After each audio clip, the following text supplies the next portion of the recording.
All right, let's see if we sound like a robot today.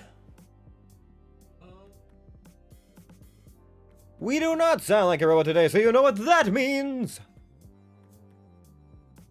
Hello, Jen Jesses and other beautiful beings of by Buzz. Just back with another live stream. How's it going, everybody? Hello, hello, hello. Happy Wednesday, everybody. Happy Read Wednesday. How's it going? How's it going, everybody? I hope you guys are having a good hump day, a good midweek check-in to you all. Yes. Hello, hello, hello. I don't know what time it is where you are, but it is a gray, lazy afternoon here, and I thought, well, you know what? That's just perfect weather for Read Wednesday. What kind of day am I having? Well, I'll tell you. I'm on my second cup of tea. I had brunch and I was getting ready for Read Wednesdays, trying to like work myself into it. And I finished my first cup of tea and I was like, you know what? I could go for a second spot of tea. Yes, I think that would go quite well with a trip into the Yonder, seeing as everyone is so high class, highfalutin in the Yonder. And we're gonna slip into some more Yonder world. But as per always, with Read Wednesdays, it's a nice relaxing time, you know? I mean, other than when things get completely out of control and emotional and hectic and crazy in the things that we read, but usually it's just a nice relaxing time. You know, we've been doing a lot of streaming lately, and they've been pretty good. They've been good. Yep. A lot of different stuff to the Avatar, Star Wars stuff, some co-op stuff. Yeah, a lot going on. But I completely lost my train of thought. I'm so terribly sorry. Yes, I don't know. Oh, right. I guess, you know, I've been doing a lot of work lately, like not necessarily like editing, well, some editing work, but like just like work, like financial work. Like, hey, I put hours in so that I could afford to eat and you know, stave off crippling depression. And so now I get to have a little bit more time to do some other things. And one of those things was finish The Witcher 3 and all of its DLC. And man, such good games. Such good games. Ugh, I'm sad to see Geralt go. Ugh. But now I guess I'm kind of like, I'm caught up to The Witcher for The Witcher 4, whatever that entails. Something to do with the School of the Lynx. So different Witcher school, might be a different timeline. Who knows? This could be very interesting. I hope we get to go to Nilfgaard. That's the one thing I'm hoping for. I don't know that we'll be playing as like Ciri or anything like that, but I hope we get to go to Nilfgaard because it just sounds like it'd be a cool new place to explore. But with all of that being said, now that I'm done, I get to play other games. I know, it's crazy. I started playing the Master Chief Collection. I'm probably gonna start Cyberpunk 76. Because, or is it 77? 76? Fuck, I can't remember what the number was. Cyberpunk 70 something. So, you know, out of one CD Projekt Red game, immediately into another. And we'll see how long that game is. Oh boy. But no, the temptation to just start a new game plus of The Witcher 3 with all of my stuff carrying over was decently strong. I don't usually, like, if I finish a long game and there's a new game plus option, I'm usually like, maybe. I used to do it a lot with the Ratchet and Clank games, actually. But that was the first time in a long time that I was like, maybe I do want to play this again. Which just goes, it's a testament to how good the games are. Because it's a lot to be like, yeah, so you just spent like, you know, 50, 60, 90 plus hours on this game. Would you like to play it again? And you're like, maybe. Anyways, I hope everyone's having a good time. We're gonna hop into to the Yonder world again and have a silly old time trying to romance ourselves. I guess it hasn't been easy so far. It's actually been quite difficult. I think we've died at least 3 times.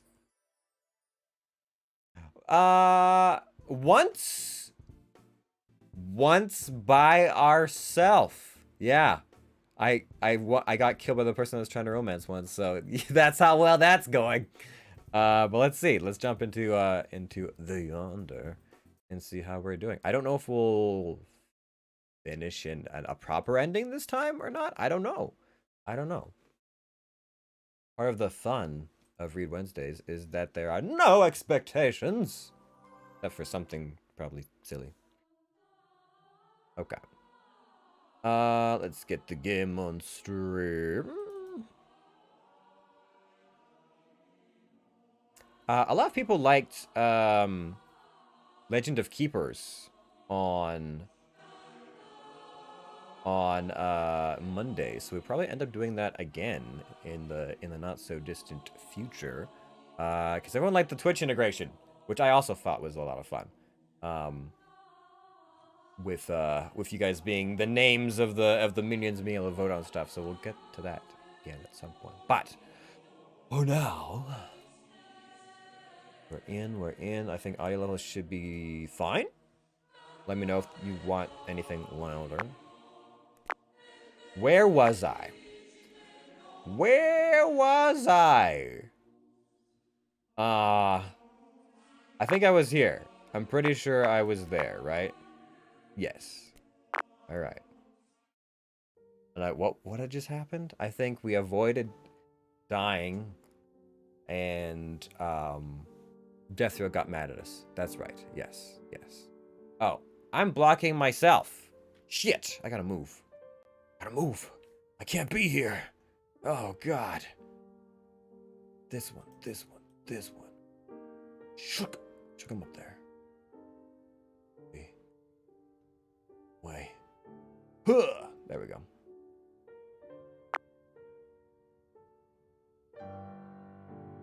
Okay. Oh, that's right. We got into an argument over Cassius's current bae, whose name I'm not recalling at this exact moment. But the fight with Cassius yesterday, if one can call it that, kept me fuming well past my usual rest time. As a result, I woke up cranky and tired, which made me even crankier. Which is my mood only until I remember what made me pause so dramatically during the beginning of the conversation with Ito. That particular realization makes me slump down to the ground, horrified. I forgot about Ito. I forgot to include Ito on my list when I was visiting the Hall of Memories on my own. Not only that, I completely forgot about Udon as well, and didn't even recall the name until yesterday when he was in the dining room. My entire body trembled uncontrollably. I'm deteriorating, and I'm deteriorating so quickly. What am I supposed to do? Not only am I gaining so many mortal traits, I'm losing my memories too. But I'm nowhere near close to getting anything done. I'm not done. I'm not doing. I can't. Everything starts picking up at an alarming rate, and I know I'm going to have another attack. Listen to me. Listen to my voice. You are fine, Velis. You will be fine. As long as you draw breath, you are fine. Believe in my words. Trust in me. Swallowing drearily, I clench my fist and repeat Ito's words in my head like a mantra. Though not as fast as he has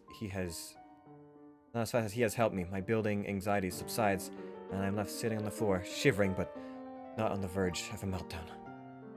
I try as calmly as I can to think about how I can prevent this. There's a solution, of course, but it wouldn't work with the smaller details.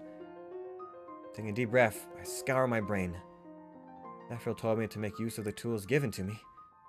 Maybe I'm not looking at this the right way. It's surprising me to see Axan of all people here. She's standing in front of a pillar, though, with her hand on an inserted key, which means she is either inputting her memories, or watching someone else's. I want the audio a bit higher. Oh, lots of friendship. Huskin? We're about middle of the road. Not what I'm looking for, though. I want settings. Turn that music up a little bit. It's really lovely in here. The music is so nice.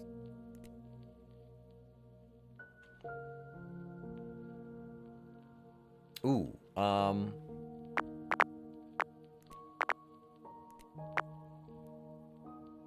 don't know whether or not...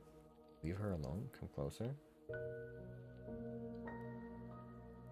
I really don't want to get on Aston's bad side. I keep a wide berth as I walk around and away from her. The sudden light startles me. I have to bite down on my lip to not let out a yelp. Memory reviewed. Ark-Ranshi available exchange 54? Little angel. Angel. I timidly wave at her from where I am. Hi, Axon. The wandering queen looks up and down with an assessing, almost condescending gaze. Just the urge to shift uncomfortably from one foot to the other, not wanting to provoke her into an attack. I heard you caused quite a commotion yesterday. I what? Wait, that? I didn't cause it. Cassius was the one who yanked me around. Axon blinks. I blink back. And it slowly dawns on me that what I'm thinking about might not be what she was talking about. Udon! Right, What did Cassius do this time? Seeing her exasperated look, I swallowed back my fumbling apology. I was having some tea with Edo and Cassius came in. He basically broke up the conversation in a very aggressive way. Hi, Mari's 5,000 eyes. Not again. What? Axon sucks in a deep breath, clearly trying to rein in her temper. You and Ito were having a conversation. Hesitantly, I nod. When Cassius just came in and butted into it. Yes. I don't know, it felt like a misunderstanding of sorts, considering what Cassius said at the end, but... Ito was helping me through a panic attack, and he was holding my hand through it. Cassius walked in and saw us and went ballistic. A panic attack? I nod again. Anyhow, I was going to ask yesterday, but you do not look well. Yes. You haven't recovered from what happened almost a week ago, have you? Feeling a sense of trepidation overtaking me, I mutely shake my head. An uncomfortable silence stretches over us, made even more eerie by the disembodied humming of this place. No Axon's eyes on me, heavy and knowing. You cannot go home, can you? And that... Oh, that hurts. I want to lie, but I don't want any sin to weigh on my already fragile grace, so I look at Axon and smile, a very miserable smile. At this rate, everyone probably has already known. Is it that obvious? I kind of want to joke about how her awareness of me has been for naught, but nothing really comes out of my mouth. Honestly, that would just hurt me more anyway. This is rather interesting, actually. Axon glances at the pillar beside her, calculating look in her eyes, but quickly frowns, muttering something under her breath, and that I can't quite catch. Something about conditions not met and not yet. Are you trying to preserve your grace? Well, I don't know trying is a good word for it. I still don't know how to do that. I don't suppose you do. I am better at removing grace from an angel rather than preserving it. There is, however, something I can do, but that would bind you to me for eternity. Would you care to try? No. Thank you. Cassius can help you. But what? He can? How? that would be between you and him. I can't help but think of that day when I ran to Cassius in the lab. See, was his offer to assist me, including my grace preservation? Was my decision to turn his help down the worst decision I could have made? No, it wasn't. We went down that path. We died. Well, we didn't die, I don't think, but it wasn't good. Stunned, I calmly stare at Axton, my mind whirling yet unable to really think. I don't know, I might just be desperate enough. Accent's not so bad. In the end, I didn't manage to do much yesterday. In a dazed state, I submitted a memory of an award I got back when I was still in Heaven's nursery. The innocent joy and cheer of that particular memory managed to bring my mood up for exactly 1 minute before reality came crashing in. What in the 7 heavens am I going to do? Wait, 7 heavens? Is this... I feel like... I hear a lot more about hell when it comes to video games and that sort of stuff. I don't actually know the lore about heaven. Is there 7 heavens? Like there's 7 hells?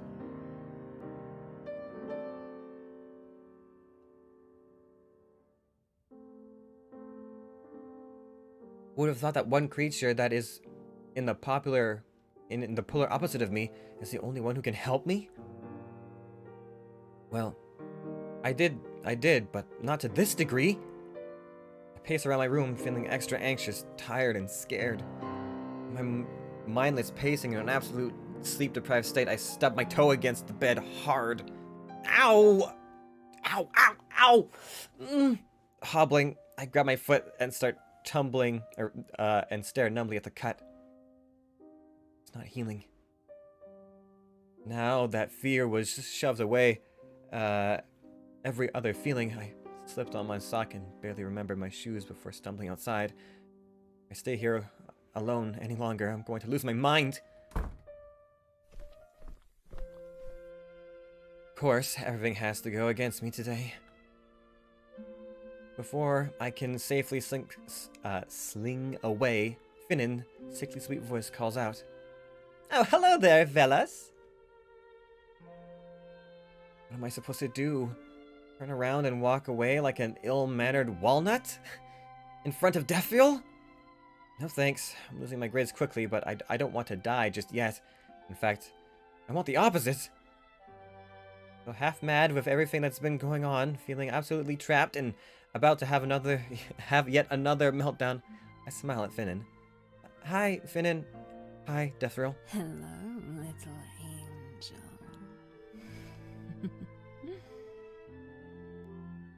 Why, I'm honored getting a greeting before Her Excellency. That's practically unheard of. Oh my god, this absolute bitch! I'm immediately horrified with myself for invoking God's name in the same sentence as a curse word. Even if it was just in my head, I really am losing it. Trying to regain a sense of self, I acutely remember that Deathfield was very aggravated by me the last time we spoke. I aim yet another shaking smile at both Deathfield and Finnan. I haven't been sleeping well lately. I really don't, I don't mean any offense by that. Oh my, perhaps you shouldn't be bringing yourself in front of Her Excellency then. I know your state of being has not been quite, well lately. You should rest. Why are you saying that with such a big smile? I couldn't sleep, and so I thought, oh, you poor girl. You can't even put your words straight. That's probably why you started to the conflict between Edo and Cassius, right? My exhausted mind must have contributed to it, but I'm so stunned and baffled at this blatant lie that I'm stuck speechless for several seconds. What? Me? Poor Cass. He was so shaken coming to me that day. He never wants to cross Ido, you know? I understand you were tired, but you should try to keep the peace, I opened my mouth to protest, but Deathfield's sudden widening smile freezes me on the spot. Oh, Lord, have mercy. She's going to kill me, isn't she? However, Deathfield isn't looking at me. He's looking at Finnan, dead in the eyes. So small. Excuse me?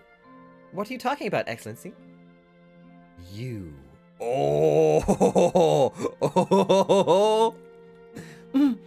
Oh, that's a face! That's a face!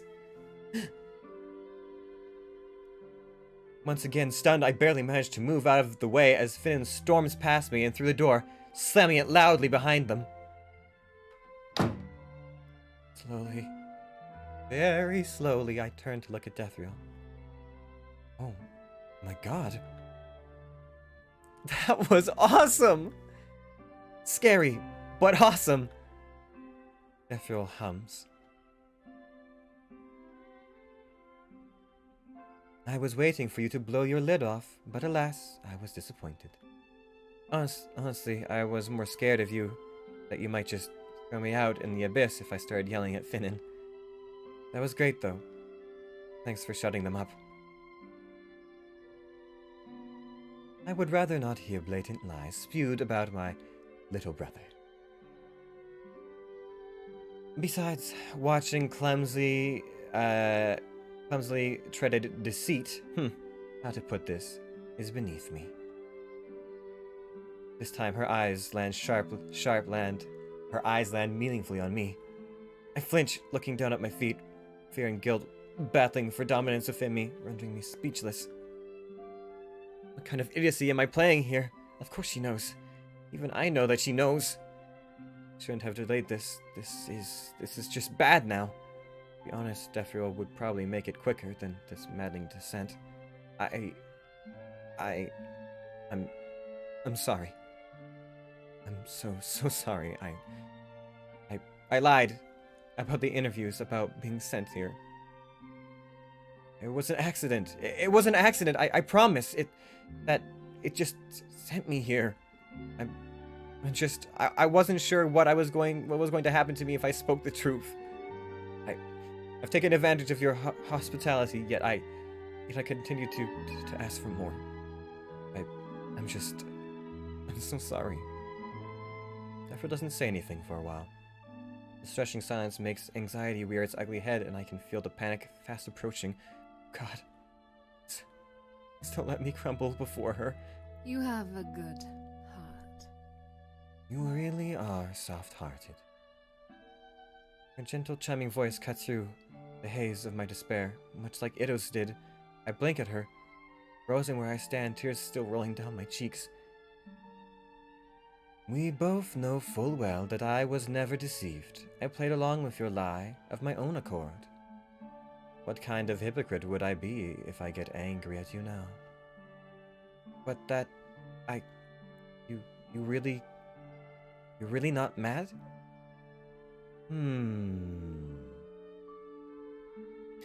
Oh, I cannot say that. We are all mad here. Gawking at her, I practically feel the gears of my brain clicking together. Oh, heavens. This is Wonderland, and I'm Alice. That brings out a sharp, amused chuckle from Dethriel. There are some merits to what Finnan said, false as their intentions might be. You need rest. Well, yes, but there's no time. Well then, do what you must. It's as clear of a dismissal as any, as I bow jerkily and turn to the door. Like Dethriel said, I need to make use of what I have. Since I have tried the Hall of Memory, and knowing that I need more information about others before I can really utilize it, I turn to the Reacher's Hall. Maybe I missed something while I've been so focused on what I need to do for the equipment. There are plenty of resources there, and I haven't been able to look through yet.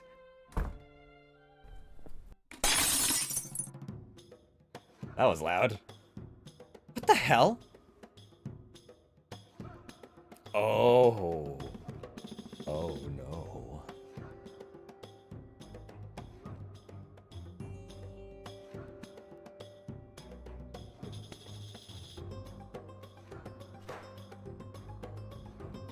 The lab is trashed.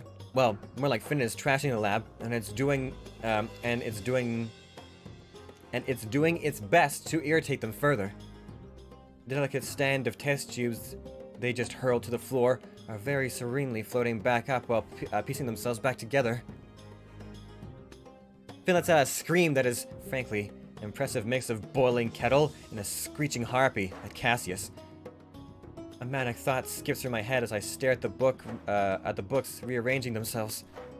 Really not in Wonderland, right? Right? Why are you defending that bitch? Yeah, Wonderland's Red Queen seems a lot more sane compared to Finnan. Finnan, calm down. That's very Finnan hisses sharply, jabbing a finger at Cassius' chest, hard enough to leave a red mark. He takes a step back, surprisingly, meek before Finnan's verbal onslaught. She is clearly mocking me! She shamed me in front of that inferior creature! She shamed me, and now she's refusing my right to express my anger! Your rights to express your anger shouldn't include vandalism. Of course, and for some reason incomprehensible to me, Cassius chose to speak softly to this maniac. Come now, babe. I'm sure Her Excellency didn't mean that. Besides, you know the lab repairs its... His words are cut off as a glass bottle misses his head by a millimeter and explodes against the wall behind Cassius, spreading a yellow, viscous liquid that starts to sizzle and melt. And everything it touches. What the... Shut up! Shut up! Shut up! Shut up! Shut up! Shut up! Shut up!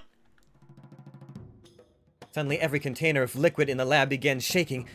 Glass jars and test tubes trembling as though in fear of Finnan, the alchemical ingredients swirling dangerously.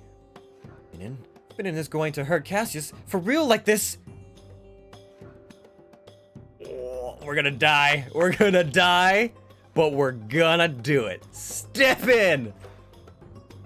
If this continues to escalate, there's no telling what's going to happen next. Hey, stop that! I almost immediately regret what I just did when Finnan swirls around and glares at me venomously. But the surprisingly resigned look on Cassius' face stole my anger.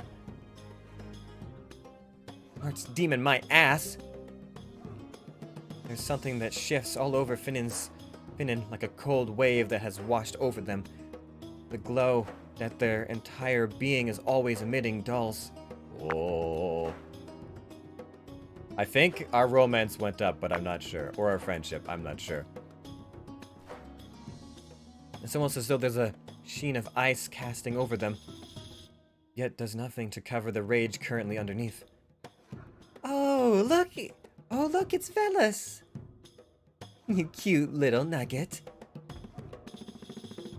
Fear surges up within me, and I can see it reflected in Cassius's eyes. Finnan, please. She's not... Not what? Not your cute little... Not your cute little side whore? It is so outrageous that the fear subsides for a moment, replaced by absolute incredulity. Excuse me, what? Oh, denying it now? Stay out of this, Nugget. This is too dangerous for you. Of course, that is the wrong thing to say. It's a single second, no, half a second of tension, terrible silence, when all of us just stare at each other. And just like that, Finnan snaps. The glow rushes back to them. The thing that I once thought was ethereal and beautiful is now horrifying and probably going to be my doom.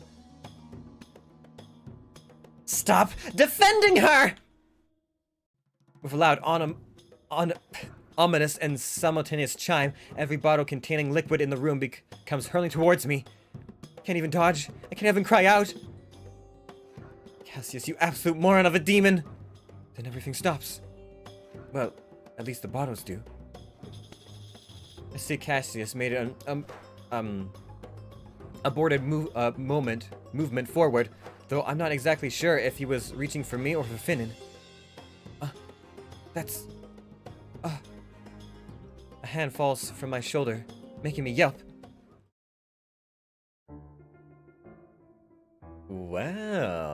This is rather unsightly, isn't it? Ito! Lord, Ito, it's not... Do spare me the insult of even attempting to lie to me. Ito, please, it's... Oh, shut it. I'm not sure what happened next. Ito just snapped his fingers suddenly. Numerous purple threads appear out of nowhere, snagging and pulling both Finnan and Cassius apart. They restrain Cassius against the wall, while Finnan is suspended in the air. It's morbid. What? Ito, what's... In the background, Cassius is screaming, struggling against the restraints. To no avail, Finnan's terror, written all over their features, doesn't let out a sound. Or maybe they can't let out a sound. I apologize, Veles, that you have to see this. But a violation of the one spoken rule in Yonder is a no-no. It is when I realize the threads are connected to the rings in Ito's fingers. I understand what was about to happen just before he curls his hand into a fist. The threads sink into Finnan's flesh without any resistance. I don't think I will ever forget the agonizing scream Cassius let out. I don't think I will ever forget the image of Finnan's body cut into neat yet uneven chunks splattering on the ground. The threads holding Cassius disappear. He rushes forward but falls to the ground immediately as he tries to gather up Finnan's remains. Just as quickly he got off there, Finnan's pieces begin evaporating. I sunk to the ground in so much shock that I don't even know what to feel. I don't even realize Ito has left. Somewhere, concealed amongst the eerily untouched tables, Cassius begins weeping.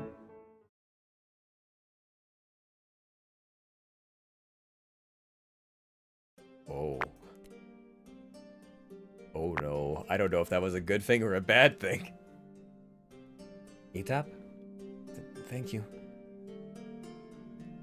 The food is frankly delicious, and it should be. It's Axon's who made it, after all. But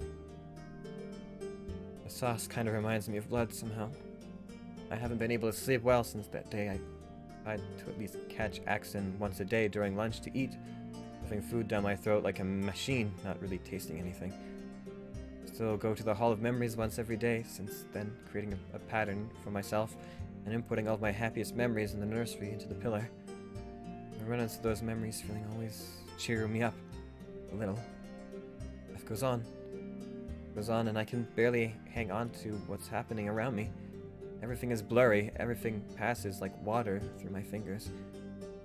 Everything has no color, except for the nightmares.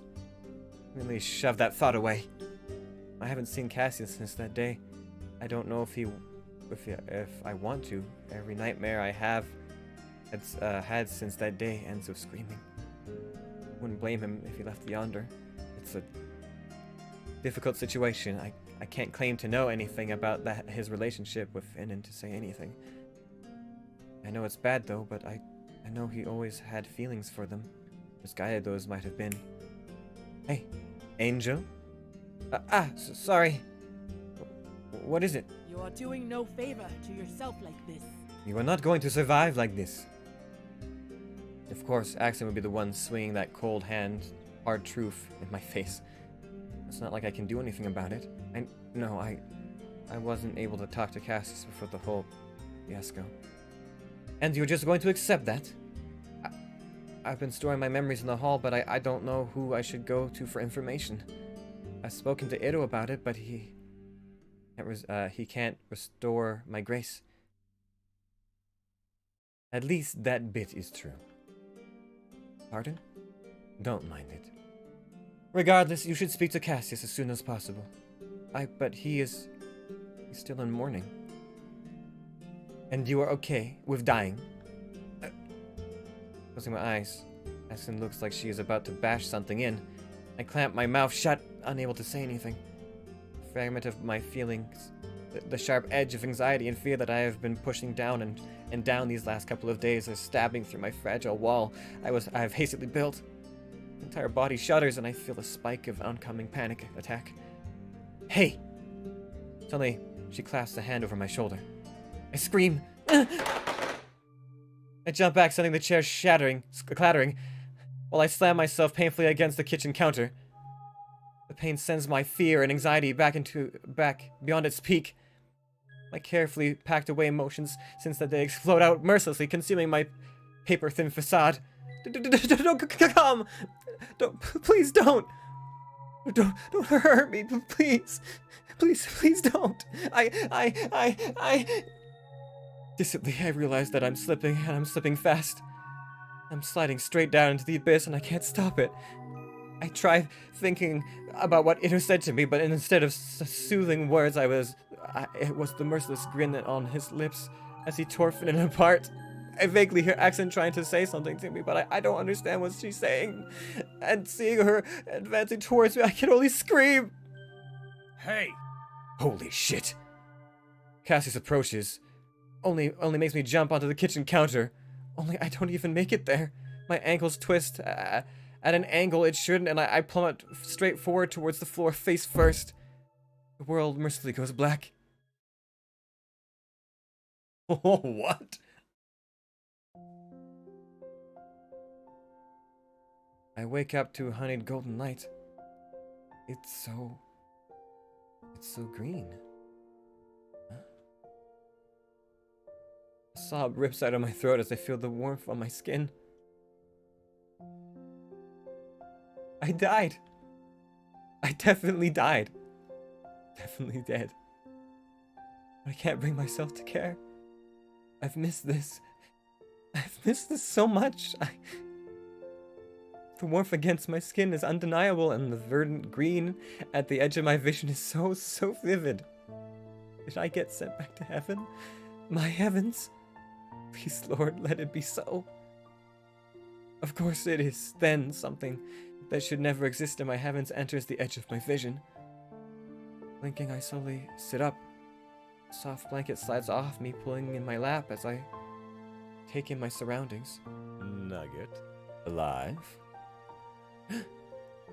I thought I was having a very pleasant dream until you showed up. Cassius throws his head back and laughs. Alive, all right. Yeah, glad to see you're alive too. How polite. Am I going to be treated to a famous angel greeting package? What now? Cassius barks out a laugh. That's what we call when an angel descends from the heavens and was about to smite someone. Very polite, that lot. I'm not going to smite you. I'm not a warrior. I know, you're harmless, Nugget. Don't have to freak out so much over it. You're making fun of me, aren't you? A little. But the smite thing is real. Uh-huh. We sink into somewhat comfortable silence. I cast a look around me, resisting the urge to check the clipboard. All these strange plants and earthly dewy smells in the air, soothing coolness under the shade and the light.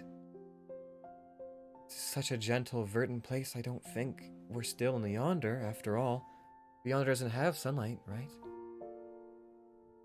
The thought is probably so obvious on my face that Cassius chuckles. Rest assured, Nugget, we're still in the Yonder. Honestly, I want to say I'm surprised or disappointed, but I was expecting that. Which room is this then? Udon's haunt. Udon? Yeah, don't tell the kid, but he does a pretty good job of the place. Cassius, wait. Who is Udon? You don't remember Udon? No, I don't. I clap my hands over my mouth, fighting back horrified sob. I don't even budge when Cassius suddenly picks me up and runs. I don't remember. Cassius crashes through the door. with me unceremoniously. Excellency, she's getting worse. A silence, cold and heavy, settles over as Deathfield's eyes land on me. Meanwhile, all I can do is desperately stamp down the urge to scream. She is. I don't understand. I performed all the binding necessary while she was sleeping. It should have worked. There were no complications. Axon can attest to that. What are they talking about? That may be so. Have you checked her grace since? No. I didn't want to disturb her healing rest, due to our obvious clash of natures. I and Axon agreed that it would be best for Udon to handle that, as I reported to you. And Udon has never dealt with an angel before. And Udon has never dealt with an angel before. He might be superb for his age regarding healing arts, but all he knows is to mend wounds. He would not know what to do with her grace. Cassius sways a little on his feet. A slight jostle is enough to shatter through my shock. I reached out to my grace. I find emptiness, where the light should be, a complete silence, a complete cold. A breath punches out of me. Oh, it's gone. It's gone. I don't know if this is a good or a bad thing.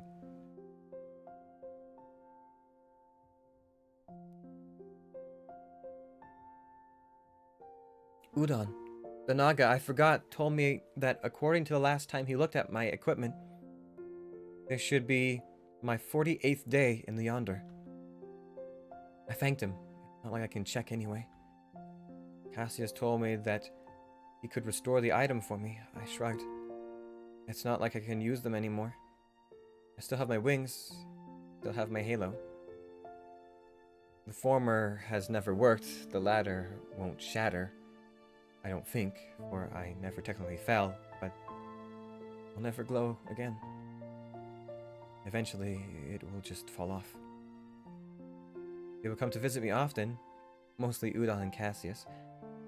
Udon, because he lives here. Cassius, I think he's responsible. Thinks he's responsible somehow. He wouldn't let Ito see me. Axon came by once. She brought me some nice food. She looked like she wanted to say something, but decided against it. I didn't push. In fact, I don't feel like much recently. I don't resist when Udon performs checkups on me. I don't say anything when Cassius makes sure I eat. When someone helps me lie down, I close my eyes and sleep. I rise when the artificial light of the greenhouse comes on, imitating a circadian rhythm. I don't dream. Not much. It's a small mercy, I guess. But even if I do dream, I don't think I can react much to it. You don't have to keep doing this, you know. Doing what? Keeping me alive. What are you talking about? I'm just helping you recover. Cassius, there's nothing left to recover. All my injuries are healed, and my grace is gone. Cassius's mouth flattens into a displeased line. But what about the ones in your heart? That's very poetic of you. That's not an answer. I sigh, laying back against a tree trunk behind me. I should be the one asking you that. You were the one who watched someone he loved be brutally executed. Because that is what it was, not a murder. Ito didn't have to say it. The message was very clear. An execution. I'm very good at being in denial. I give him a quiet look. Small falters a little, and then he sighs. I wouldn't say that I was in love with them. I have only ever been in love twice in my whole life, Nugget. Neither of them is Finnan. One is Deathrill. Oh. You saw one of my memories. I shrug, looking up at the fake sun. He is beautiful, a being of incomprehensible power. Even if I have never witnessed her real power with my own eyes, I understand why you would find her irresistible. Because I'm a demon. I don't roll my eyes, but it's a near thing. The topic of Deathrill brings up something else, though. Her brother, who clearly is below her station, easily disposed of a minor god.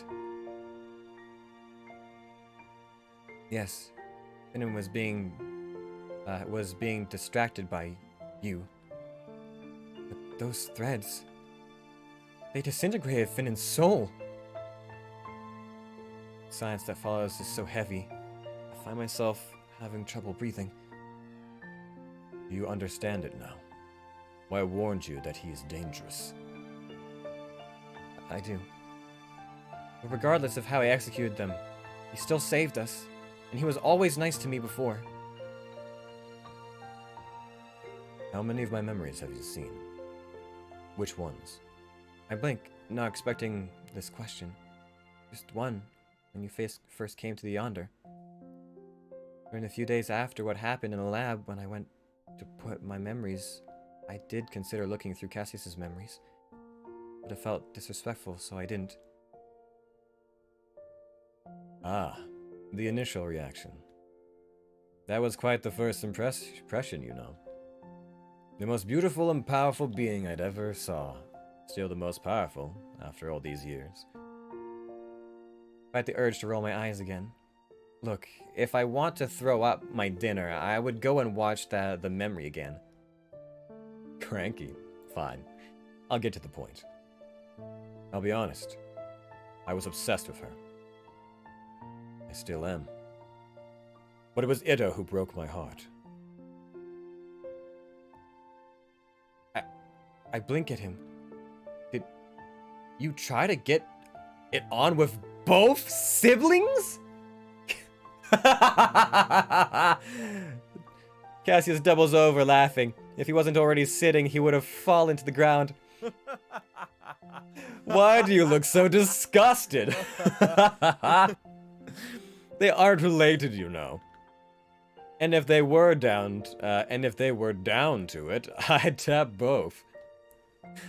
I threw a pebble at him. You said you'd get to the point. Get to it. No fun. Fine. If you really must know, then Edo strung me along. Not in that sense. But he knew I was head over heels for Deathrill, and pushed me towards her more and more. Only to shatter my heart into a million pieces. I stared at Cassius' expression, not sure what to make of it. And now... Not the time! Not the time!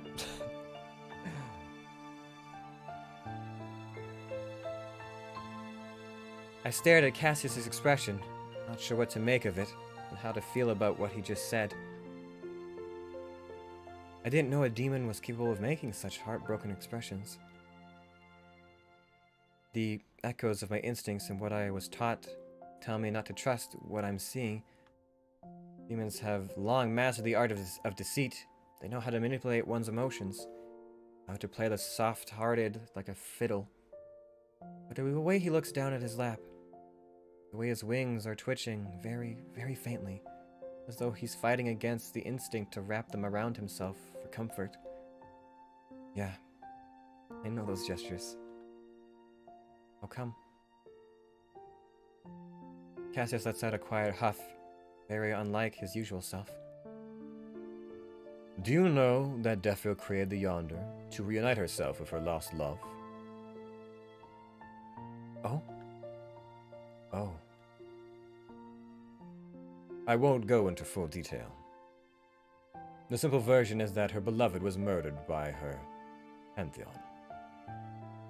So she killed and commanded all of them, and consumed all of them, even her own old self, and created the Yonder to bring her beloved back. Takes a deep breath and smiles slightly. Honestly, I wouldn't mind being the other man, the side piece, you know. But, one, you just don't try to get between a love that ancient. Two, I don't love her for who she is. I love her for what she is. Ito drove that fact in very precisely and oh so mercilessly. Because I am what I am, I know that my love is what hurts me the most. I love her, and I crave her love as though she was my god. As though she is his god? My heart thuds painfully in my chest. I sit up staring at Cassius in both disbelief and revelation. He smiles at me, but there's so much pain in his eyes. The smile looks as painful and fragile as the broken piece of glass. Cassius reaches out and tucks a strand of my hair behind my ear. Pieced it together, huh? I am a fallen angel. That is absurd. But it also makes so much sense. A former prince of powers, even. So if you're a nugget, then I'm a whole roast goose. I blink at him. He winks back. I throw a rock at him this time. You are an idiot!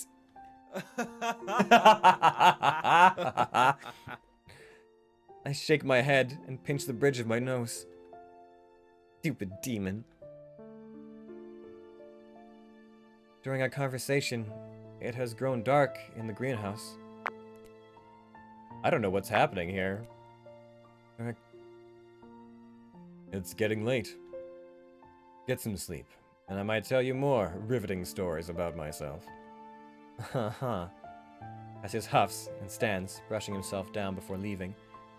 Though before he completely disappears down the wooden path of the greenhouse, I call out.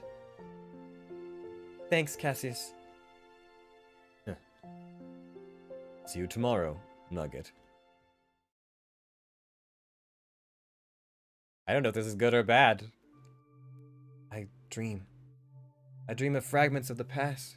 I dream of blood, threads that can sever a minor god's essence. I dream of gentle songs in the darkness, lonely songs, forgotten songs. And I dream of light, of what was.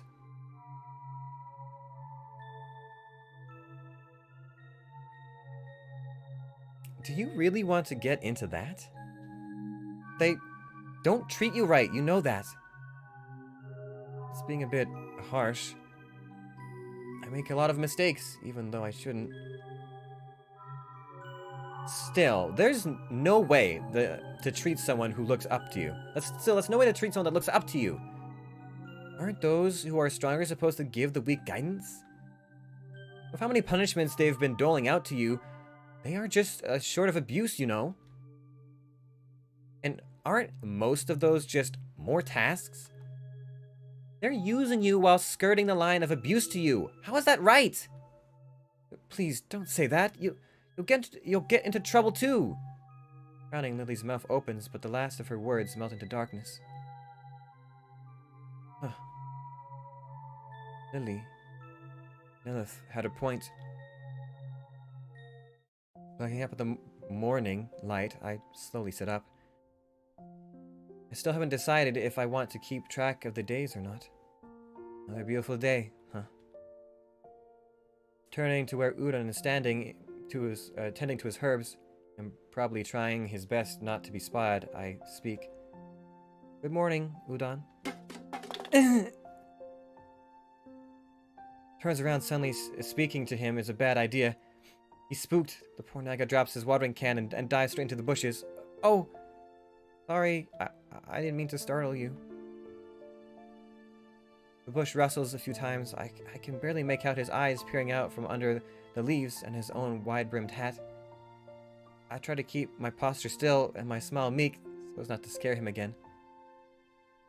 Slowly, very slowly, Udon slithers out of the greenery. Morning. Hi. Udon doesn't show a lot of facial expressions. I guess it has something to do with his species. But I can tell by the way he's clutching at his hat and how his tail is lashing, extremely nervous right now. Can't blame him. Udon is very timid to begin with, and I haven't really spoken to him until only some very limited words when he was performing checkups on me. He suddenly saying good morning must have really shaken Udon. Sorry, I have never greeted you properly, huh? It was always some kind of shock. So, I'm sorry. And thank you for being so kind to me still. Oh. It's alright. Might have taken advantage of his kindness a little too much. If you don't mind, we can get to know each other a little better. Udon looks stunned. At least I think he is. Sure. I don't mind. Thank you, Udon. I didn't think I was going to walk into this room again. I didn't think I was going to see Deathrill again. I thought I was going to die and never see her again. Ah, there you are. Here I am. Hello, Deathrill. Hello, little angel. The fear and anxiety I used to associate with Deathrill is not exactly gone. Faded maybe, but never gone. Taking a deep breath, I compose myself and ask the question that got me coming here in the first place before Cassius can visit. I want to ask, what kind of biting did Cassius put on me? Would it not be quicker to ask him? I don't know him well enough, but I know he would either avoid the question or lie. You do not trust him. I pause, opening my lips to consider the answer. It's complicated. I believe a mixture of both.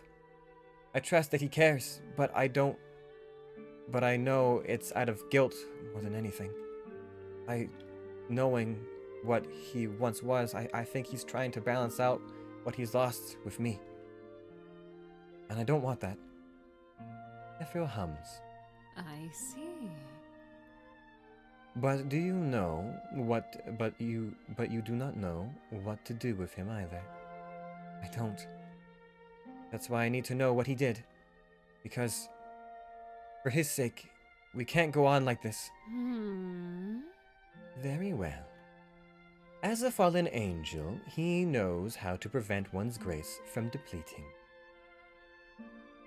He did so by binding one's soul to their grace.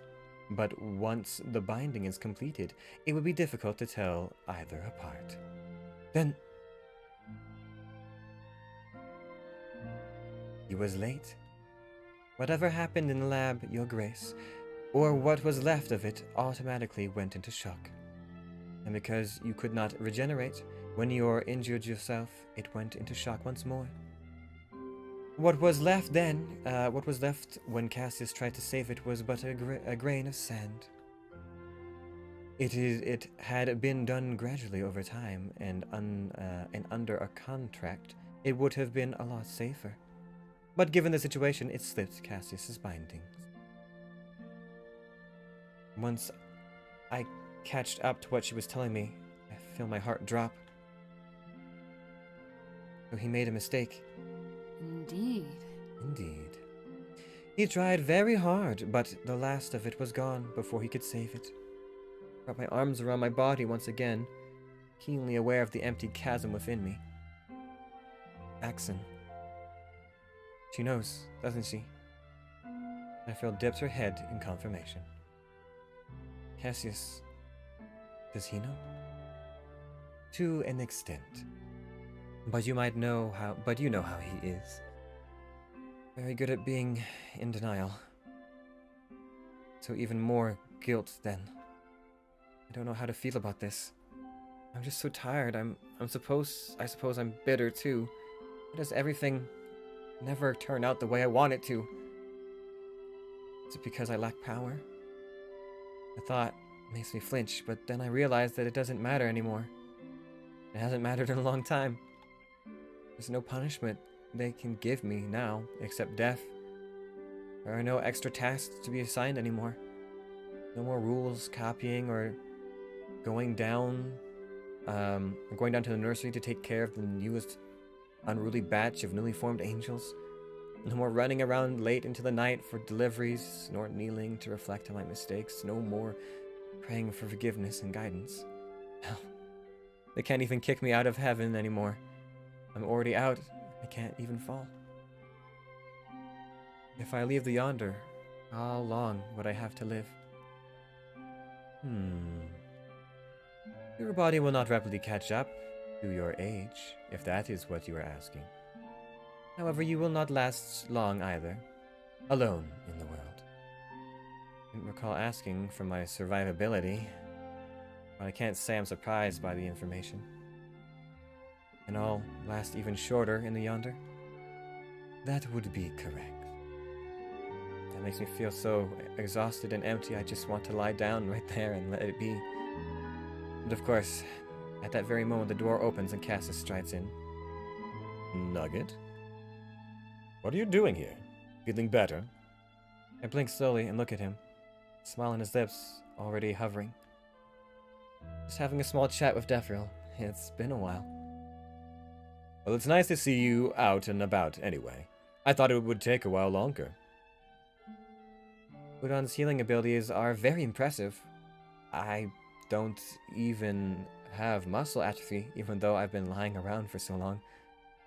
I should head back though. I think this is enough for today. Of course, of course. Let me help you. A refusal is halfway up my throat, but I swallow it back and shrug. Bowing to Defril, I head towards the door of Cassius in tow, feeling her eyes at my back of my neck. I don't know if this is good or not.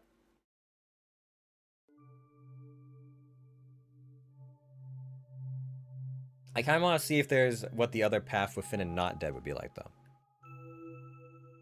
A dream again today. The images are more crisp, more vivid, but I suppose they have to be, since they're events of the past. I guess I can only be glad that at least these don't become fuzzy like some of the memories I acquired from the Yonder. Still, many of the oldest memories have begun to fade and fray at the edges. This one remains pristine, though. I've always seen you around here. What's your name? I fumble with the stack of books I'm carrying, trying to dip my head in greeting without dropping any of them. Hi, Madam Lily, I'm Velis. You don't need to call me Madam. Just Lily is fine. But you're... about my superior ranks.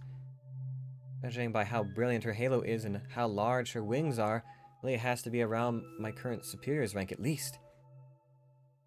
Title and ranks don't make up one's superiority, Velis. Besides, according to the teachings, we should lead by example and not the position given to us, right? That's true. There. Hence, I insist you call me Lily, Velis. Okay, Lily. Lilith. I wonder. Lying stretched under a giant leaf, I blink up at the glistening glass panes. I don't think I'll ever get used to waking up here. Good morning, Udon. Good morning. Udon hands me a mug, which I gratefully take. The herbal tea brings warmth back to me, makes me breathe a bit easier. Thanks, Udon. You're welcome.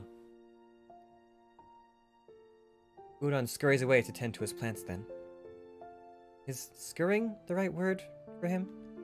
Shaking my head, I sigh and enjoy the tea. It does remind me of Ito, though, despite being a lot more rustic, using fresh leaves instead of dried ones. Ito.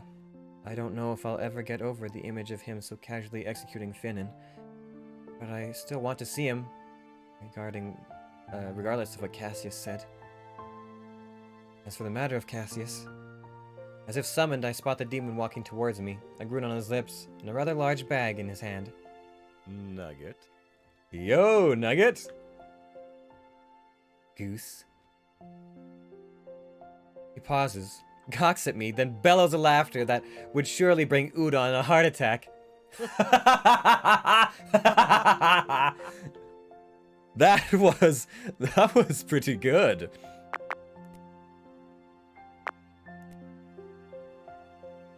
I give him a mock bow, which prompts Cassius to laugh even harder. Wiping an imaginary tear from his eyes, Cassius grins down at me. Look at you, stealing the wind out of my sails, the thunder to my lightning, the... Get to the point. No fun. Well, since you've already entertained so early in the day and have somewhat recovered, let me give you a treat and take you somewhere actually fun in the Yonder. That does take me off guard. Fun? Yep. I narrow my eyes at the way he pops the P. You're not going to take me anywhere weird, are you? Well, we don't have that. We don't have the kind of fun places you might be thinking of. I'm afraid Her Excellency didn't spare the budget for ball pits and bouncer castles. I chuck a rock at him. Again, he doesn't even care to dodge it. How rough. I like it. I stand up and start walking away. Cassius immediately grabs me by the hand, chuckling. I kid. There's one place that we usually go to let off steam sometimes. There is an initiation ritual, though. You know, I'm not an angel anymore, but when a demon mentions ritual in whatever they're offering, it's often nothing good. Cassius holds up a hand, smirking.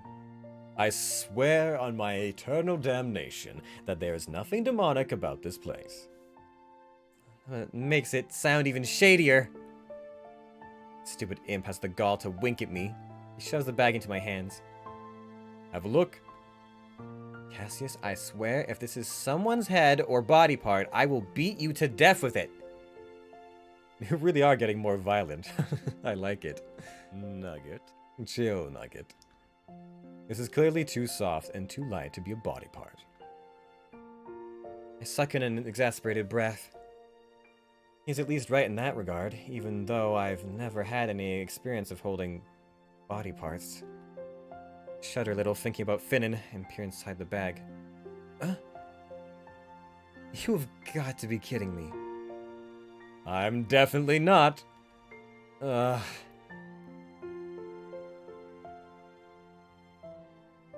What is it?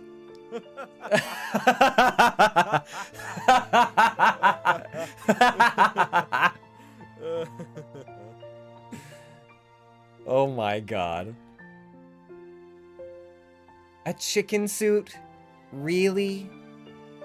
You've been dying to whip this out, haven't you? I don't. No, what are you talking about? This is ridiculous! Cassius, you're an ass. Goose. Okay, it's a little funny. I don't see you wearing a goose suit. I'm not the one being initiated. It's cute. Stop pouting. Come on. I'll take you to this special room. Got Her Excellency's permission and everything already. Fine. Laughing, Cassius drags me out of the greenhouse. The room he pulls me into is nothing like the other ones I've seen before. Well, every other room in the Yonder has been unique in its own right, but this one is strikingly different. The pub is rustic and simple, a complete contrast to the other rooms I've been through. Dim, warm lights cast a slight glow to the space, outlining the wooden furniture.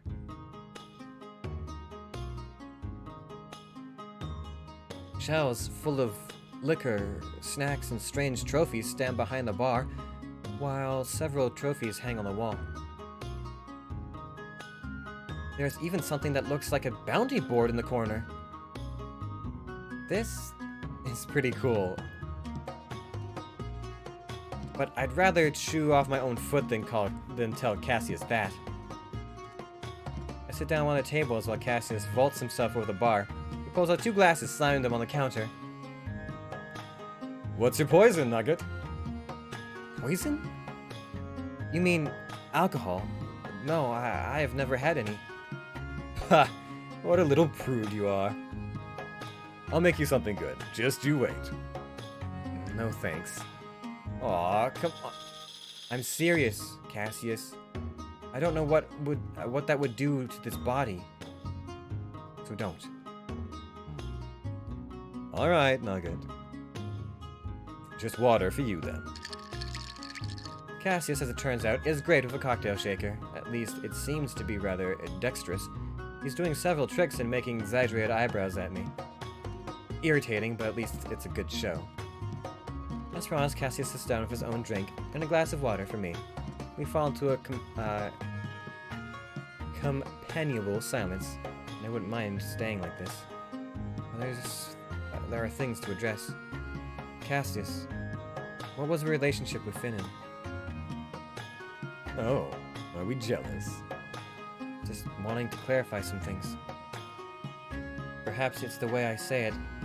Perhaps it's the way I wasn't willing to go along with what he was planned. Cassius sits up a bit straighter. His smile doesn't fade, but it has taken a faintly defensive edge.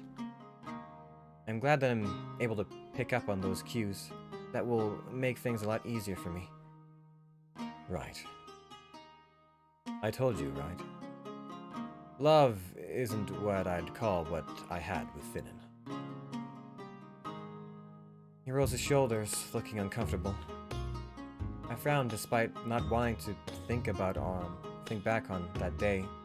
It has come up in my head several times.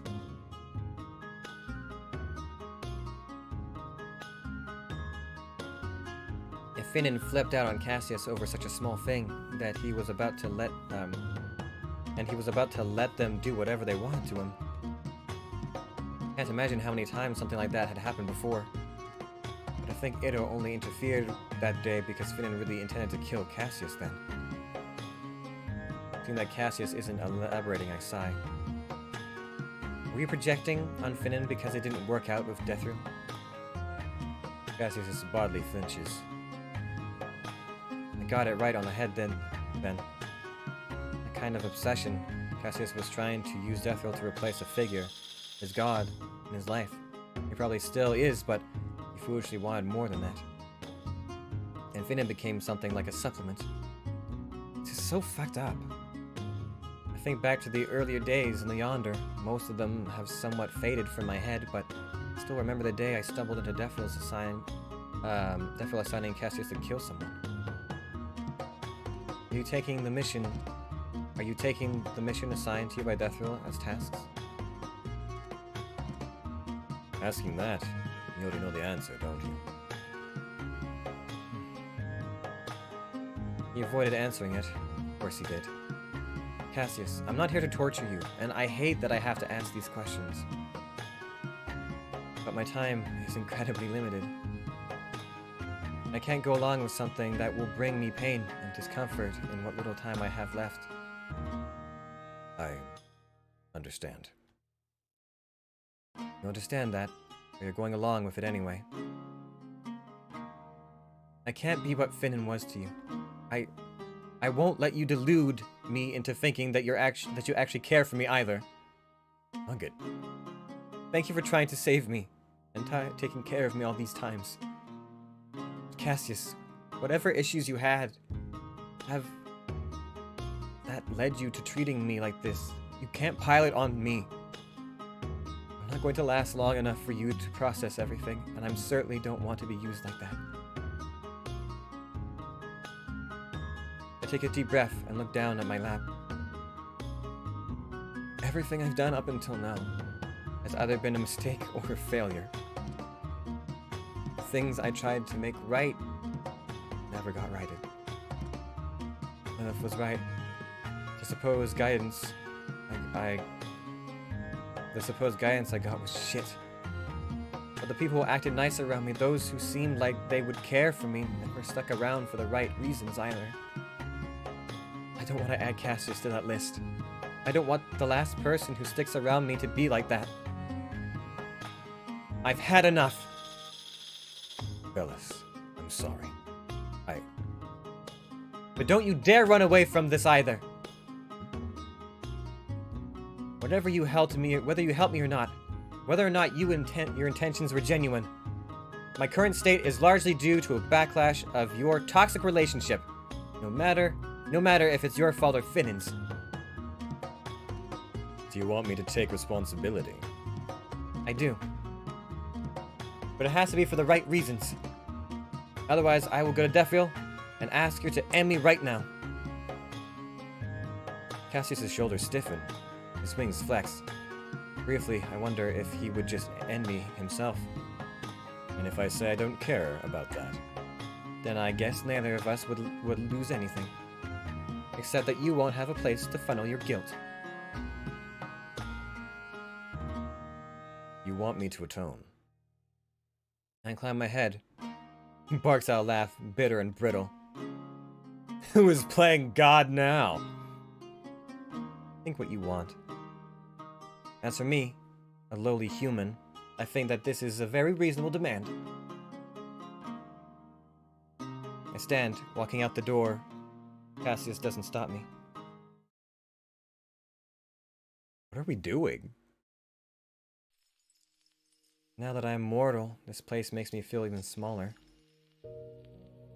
I have 5 memories stored here, and I can probably spend a lot of them looking through other memories. That's not what I've come here for.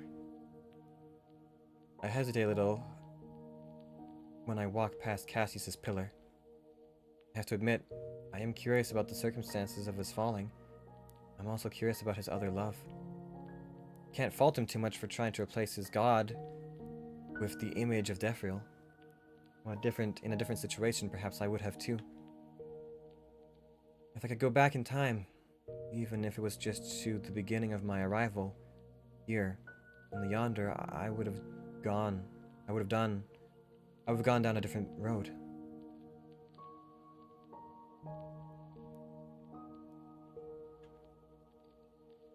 If I could mark down a day that things started to go off the path for me, it would be the day I went to this hall and encountered Cassius. Wish I was able to avoid him, but can't deny that, against my instincts and what I was taught, I've always been morbidly fascinated by him. Long before knowing Cassius was a fallen angel, long before he helped me. Why do I keep involving myself with these particular ones?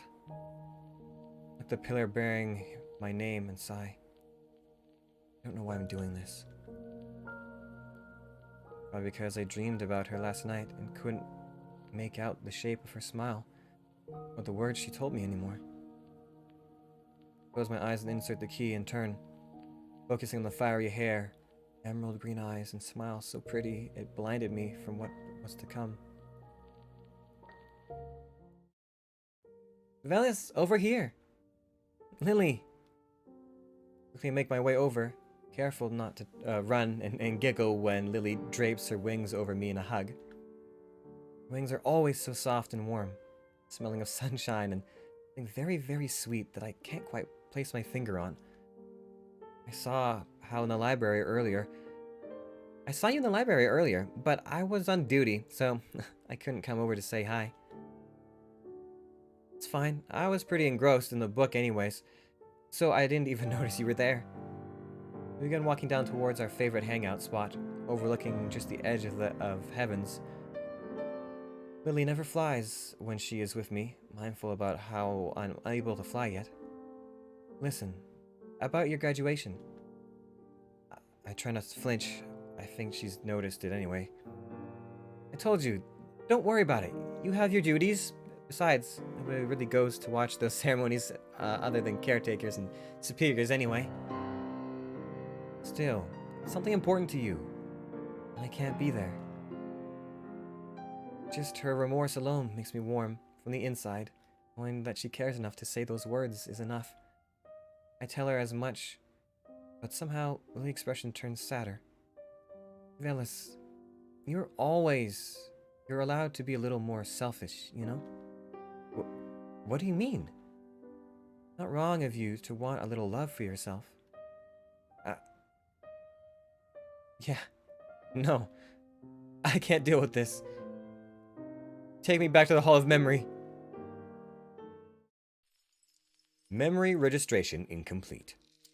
Query, restart process. No. Query denied. Velis available exchange 0 of 5. I slumped to the ground, dejected. I do want to cry, but I can't find the strength to. Moreover, for the first time in a very long time, I wonder what really happens to Lilith. They never told me what she really did, other than managing to slip past heaven's guards and fool everyone. He even managed to escape. What a mess. Curl up my knees and tuck them under my chin. Lilith was the first one to ever get so close to me personally. I've had my fair share of caretakers and superiors, nursery and academy fellow students, but never a friend like her before. I was in a particularly bad spot when I first met Lilith too. I almost flunked most of my classes at the secondary academy and barely got accepted as a novice after failing the entrance test several times. I didn't know what to do about my failures. The harder I tried to study to be more diligent, the worse I failed. If she hadn't been by my side, I don't know my mental state would have turned out. Even if it was a lie, she raised some very good points. The way I was raised is pretty screwed up, huh? I wish I knew what had happened to Lilith. I understand enough now to know that she missed my graduation ceremony because of something she had to do against the heavens. I understand enough now to know that she could gain very little from befriending me, because I was useful as a farce, starry-eyed apprentice following a successful, beautiful senior angel around. But she didn't have to say what she said to me. There were a lot of horrible things to say to me about her. There were a lot of horrible things said to me about her after she slipped away from the heavens. I was thoroughly questioned and re-educated about falling prey to demonic entities. I ate all that up, hook, line, and sinker, and applied all of it to Cassius. I wondered if I hadn't been so blind, would I have been able to avoid all this? Velis. God damn it. Schooling my features before turning to face Cassius, I let out a sigh. Cassius? I just wanted to ask you something. I swear, if it's anything stupid... What is it? Do you want to leave the Yonder? That question honestly knocked the air out of my lungs. A shudder ran through my body. The answer is very obvious, but... even if I do... I can't anyway. And even if I can, I will only struggle futilely until my mortal life ends. I know. But if something can be arranged to help you have a longer life, an easier time to cope, then would you leave the Yonder? That has me pause again. This is not a trap, is it? I swear on my own soul. If I am deceiving you, then Lord Idhum himself will come and obliterate me. Well, if anything, that lets me know he's very serious. Pinch the bridge of my nose. I nod. Cassius sucks in a breath. Axon knows someone who might be able to help. Axon? Yeah, hold up a favor for you.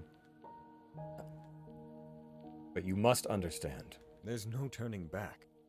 You know that, don't you? You won't be able to come back to the Yonder. You won't be able to regain what you had with this either. No redemption story. No salvation. Is this really what you want? At the end of the day, I don't think that matters. I absolutely don't want to stay in the Yonder, but I know I can't survive long in a new world alone either. And I definitely can't go back to my home. So if I can go to a place where someone can at least teach me the ropes to survive, I'll take it. Fair point. He sighs, running a hand through his hair. Well, I already went ahead and made a deal, so if you suddenly said no, I would have been made a fool. I blink at him. That's very reckless of you. I know. It will take about a day to have preparations made. I nod at him, but there are still questions I must ask. This is far too good to be true. Are you going to let me go? As expected, the question has his shoulders stiffen. Cassius turns his eyes away, looking conflicted. His wings twitch uncomfortably. That immediately confirms a few things in my head. I'm just being very unreasonable, I suppose. This brings back some bad memories. Way to throw a guy off course, Nugget. I know my eyes falters. Why did you have to go and mature so quickly? Circumstances demanded it.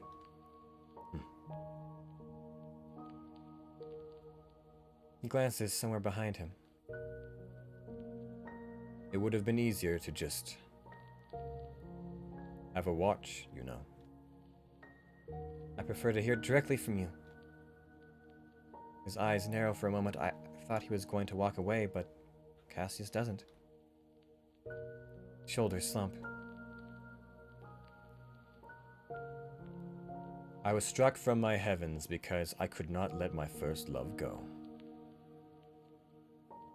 She was beautiful and elegant, like a summer breeze. The steady moment, the steady mountain to my raging rivers, the serene sky to my shifting seas. And she was a demon, sent to tempt me. A fool that I was, I fell for it. Hook, line, and sinker. And even when I knew, I couldn't let go. I look away, allowing Cassius a moment. My heart thuds painfully against my chest. What happened to her? What happens to demons who are caught slipping into the heavens? Right. Right. I close my eyes, needing to settle my own emotions, knowing that Cassius was a fallen angel is one thing, but this is too close to comfort. Are you letting me go because you don't want the same thing to happen? Since we're being honest here, I don't really give a damn. I want to keep you to myself and continue my patterns. Whatever I was, that is no longer what I am. He smirks. With everything that has happened, it truly makes me believe that we would have been very, very good for each other. Other in the long run. But that isn't what you want. I don't want to turn you into me. For whatever remaining time you have left, I owe you at least that much, and a demon never wants to owe anyone anything. Done by his words, I let out a surprised huff. Thanks, Cassius.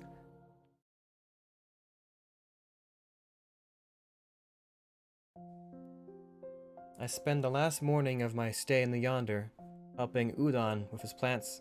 For a long while, we work alongside one another in silence. Then Udon asks, Are you sure you're going to be okay? To be honest, I'm not sure. Then why? Man, I just want to give Udon a hug. Seems so chill, such a nice soul. Because there's no other way. I understand. May your business be fruitful and your journey safe, Velis. Thank you, Udon. My, working hard so early in the morning, huh?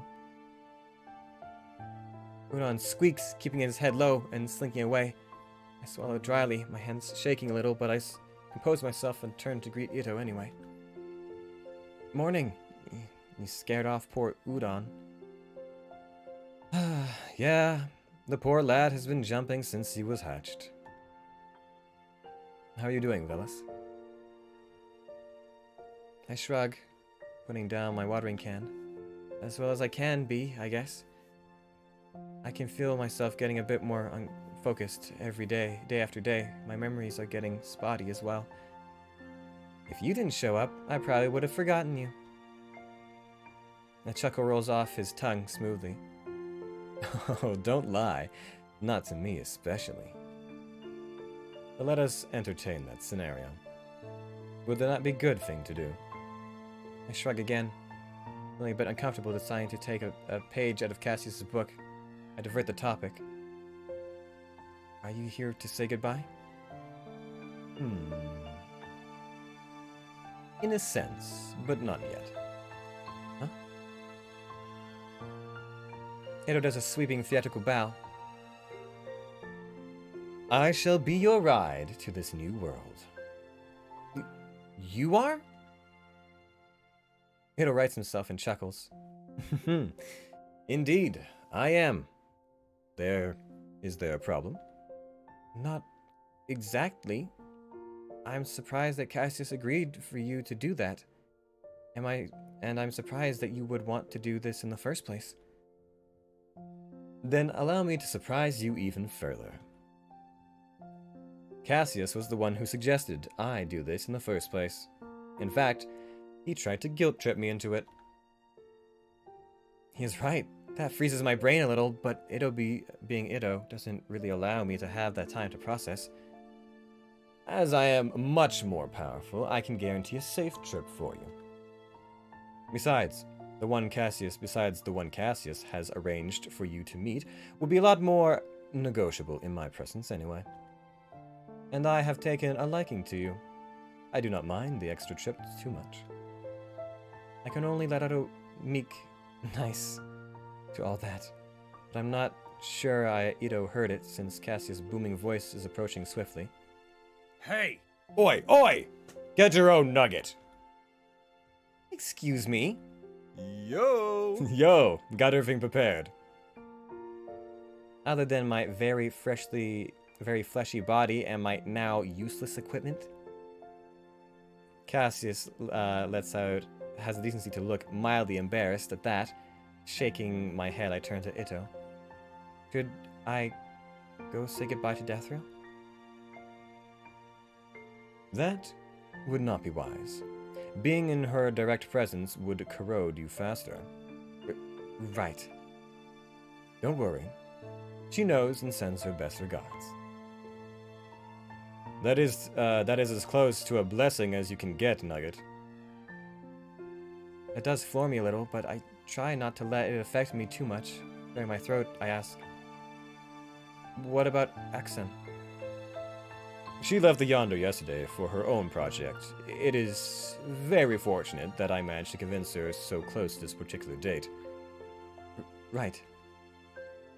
Taking a breath, I cast one last look around me. In the end, I didn't really get to do much, but this is it, huh? Yep. Don't tell me you're having second thoughts now. I shake my head. Why are my eyes stinging? I thought Cassius was going to be the one who took me out of here, but he isn't. It didn't even have the decency to show up early for a proper goodbye. Stupid demon. Taking a breath, I look up at Cassius and smile. Thanks for everything, Cassius. It's been a very rough time, but it seems like everything is going to be fine for now. I'm glad we're able to get along in the end. I'm glad to have met you, despite everything. Oh, fuck it.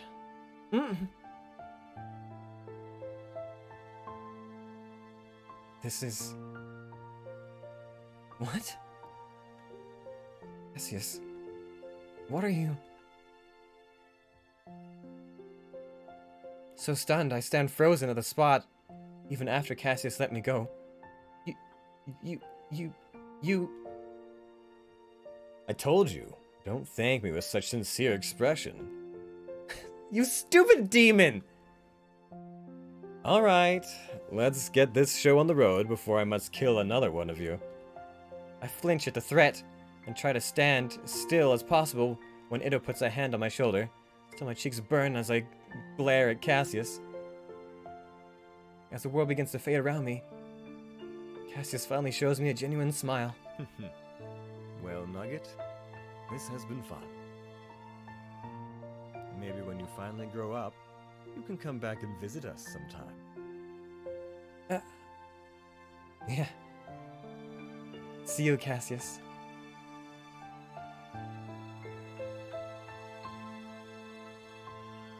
Good end.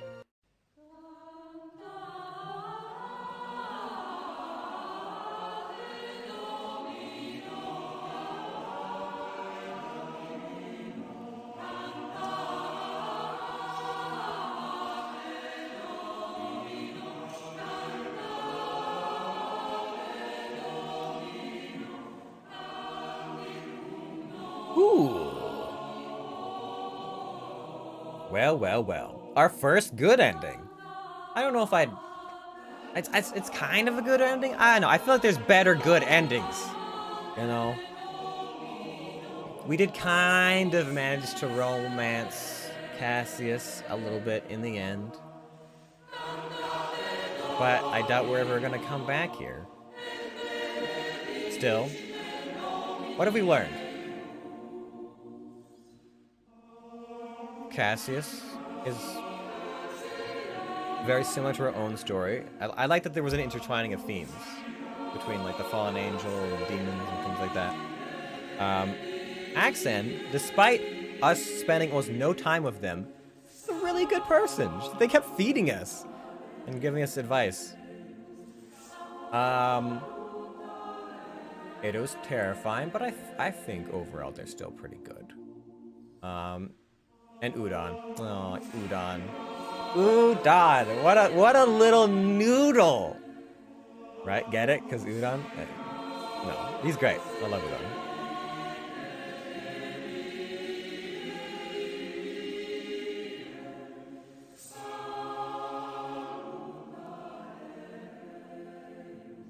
Oh my god. Sound effects are much faster. I don't know if I can actually read these.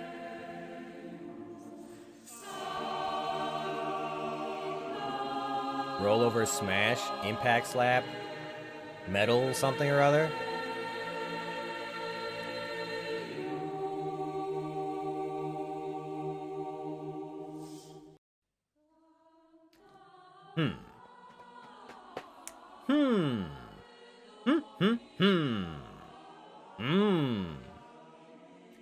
It was a good ending, but I think there's a better ending. Although it was kind of fun to be able to experience some of my voice lines. I finally got to hear them. Though, not always in the places I expected. Alright, I'm gonna go try the other option and see if that diverts things drastically. Stay quiet.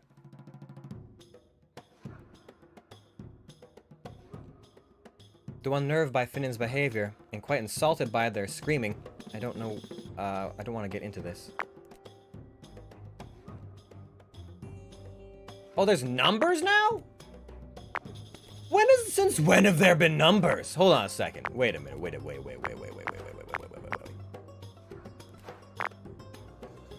If I look... Fuck, I can't... Can I look at the... Oh, there it is. Romance 4, friendship 6. So if I don't interfere, though... I lose romance and friendship. Stay quiet. Yeah. But I don't want him to die? The only other option is to say that I don't trust him, in which case that's a completely different thing.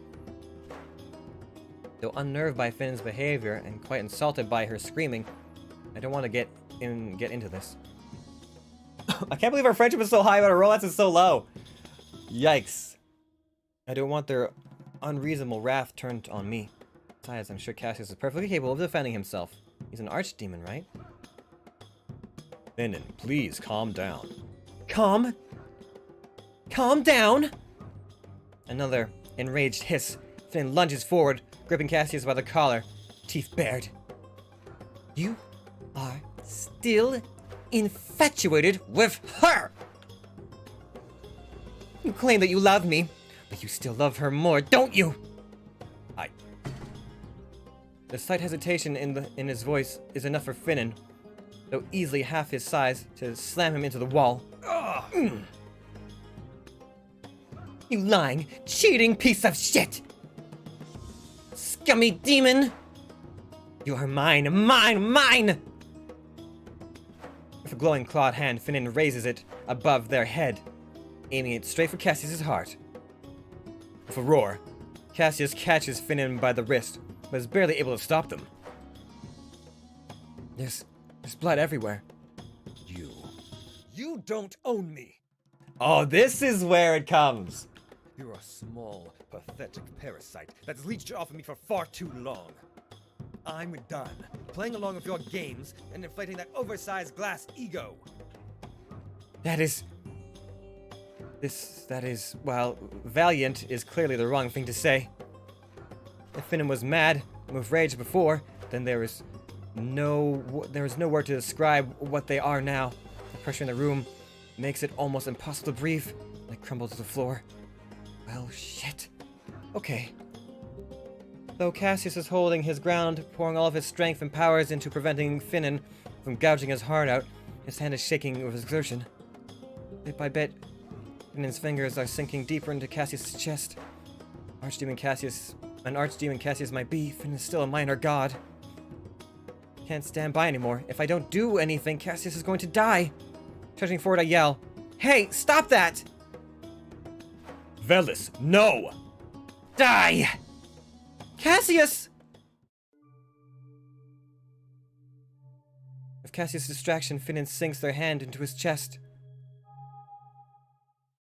Cassius slides down to the floor, disappearing beneath rows of tables. Still beating heart in Finan's hand, which is then quickly thrown to the side like trash. Now, you. No! I backstep but slam into a table painfully, tripped over. Over me, Finan looms, a crazed grin on their lips. They glow, their entire being almost is gone now. It's almost as though there is not a sheen of ice cast over them. It does nothing to cover the rage currently underneath. Die, worthless scum! I thought Finan was going to end me like they did Cassius, but no.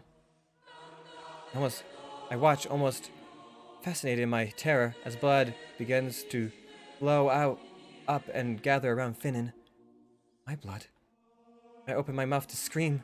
My mouth is instantly flooded with blood, flooded and emptied immediately.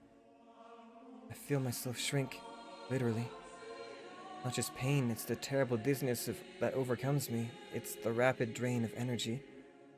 It's knowing that I'm going to die. Even then, Finan isn't satisfied. Sharp, crazed giggle that sounds too close to the voice of a child bursts out of their mouth. Useless. With probably the last mouthful of blood I have left, I spit at them.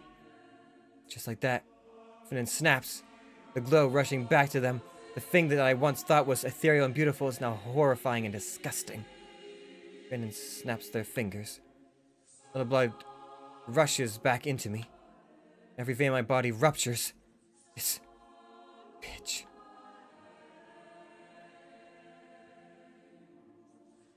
So are those really my only options?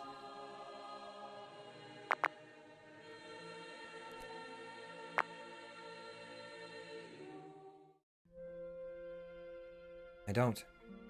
It sounds harsh, but knowing what he once was, I also know that he is not taking care of me just out of the kindness of his heart. He is fixating. The moment that Deathfield truly lands her gaze on me, I feel my mortal heart almost burst. You have gained a certain clarity. I cast my eyes down, feeling uncomfortable and guilty at the same time. Very well. As a fallen angel, he knows how to prevent one's grace from slipping. He did by binding his souls. Then, he was late, unfortunately. Now regenerated when you injured yourself, it went into shock.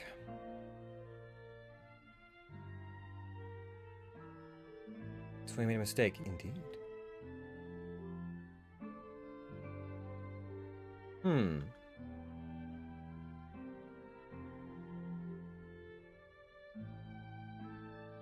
Perhaps if I viewed more of his memories? I feel like 5 romance is very low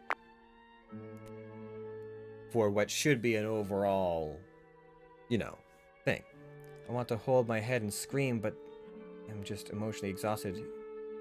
Looking at Deathfield, I feel parts of me just withering and dying. Taste. If I don't either my deals or anything to prolong, if I don't either any deals or do anything to prolong my existence,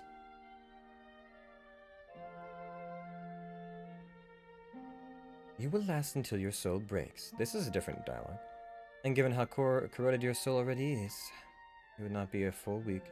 It would not be a full week left. Fall to my knees. I slammed my fist on the floor, unable to contain the despair within me. Funny how I thought I was ready to just fade away. Funny how I thought I was accepting my fate. And now to hear that my days are numbered. No. It's not just despair, it's not just fear. It's rage, too.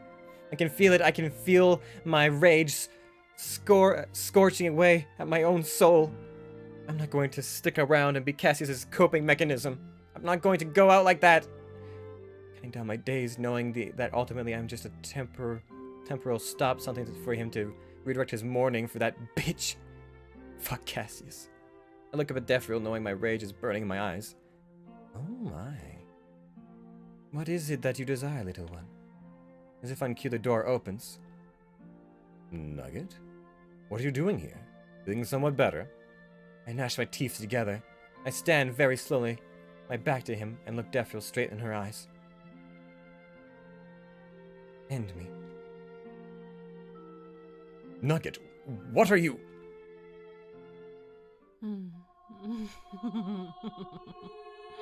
Granted. Shadows fall over me. Welcome it.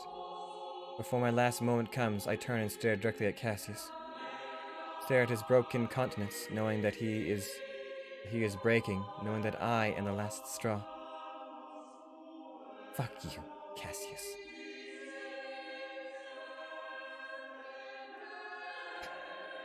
Well, that was extreme. Okay. I'm not really sure what I can do here, but curious about what she's doing, I take a few steps closer. I try my best to keep my distance, not wanting to disturb her, but also wanting to know whose pillar she's using. And just take a little peek. Sunlight startles me and I have to bite down on memory reviewed. Little angel. I freeze just 2-3 steps away from her, offering my most helpless smile. Hi? Get away from me. I, of course, backtrack very quickly, mindful of her golden arm, lest she decide to throttle me. Morning Cream looks up and down, with assessing, almost condescending gaze, as the urge to shift uncomfortably from one foot to the other, not wanting to provoke her attack. I what? Wait, that?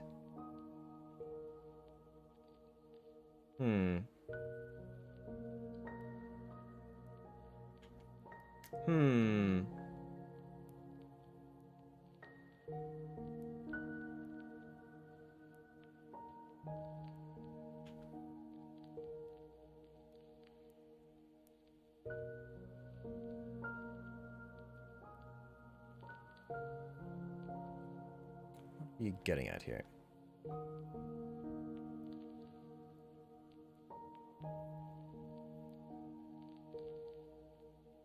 Anything new? Nothing new so far.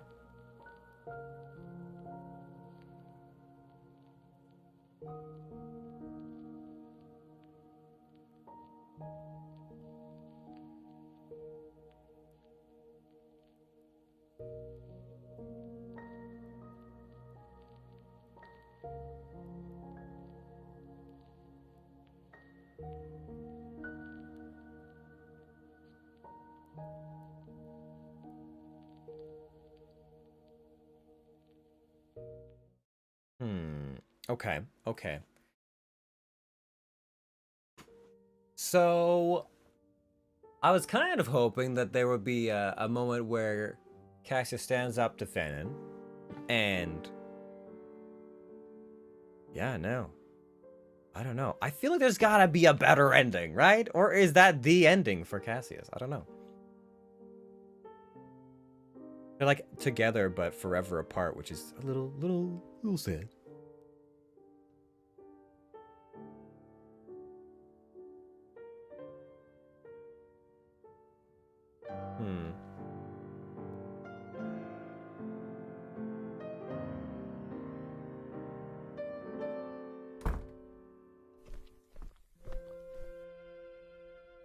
Hello. We've already been through all this.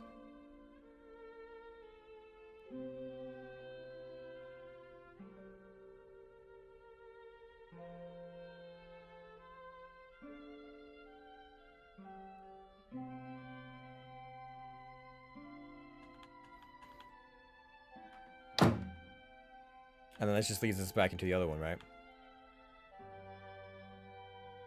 I don't think we're gonna... We went through all this, all of the lies and yeah, advantage of your hospitality, yada yada yada. You have a good.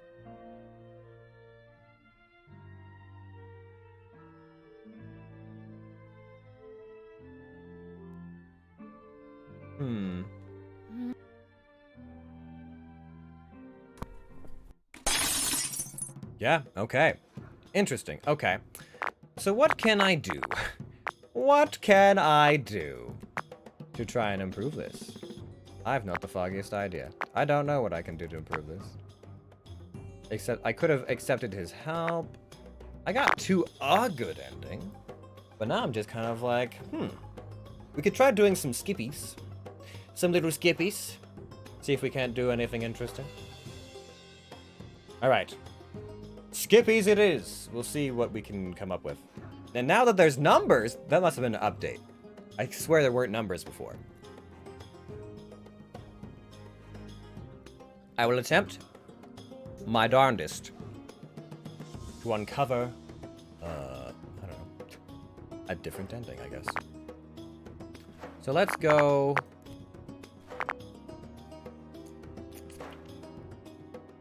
Oh.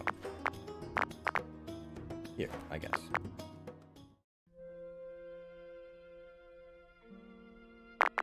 Now, I suppose this moment would be where I would...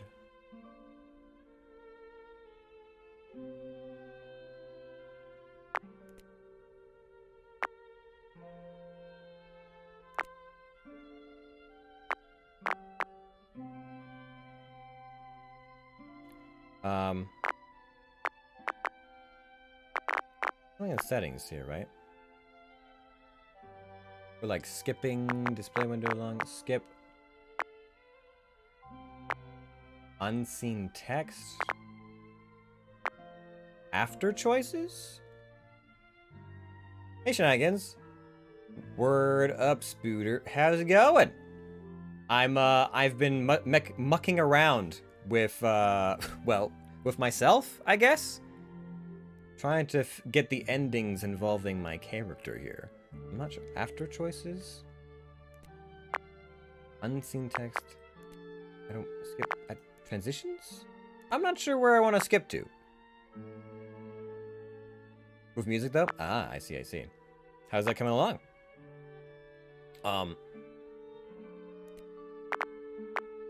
Yep. Okay, there we go. I don't.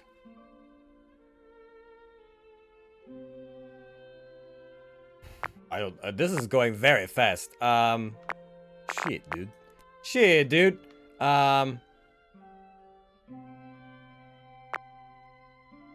Okay, I think we should be fine to just skip along for a ways. I don't... Oh god, what are we... What was the context of this question? I don't remember. I got a few ideas bouncing around. Okay. Alright. What kind of music are you thinking? Are you rewriting existing stuff or doing some original composition? Or remixing original compositions? I don't know what I'm asking! Ask, stay quiet. I don't know what I'm asking.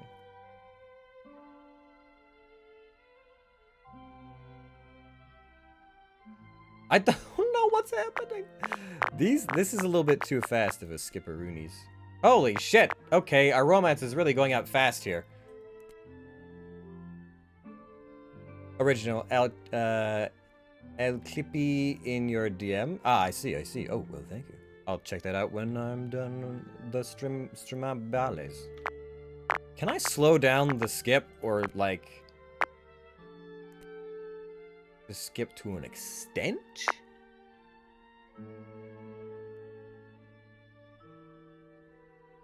I don't even know. I don't even know what I'm doing here.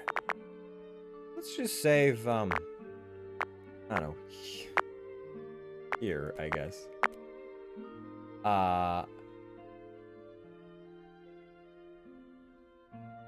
Got my shoulders, I second a... If you didn't like that, I apologize. Well, whatever. We're not trying to get at Deathrill anyways. Okay. We need to go out because we have to find ourselves. EDM-ish thingy? Okay. Alright. Okay. Oh, I sent the album that you sent me the other day. After Friday's stream? Or during Friday's stream, that playlist. Or that album, rather. I sent that to my family, and my dad also really enjoyed it, so, hey.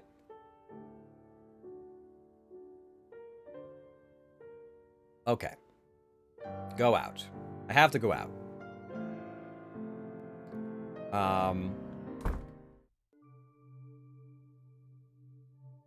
Oh yes, this part, where we're slamming the doors back and forth, getting all spooked. Okay. I need to find myself and do a lot better job of romancing. Also, a lot better job of looking at memories. That's one thing I've definitely not been good at lately. Did some good acoustic stuff. Yeah, I liked it. There's a lot of yeah, a lot of acoustic guitar. Very ambient. It was a good time. Relaxing listen. Oh, I was gonna ask you, because I know you've played all the Witcher 3 DLC, right? Because I just finished it yesterday. The last of it. I just finished Blood and Wine. I know you really liked Heart of Stone, but I actually really liked... I think I liked Blood and Wine more than Heart of Stone. I don't know. And the ending. The ending. Such a fairy tale. Such a fairy tale ending. Like 90% of Blood and Wine still need to finish. Oh, okay. I see. I won't spoil anything though, but it's really poignant. I don't know. I'm sad to see Geralt's story end, because he's been like such a good like vehicle, such a good character to go on all these adventures with. But after, you know, after Witcher 3 and then the ending of the last DLC, it's just kind of like, yeah, it's like, I don't want his story to end, but at the same time, I feel like you'd be hard-pressed to have, like, a more fulfilling resolution to things, you know? And so it's like, do you risk like continuing to like stretch something out until it loses all meaning, or do you let it end strongly, even if it's sad? I don't know.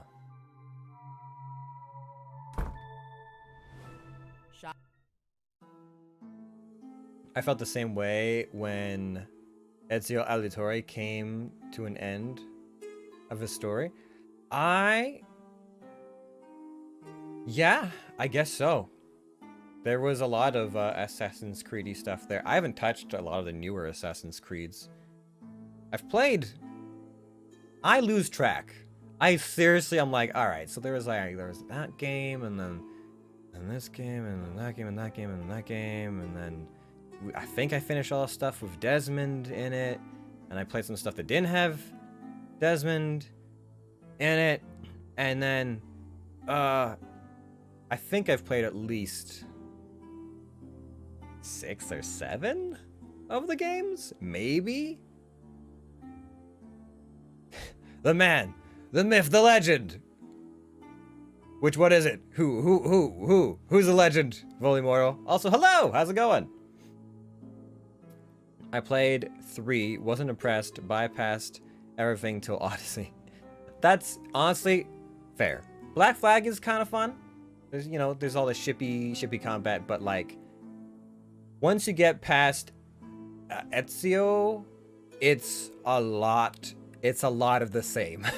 It's a lot of the same, it feels like, and then they switched up the formula. I have a few more of the same to finish. You, good sir, Tips Hat. How you doing today? Yes. Good day.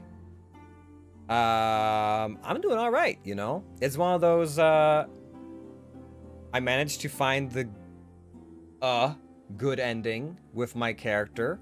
I don't know if it's the best ending. I'm trying to figure out if I can find a better good ending, or if that's it. That's kind of what I'm fiddling around with, because I don't know. I tried backtracking and everything else was just bad endings. So we're going to the beginning to try and optimize things. Otherwise, I'm on my second cup of tea, so that's the kind of day I'm having. I tried to buy Black Flag once. When I went to activate it on Steam, it said the key was already used. I ended up refunding. Weird. Strange. Yeah, I don't know. I don't know what to say about that. Black Flag, I got bored of pretty quick, but not saying it's a bad game, but really repetitive. Yeah. I mean, listen. The only reason people buy Black Flag is to do more of the ship badly stuff you got to do in... whatever the American Revolution one is called. I guess that's just the third one? Assassin's Creed 3? That's really the only reason people bought it. The ships were fun, everything else was just Assassin's Creed. Not a tea guy, but I'm on my second serving of her. I see. 3 was my fave, yes. I don't know. I've played the main story Assassin's Creed, and then I've played some of the offshoot ones, and the offshoot ones are just kind of like, just feels like filler, honestly.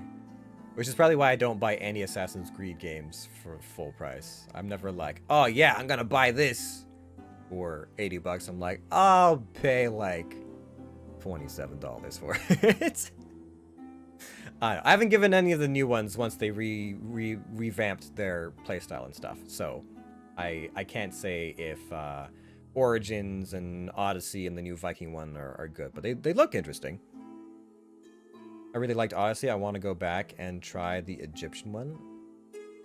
Yeah, I'm tempted. It's on sale right now, but I mean, I already got bought a bunch of games. I started the Master Chief Collection. So Jace can feel confident that I'm playing the games, or one of the games he bought me. Also, what else? Oh yes, for those who are interested in Legends of Keepers, I just got a second copy in my humble bundle, so I'll probably be giving that away at some point in the near future if people are interested. Maybe I'll give the newer ones a try if they're on sale. I'm pretty sure Origins is on sale right now for DLC on Steam for like 20 something dollars, I think. I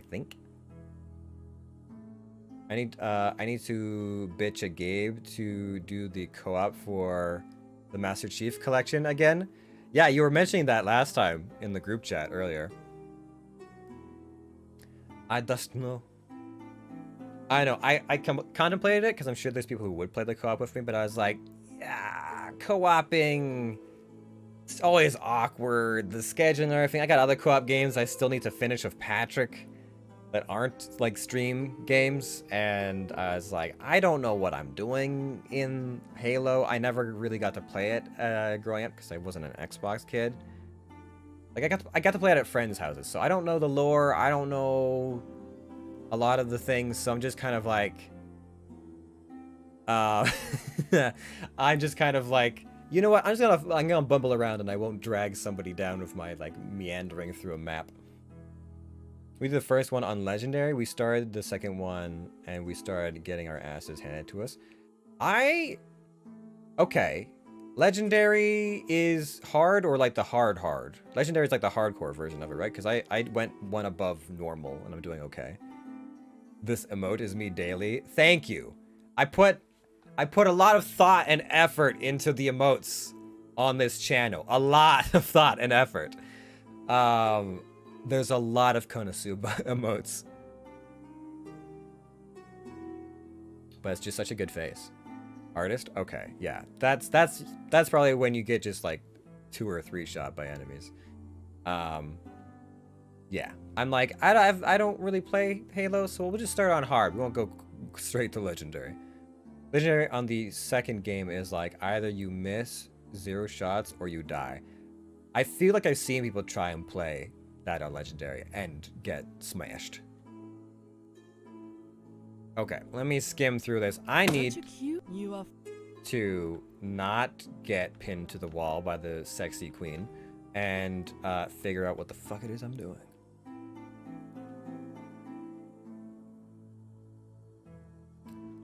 Okay.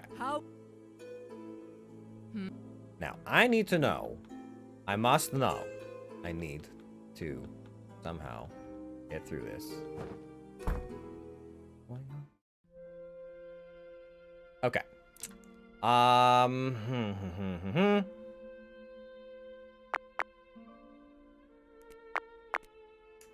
Yes. Maybe not. I'm not sure which one I'm.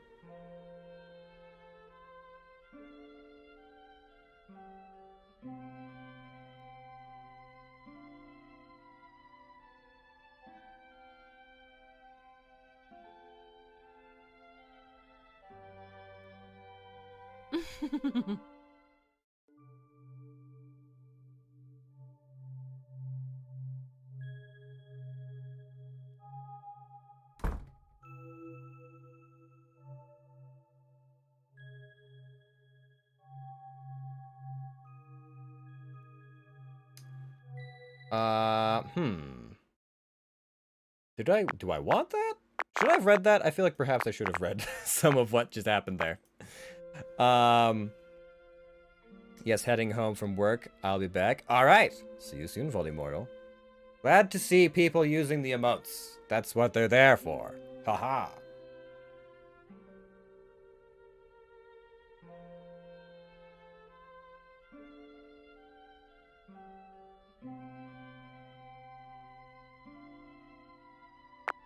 Maybe I want to know that I'm turning into a mortal.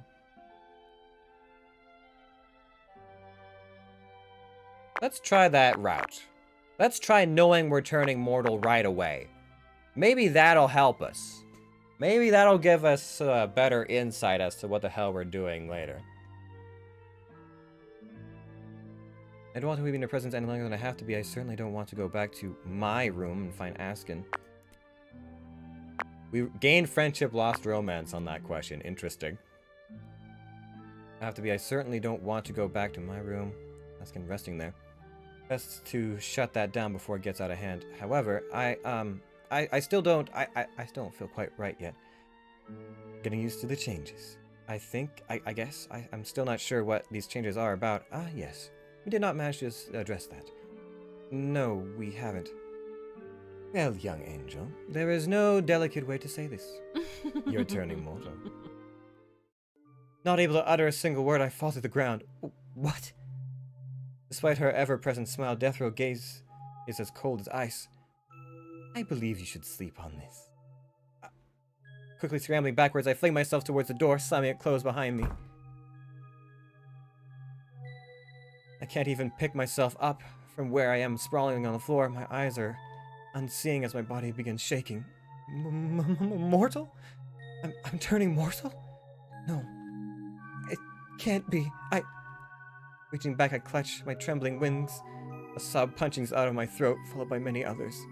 What is happening to me? What has she done? What have I done? Okay, we know we're turning mortal.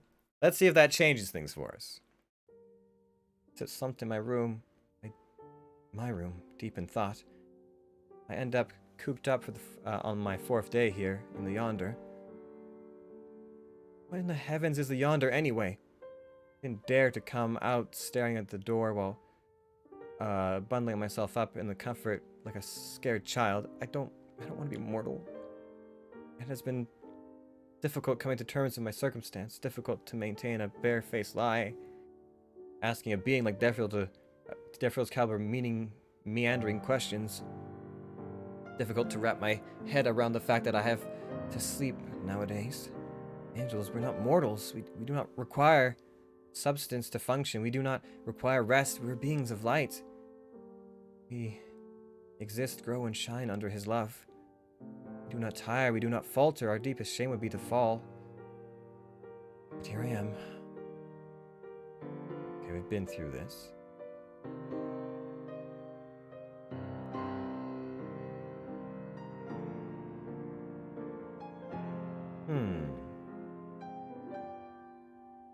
We never did find out more the mysteries of this weapon. That was the other thing.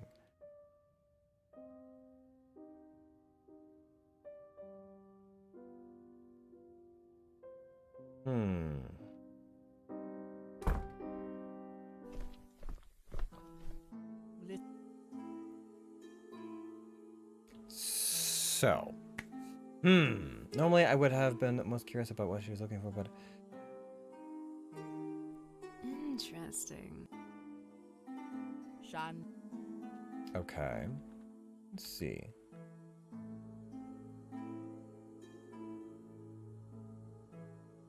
So you're talking about Cassius. Yup.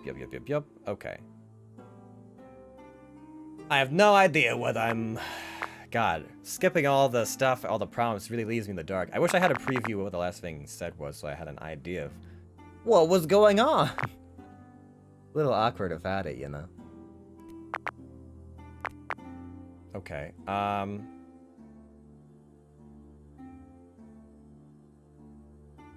How insolent. Children? Shandu. Okay. So we've gone through all this. I know this one. The way is to just keep quiet. Keep quiet, and we can skip through all this. Eat a bunch of food. Okay. Now.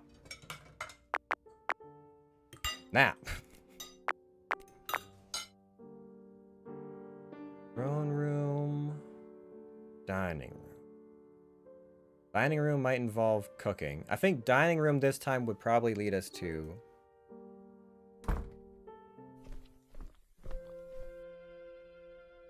Okay, this is where we meet Icho for the first time. If we do dining room a bunch of times, I think that's our way to Ascan. Learning we're immortal skipped a lot of days for us. Which may or may not be a good thing. I don't know. Dining room.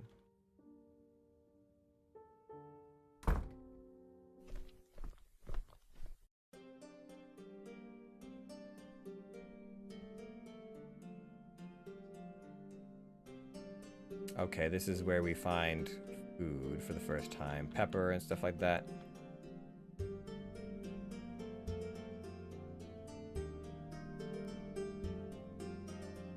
We can take a knife? This sound. Oh, this is a bad idea.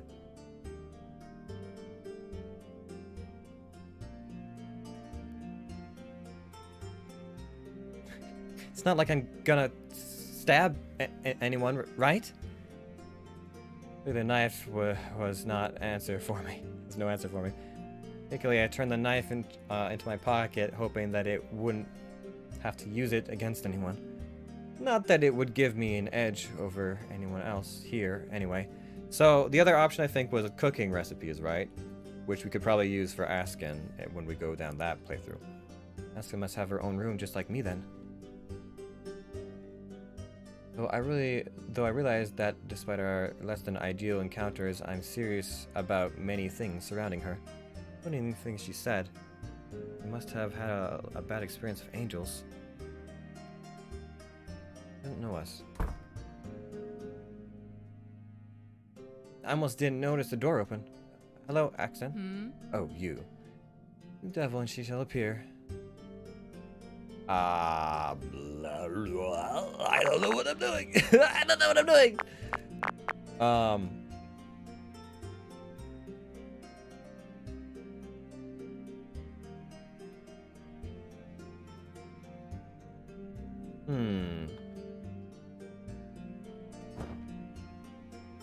Okay, so this is another round of that. Okay, and if I leave, does it just end the day?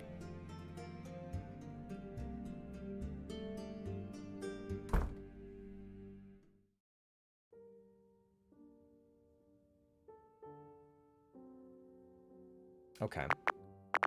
Well, why don't we... I don't know if... Oh, jeez. Do I want to...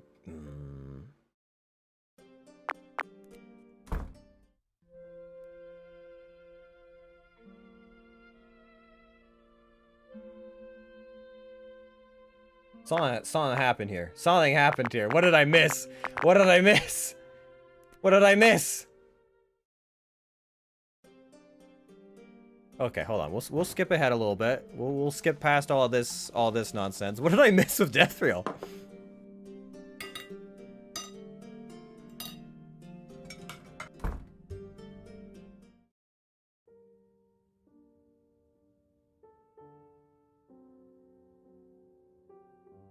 Wait, was that when I left? Oh, this is just... Oh, I see. Never mind.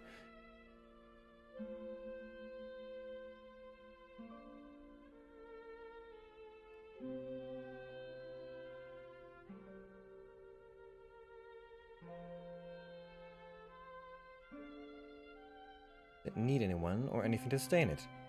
Its foundation is neither divine nor demonic. Oh, this is new. Though I would not deny visitors of said origin. It is if it allows them to enter, of course. What about your permission? Yes. What about your permission, milady? I still haven't encountered Cassius, and that might be bad. What about your permission? To Yonder. But I thought, is that different from your permission? Somewhat. I decide who can stay. Right. Though I must admit your arrival was the first that I was unaware of. I am? Indeed. Suddenly do I get surprised these days.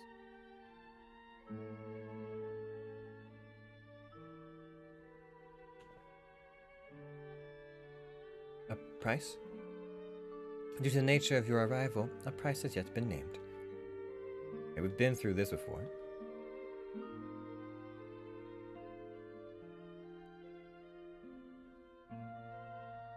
I usually ask for payment up front. That is always a choice. But this time it might be best to wait and see how this pans out. So, who was your favorite author of all time? Okay. Day 8. Day 8, we still haven't encountered ourselves. Ugh, I don't know if this is good or not.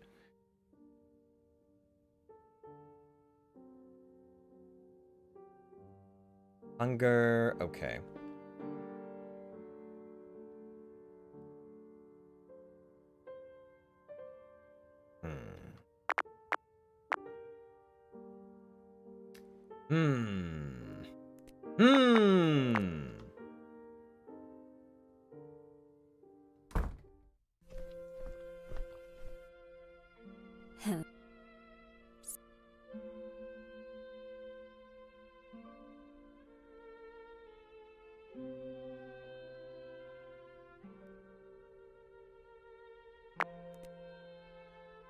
Okay. Let's look at, go to the dining room then.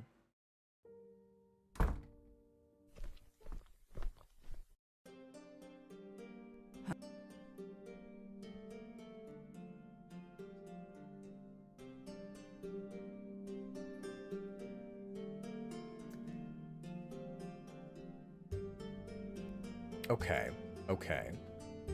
I feel like we're now going down Askin, or Axon route. We're eating new foods now too.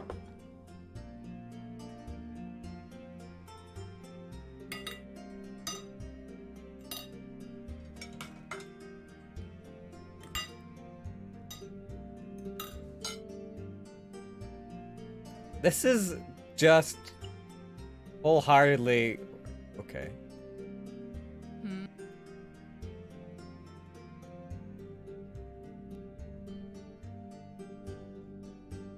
In my Okay, I'm skipping this because I want to give the Axon story its full due and not.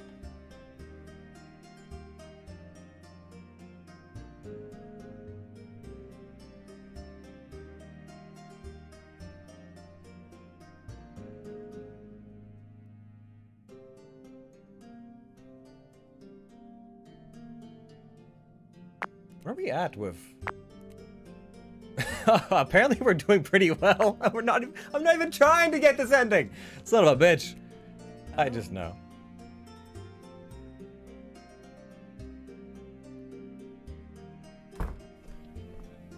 Yo. Oh. What do we have here? Okay. This is a different way of meeting Cassius. A freeze in my seat. It can't be. Demon! imp. Cassius, Your Majesty. And a feisty handful of feathers. Things do get more interesting here every time I visit. You. Without even looking my way, Axon leans back in her chair. I didn't think you would have returned so soon. Neither did I. Came across some interesting info, though the Ancient One would have, thought the Ancient One would like to have a look. You've been here long. 2 weeks of your time, though I'll be leaving soon. Oh, what a shame. I have a few things I wouldn't mind asking, for your expertise.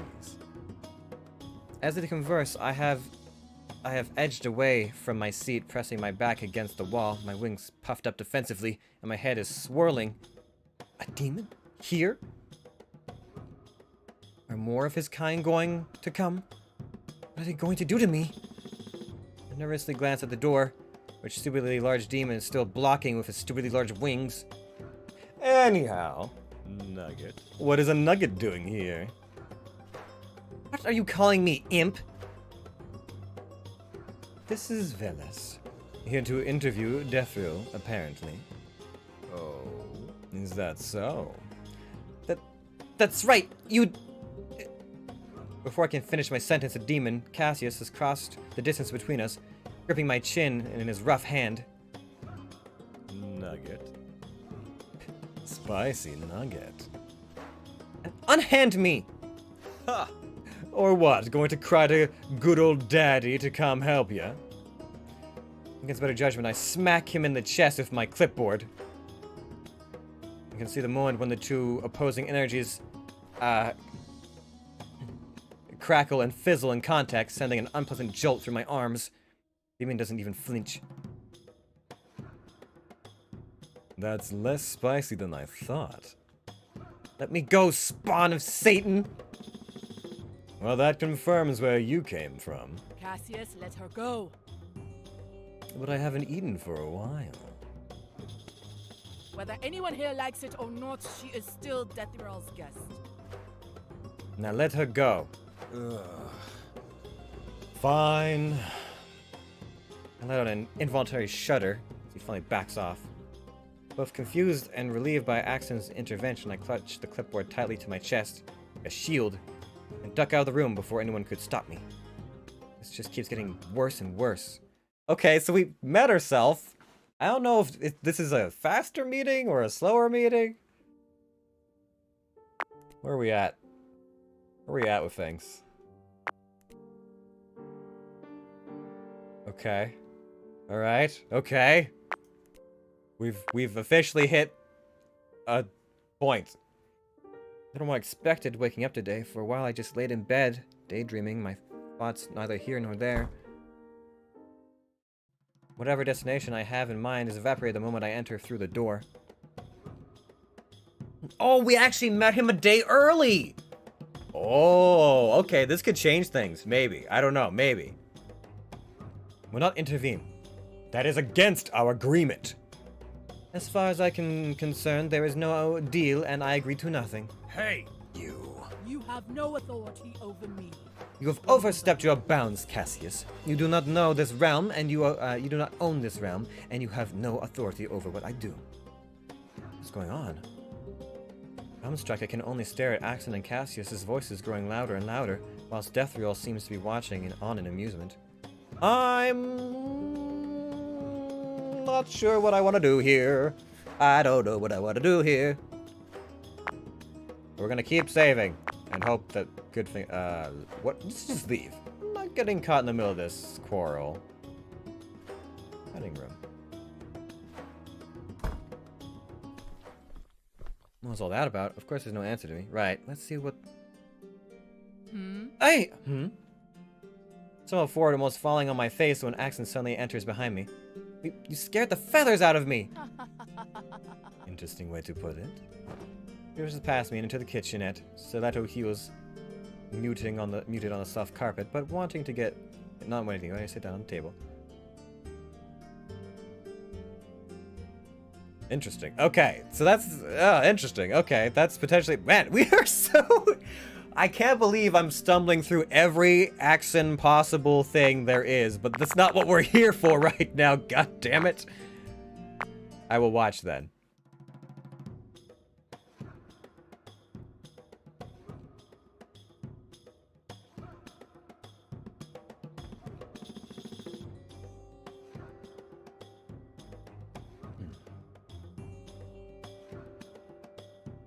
Children. So they argue, and then they get all quiet. End it.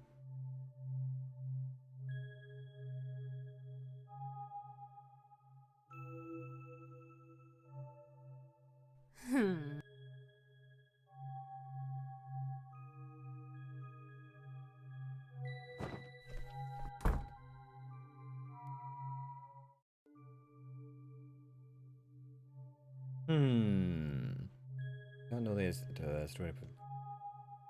I wouldn't dare assume so, milady. I can only say that there is truth to my claims, and that is the only reason why you're still existing. Ancient One, I overstepped. Do forgive me, Excellency.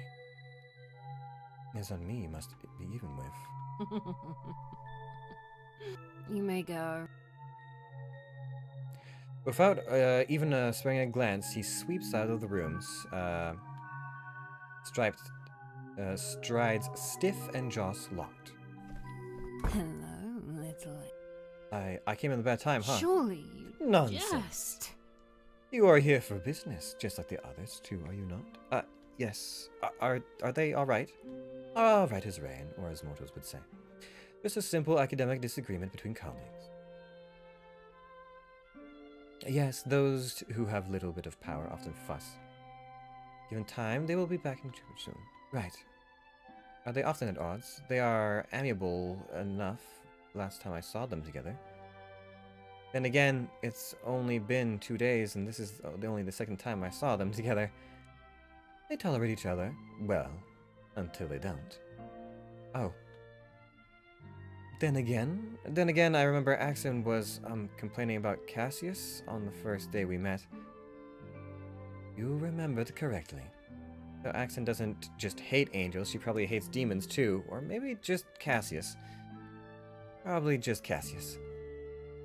So, to what do I owe the pleasure today? Oh, right. Okay. So, we're trying to get to Cassius earlier and see if it makes a difference in what we're doing. Because so far, everything else leads strongly towards accent, and that's not the story we're going for this time around. I forgot. Just passing through. I wanted to continue the interview. I got it for a moment, like an idiot, then blushed the roots of my face. To be honest, I slipped my mind. I just, gesture helplessly around me. That is quite alright. Perhaps you should go somewhere and relax for a while. The lounge would be perfect for that. The lounge? Indeed. Wait, she gives us access to the lounge? I only got to see the lounge at the very, very end of the story. It takes more for me to register that I've just gained permission to visit another room. Thank you. No need. Copying Axon and Cassius, I bow eagerly and turn around to visit the next room I've never been to. Oh. This is so nice. The lounge is an open space of comfortable sofas and armchairs filled with floor-to-ceiling bookshelves. Large glass windows making up most of the walls and warm orange lighting that basks everywhere in a soft, welcoming glow. It's quiet, like most of the Yonder is, but it fills me with a sense of peace that I have not since felt that accident happened more than a week ago. I immediately am drawn to the bookshelves, tracing the foreign tiles and their spines. None of them are in any way languages I recognize, but my innate power kicks in. The life and times of Virich the Great, history of Meriton, the whimsical tales and adventures of Dethoraza, old Ormfni, aspects save us all. There's so many books here! There's an amazing range of both fiction and non-fiction on the shelves, sorted alphabetically by authors' names. Finally, something great! Eagerly, I pick up a few books that seem suitable for some light reading. Kyria's Journey, The Sight of Timber, and the Great Trees of Silvius. Setting onto one of the cozy armchairs, I curl up with the books. For the first time since my arrival to Yonder, a sense of contentment washes over me. We might go with that. I'm not sure yet. Hold on. We might go with that. Having access to the lounge could be a big deal. It could be a big deal, you guys.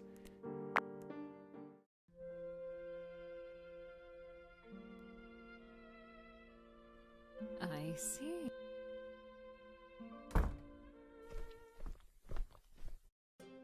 Hmm.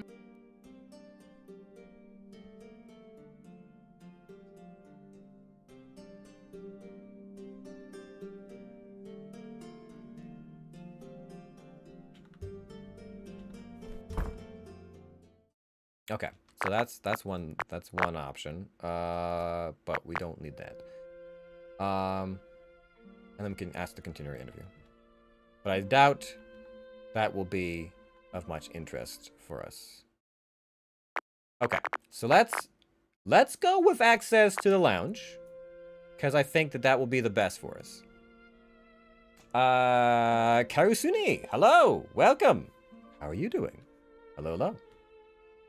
I think we're going with the lounge, because I've never had access to the lounge before, which probably means I'll get to visit the lounge later, although I don't know that I'll find Cassius in the lounge. It seems... I don't think he's one for reading. He's gonna be in the lab. Having visited the lounge, I feel the ever-coiling tension in my body lessen upon waking up. Mrs. Peacock in the lounge with the candlestick. Well, there's plenty of whodunits for who murders us in all the bad endings that we've uncovered so far. But we're trying to unlock a better ending for Cassius. But Kara, how are you? All the stabs. I mean, we've been torn apart a few times. We've had some moments. I've only reached one good ending, and it was like a bittersweet good ending, So I'm trying to find a slightly better ending before I go down a different road. Though, I feel like I've stumbled upon so many Axon moments while trying to find Cassius. It's not even funny. He's good at dying. This transcends all games. Hey! It's not true. I'm good at games. Most of the time. I feel the ever-coiling tension in my body lessen upon waking up. Oh, maybe this will stop our panic attacks. The quiet peace is provided me has been a much-needed balm to my constantly strained mind ever since entering the Yonder. Cheat sheet time? Possibly. I know they've released a guide, a walkthrough for it, but I usually try and avoid those if I can help it, even if it's a bit messy. I may or may not have helped you to your end. Yeah, you know, I seem to remember the time in Divinity where you fucking nuked all of us with what was supposed to be a healing spell and instead killed half the party. I'm not admitting to anything though. Oh, you don't have to admit to it. It's on record. We have it on video. Caught in 4K. There's so many wonderful books and pieces of literature that I have never heard of before. From worlds that I in my wildest imagination can't believe would exist. I can foresee myself going there often, as often as I'm allowed. Deathfield didn't seem to care that both her guests were at odds with each other, only stepping in when they were close to trading blows. Which begs the question whether she only bothered by the prospect of violence. Or she only interfered because it was something someone in her position should do. Girl said she didn't care about what others did outside of the Yonder, but she certainly seemed to care about what they did inside the Yonder. Perhaps I'm just overthinking this. Today will mark the 11th day of my stay here. It would have been my 11th day of my job if I was still in heaven. Day. Your condition is deteriorating. Oh yeah, the clipboard exists. I haven't seen that in a long time. The brief glimpse into the conversation of Deathfield was with her visitors. I know for a fact that there are other facilities in this place. Other than my own room and the dining room, both Axon and the demon, Cassius, have their own rooms as well. Axon and Cassius both seem to visit a place called the Research Hall frequently. Well, I have heard mention of the library or something else too. I know that I can choose my destination as I open the door. All I need to do is think about where I want to be. Fortunately, thinking about either the research hall or the library only brings me to my own room. It's easy to understand that I need permission to enter these other places. I wouldn't deny I've been very curious about what kind of library Deathfield has, and the promise of knowledge definitely sounds endless there. But I have more pressing matters at hand. If I can just reach the research hall, perhaps I can work on my clipboard. And cozy up to Cassius. It was a heal. It just kind of made the oil explode. I'm a medic, not a science teacher. I'm a field medic, not a scientist. God. Hey, when in doubt, burn everything. That... You know, in all the games that we've played that have, elemental capabilities, that seems to be our go-to. Is just explode things. Hey, Angie, how's it going? Hello, hello. Cassius a bit elusive in the first arc. Fireball, meteor storm. Fire is always good. Yeah. I think even, hell, in my D&D game that I'm playing, I'm the healer, I'm the cleric, but at one point I had Firestorm as a spell, so even as a healer, I tend to have fiery magic. Yes, but you're right. He is very elusive in the first arc. That's why I'm trying to track him down, damn it. I see so much of Axan and Deathfield in the first arc. That's why it's so hard to get to him. Angie, is there... Okay. You would know this. I got to the ending where Cassius sends me home. Is that the best ending for Cassius? Or is there a better one? Because everything else in that final phase of the story when I went back just involved me dying. We also believe in testing the limits of a friendly fire. Only you can make all the forest fires. I have a friend who will find a way to get fireball in every class. I mean, it's doable. All you need is a wand. Just a fireball wand. Wand of fireball. That's about it, really. There's a better one. Did you get the CG? The CG. Are you talking about the weapon? The little claspy weapon? Or are we talking something else? There's a better one, yeah. The Karanusai is our... Oh, you're the lead writer. Oh, well, Jesus. Fuck, I'm here anonymously. Oops. Oopsies. Hello. I feel like I've met more of the team behind the game, playing the game, than when I worked on the game.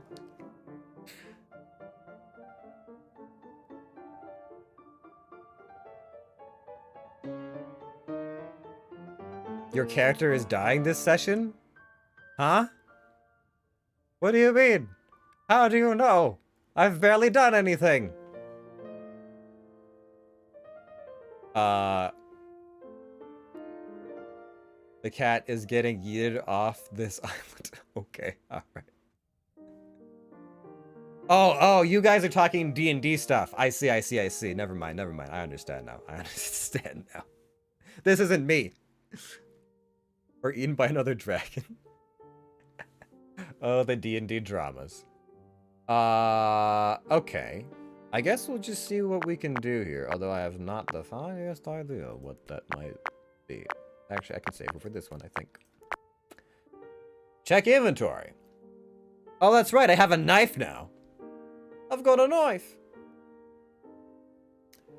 But yes, there is a CG that you'll know if... There's a CG that you'll know if the good ending. Stabby stab. A word good. What do you?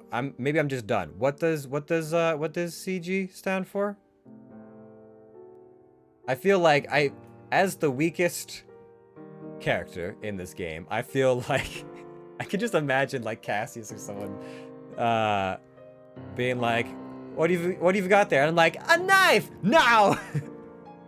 Nugget, put that down, Nugget! Don't run with knives! This is a knife. LOL, the road leading up to the good end is violent, though. The artwork? Okay, to be honest, I never remember what it stands for, but it's a fancy artwork in your gallery.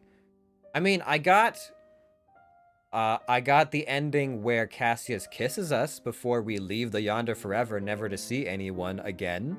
And it said it was a good ending.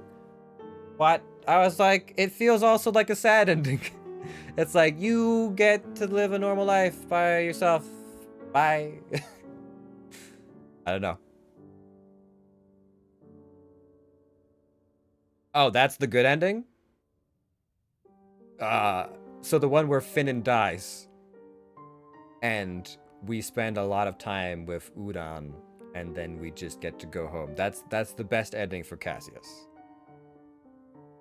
Because I felt like I was missing something. Because my romance was only at 5. Also, did you guys add... Was that an update that happened?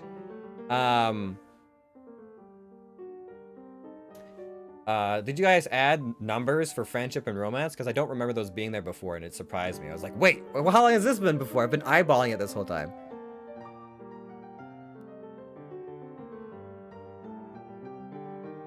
Timos, never blah, blah, blah. Oh, that's the good ending. You got it. There's another ending for Cass, but that's in our update. It's coming out next month. Oh, I didn't realize you guys were still adding stuff. Interesting. Okay. So, I have accomplished... How many good endings are there currently? and then I can kind of ballpark it from there. Is there like one good ending for each character right now, and then everything else is bad endings until more stuff is added?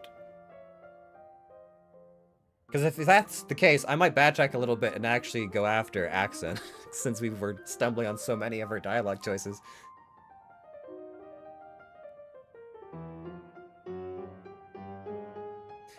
I'm also not entirely certain. I have this inventory of a weapon and a knife. I have two weapons. My inventory is just 2 weapons. There are 4 good endings and several neutral endings. Okay. 4 good endings. Aggressive, aren't you? Listen, a girl's gotta protect herself, you know? I need some kind of demon-slaying soul thing. And a knife for the mortal enemies, you know? Okay. Okay. So several good endings. A chicken bucket just needs to get eaten. I'm not sure how to take that.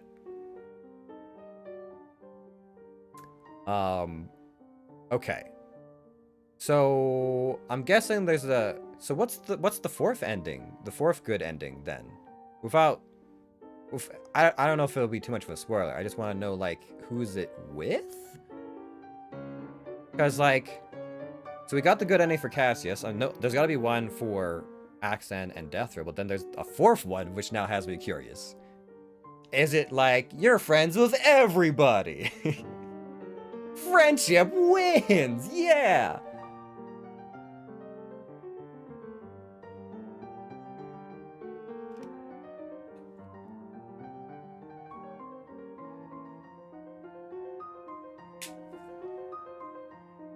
Uh-oh. Uh-oh. That does not make me feel great, Kara. I look through the items I've collected. None of you are really useful, huh? Oh well. I mean... mm-hmm. Okay. And now I have access to the lounge. I don't know what to do about this. The lounge might be part of the... Oh, okay. Hold on. So if I... But if I go after Axan, I don't get access to the lounge. Interesting. There is one that Velis became very badass. Okay. Alright. I'm gonna assume we stock up on weapons, get access to all the rooms, learn some nasty secrets, and bust our way out of here with explosions. Maybe. I'm gonna quickly check in on the lounge and see what's happening there. And then we might backtrack and go after Axan. At which point I will have to figure out how to... We'll figure out a badass ending. We might actually be on track for the badass ending. I don't know. Bracing myself, I walk out of the door. Might as well get the day started. After the ordeal yesterday, I don't think I can deal with talking to anyone today. There is, of course, the unfortunate chance of running to Cassius, but I don't think I can entertain Deathrill today without constantly tripping on my words.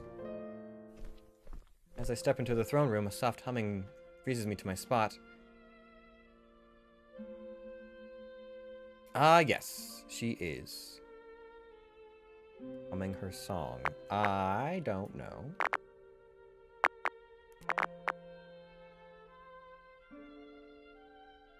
I don't know what I want to do about that. Let's just... listen? We've gone through this before. True death. Get some brownie points, why don't we?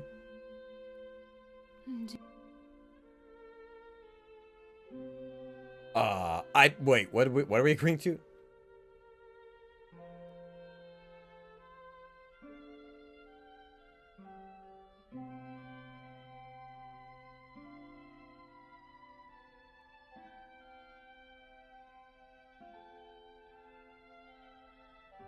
Okay, this is a whole new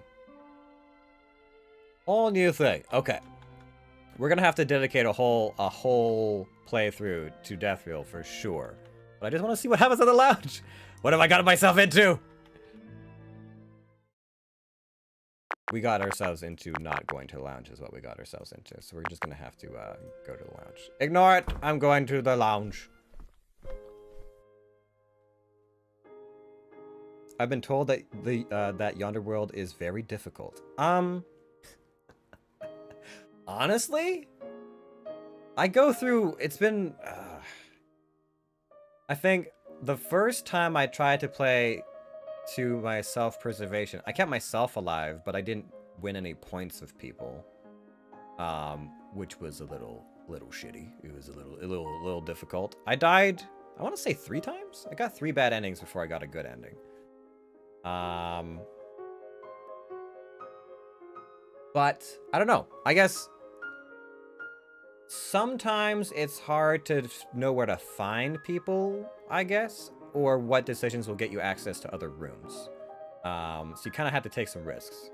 But usually, I think towards the later arcs, it gets clearer. Like, it feels clearer what is a good idea and what is a bad idea once you have kind of a grasp on some of the characters. But early arc is definitely, I feel like, the foggiest, the fuzziest.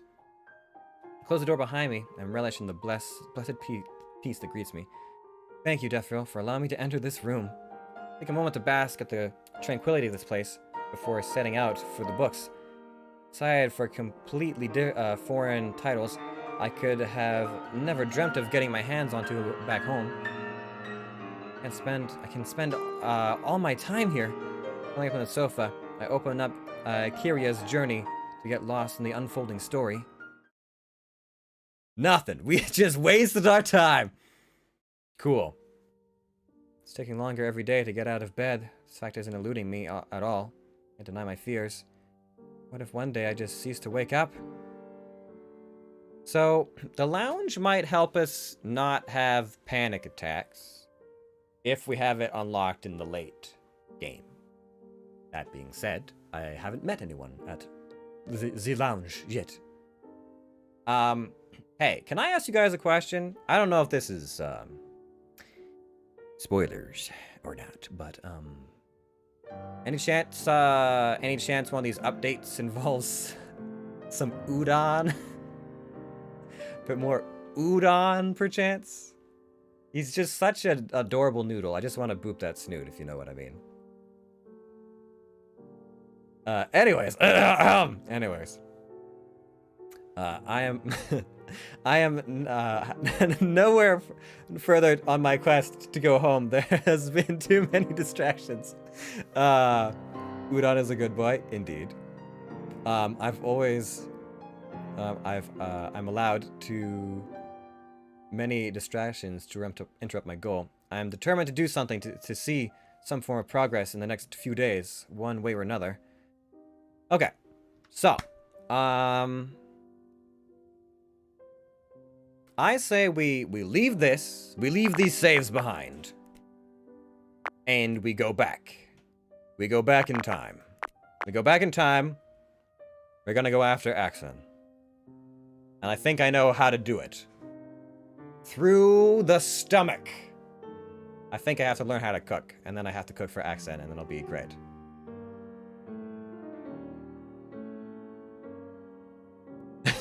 There might be some. Okay, alright. That's neither a confirmation nor a denial, but... Alright. I'm watching you. So there's more endings coming out. Oh boy. Okay. Did not realize that. Okay. I can't remember what this pertained to. Oh, yes, right. This is if I learn if I'm mortal or not. And then, but then I think I skip days?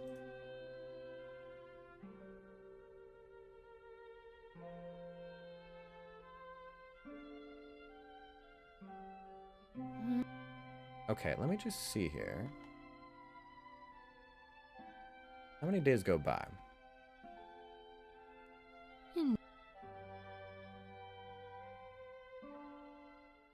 Okay, so this takes us to day 4.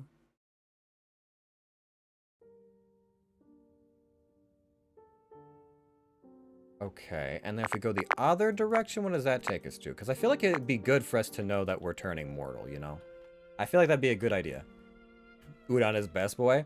He is the most wholesome character in the story. I felt really good about Ito for a while. And then he disintegrated Finnan. Which I thought would somehow impede my progress with Cassius being kind of slightly responsible for the murder of his fling. But the other option was just death. So so I guess not. But no, I getting to spend so much time with Udon was fun. I liked being able to talk to him. But no, Ito seems nice, like a good person, if a little bit scary at times. Ito saved the day, yes, and he seems to like us. Unlike Deathrill, who sometimes does not seem to like us, but you know, we haven't also tried to get on her good side. I don't feel all right yet. Okay, so now we learned about our mortality. We've gone through this. Now, is this day 4 or 3? We already went through this. Now what? Yeah, so it skips a day.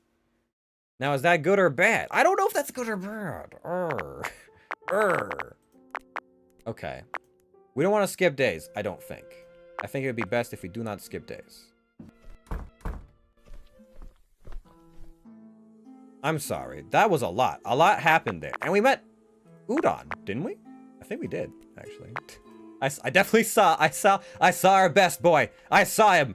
You can't hide Udon from me. Ito is good boy. Udon is good boy. Ruby is good boy. Yes, Ruby too. Oh, Ruby. Is Ruby...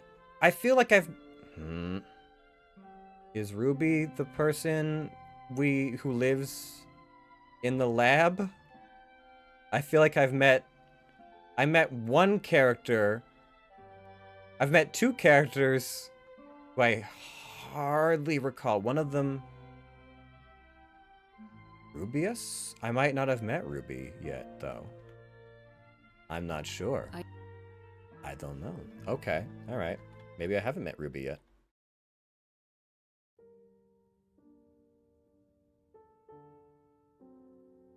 Okay, so we've been through this. Let's see what happens when we head outside.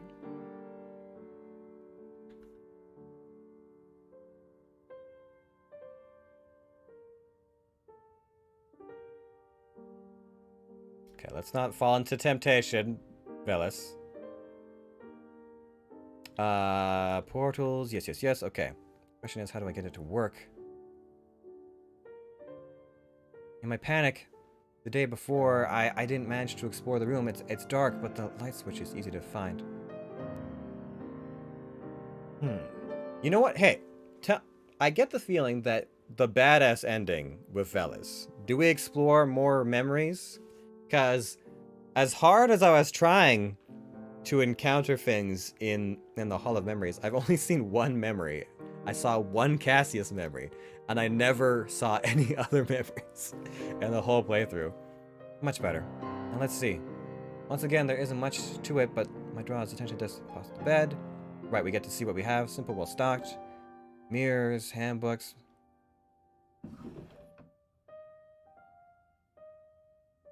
We try and tape our clipboard together a bit. Turn to stare at the door.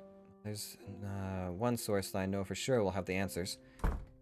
Alright, here we go. There are a lot of memories to see depending on the routes. I feel like I'm just bad at at getting to the thing I'm trying to get to then. I can miss the mark pretty fast. Hello, Lady Deathrill. Huh? I didn't realize you have guests. I'll be leaving now. Whoa! Without prompting, the half-snake, half-man creature lunges past me. He could have run me over if I didn't throw myself out of the way. Hey, watch it! Wait, that's... Slams the door behind him, disappearing before I could get a word out. My room. What? Who was that? Udon! Apologies for Udon's behavior. He is rather shy.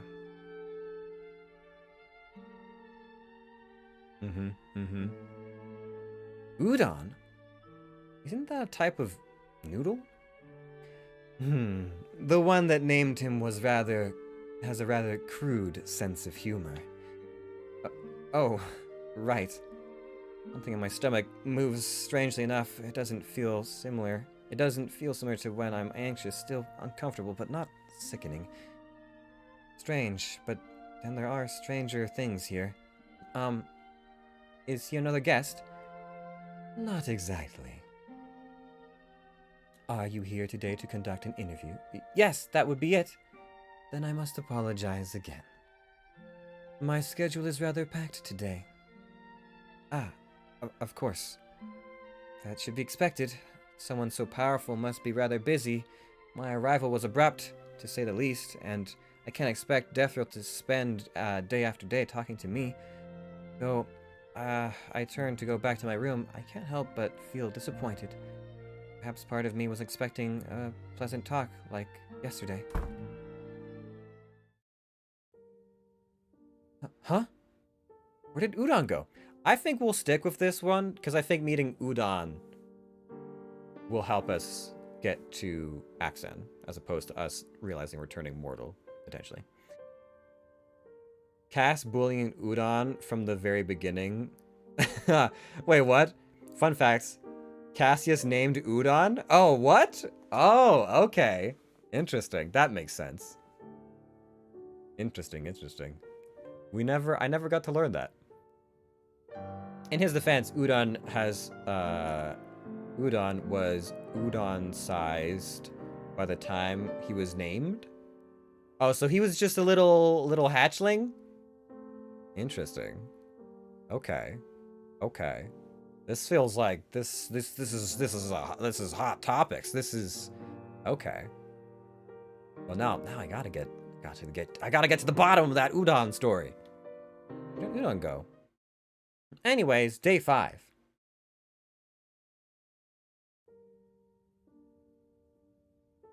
I think our badass ending is we realize we're turning mortal early, and then some other stuff. Maybe.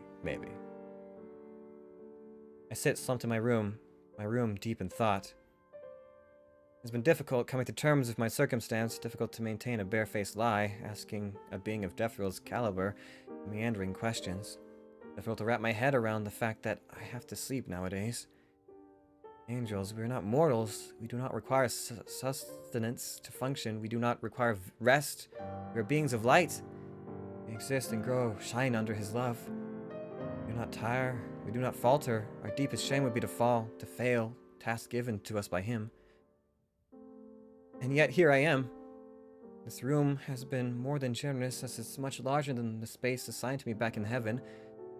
The decor is sparse, unlike my crammed bookshelves and the tiny desk, but unfortunately the windows, tightly locked and unbreakable, offer a view of the eternal night of this world. I look down at the clipboard and navigator on my lap. The 2 items I refuse to part with despite being broken. What can I do to make you work again? I've managed to mend the parchment with some tape I found in the room. Pitiful attempt at best, and of course the clipboard still displays a series of question marks, as if trying to use any of my magical functions. Moving to the desk, I look at the meager resources I have. It's still active, or so I believe. At this point, any direction unlike my own used to. In fact, I can almost swear the pointer are stationary. You aren't going to help me either, huh? Of course, there's no answer. However, looking closely, it seems like the center of the device is missing something. I thumb the indent. No, this almost feels like a socket, although it doesn't seem to give, despite the force I apply. This is part of our badass ending, isn't it? It has to be. It has to be. There's no way. I don't feel like this is part of a Defriel ending or an Askin ending. I feel like the badass ending is we just gear up. Weapons akimbo. Take on the Yonder all by ourselves. Feathers and quills going flying. Clipboards smacking people on the head. Sucking their souls out, you know. I've seen devices with similar activation buttons before, though none of them have been navigating devices. They've been transportation devices, albeit a lot larger than this trinket here. They all need a conduit of power. Where would I find such a conduit here? As far as I understand, conduits are made with devices that are prepared, that they are paired with in mind. Either I missed this device's conduit somehow, or was broken and shoved into a cabinet by its previous owner. Either way, it's useless to me as it is. Sighing, I stare at the door to my room, with dread crawling in my stomach. Alright, let's get out there. I might be young but not stupid. Okay. Skim ahead a little bit. So where the hell did I end up? Alright, here we go. Quit being a meanie and keep stuttering? Oh. Is my connection? Hold on, let me check my connection. It's showing as green on my end. So presumably I'm fine. It might be... For once, it might be a you thing. Okay. I'm so used to it being a my issue thing that I'm always like, is it me? Is it me again? Oh no. Little angel. Ah, the angel is here. Huh?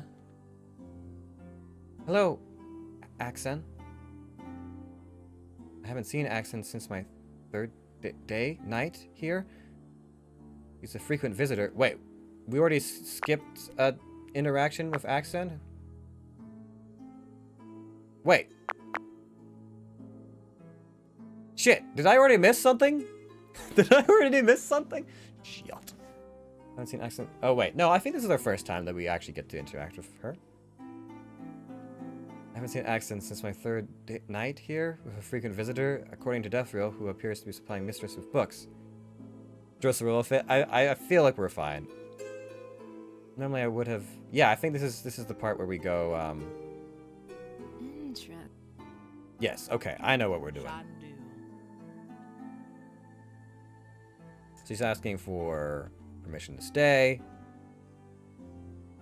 And then what do? We go, you're not staying in my room, are you? And then she goes, what did you say? What? Yes, we ask. And then we get food. What? How insolent. Obviously not, you insolent. Children. Now, the child does not know how this place works yet. Perhaps Her Majesty can fulfill this one small request. Show the child around. Shandu, Very well. Axon turns and throws a seething glare at me. I instinctively shrink. Come along. It's a good thing our stats are already at 0, because we can't lose any. But thank you. Right away. Upon following Axon, it takes a moment for me to wrap my head around what I'm seeing. Well, this is definitely not my room. Little angel. That is not how the Yonder works, little angel. The way she says little angel always manages to sound like an insult. Something dark curls within me as I narrow my eyes at her contemptuous stare. I'm sorry, but have I done something to you? We've barely even met. I don't think such hostility is called for. Oh. No. The birdie has a voice. Why do you have to be so rude? I reserve my right to be wary of you. Axon looks at me up and down. A single emotion frustrates me even more. Well, perhaps not you in particular.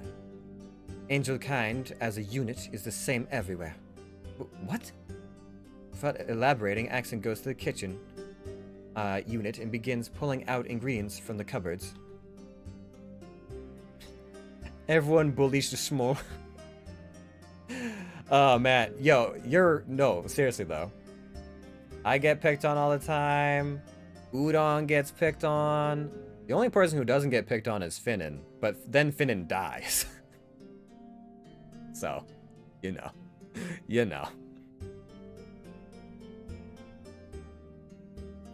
Daffodils above the year. I don't know that I believe that statement. Then definitely gets picked on. I mean, she gets picked on by Deathrill at least once. I guess I don't have the grand scope of things, but I don't know. I feel like we inadvertently end up picking on ourselves because Deathrill asks us a question and then we just stumble all over ourselves because we don't know how to function as an entity.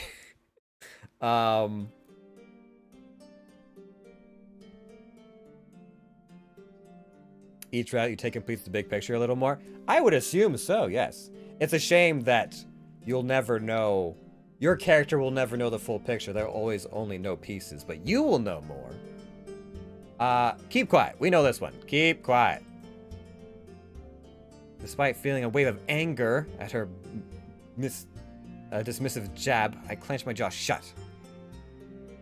Foot and mouth syndrome, that's what Vel suffers from. I'm not looking at it being confrontational. I'm not good at being confrontational, and I don't know the extent of Axon's powers, nor her standing of Deathrill. It would be wise not to offend both at once. Taking a seat at the table, I sit down, fiddling with my broken clipboard again. If only it could tell me what I'm dealing with.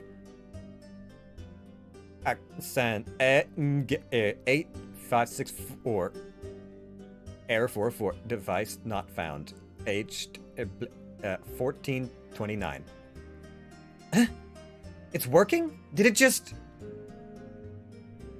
Glancing at Axon's back, I discreetly and frantically tap on the surface, trying to figure out if any of the other functions work. Error 404, error 404. Heavens not found! It's a no.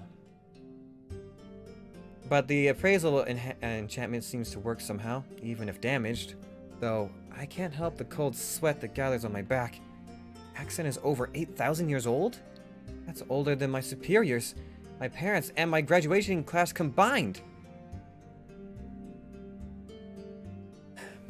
But she's not a deity as far as I can tell. I think Axon was born mortal, which begs the question, why couldn't we become immortal after going to the mortal world, you know? She's older than many of the pagan gods the mortals worship, older than some civilizations I know. I bite back a shudder and carefully tuck the clipboard back against my chest, trying to direct my focus elsewhere. Does not provide to be difficult. Huh? An enticing aroma fills the air. It's so heady and attractive, like Askin. I mean, it makes my head spin, like Askin. I mean, a gnawing feeling in my stomach. The strange sensation that I have been feeling for days now intensifies as I take the scent.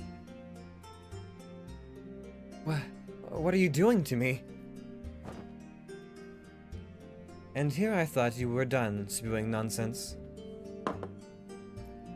She has returned from the kitchenette, her arms laden with a tray of several small dishes. All of them smell simply divine. A strange sound akin to a deep grumble emits from my stomach. Huh? Hungry? Want some? Can I? With another word, she nudges the tray towards me. And despite my own reservations, I pick up a small plate and gingerly place a bite. What? This is delicious! The little morsels of food are what I recognize as sushi, delicately formed and so fresh it's perfection.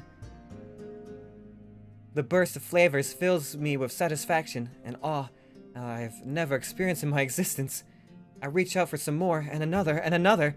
Emboldened by Askin's silence, I sample some other dishes, and am presently surprised by how delicious all of them are.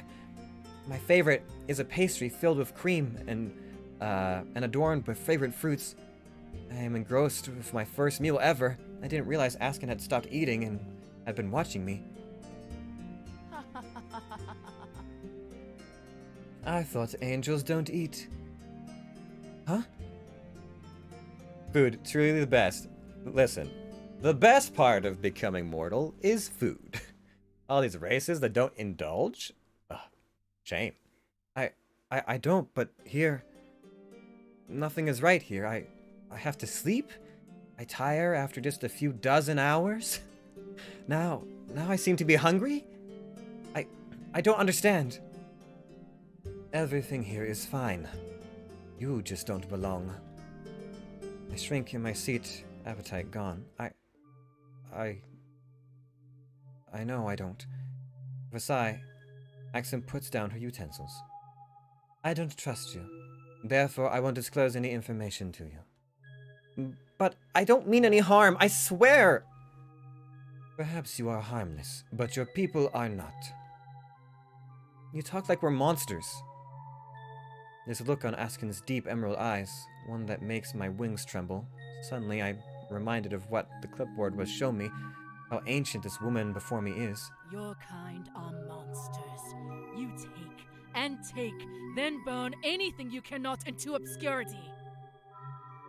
Villa should have spent some time eating them, more time eating than panicking. I mean, listen, she really doesn't do herself any favors by just eating like jerky and tack.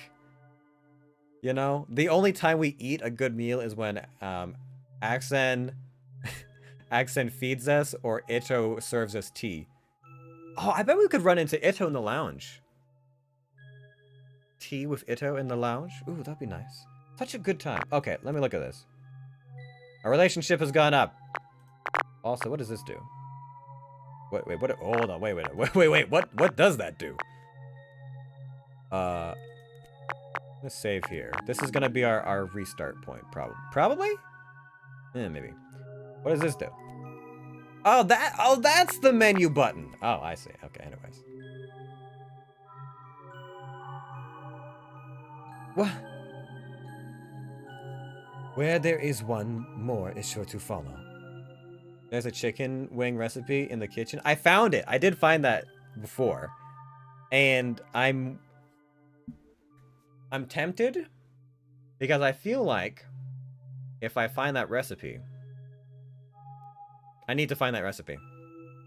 It's a surefire way to Askin's heart is to cook for her instead. I do not know why Dethriel chose to be merciful. I do not know what sort of nonsense you spouted off to her. But the first sign of trouble, you are dead. Got it. Not trusting myself to speak, I nod once. Axon has this deep-seated hatred towards angel kind, it seems, and I know there's nothing I can say right now to change that. Day 6. Okay. Fortunately, I didn't feel the need to rest by the end of my 5th day here, which means my mortal needs aren't as constant as regular mortals. Yet, unfortunately, my hunch has been right. Every door in this place is linked to the throne room, and to access any room, you must go through a vast chamber where Dethriel resides. I left the dining room yesterday only to enter the throne room again. A bemused Dethriel told me to go back to my room. I couldn't say I was surprised when the door opened to my room. I guess I'm gonna have to visualize other rooms, think about where I want to go, huh? I'm not sure, I'm not used to this kind of magic, not in the heavens anyway. But I have read about it, not in detail, but I have come across something similar before. That means Yonder can have several other rooms. I wonder if there's a room that can help me with the clipboard. Day 6.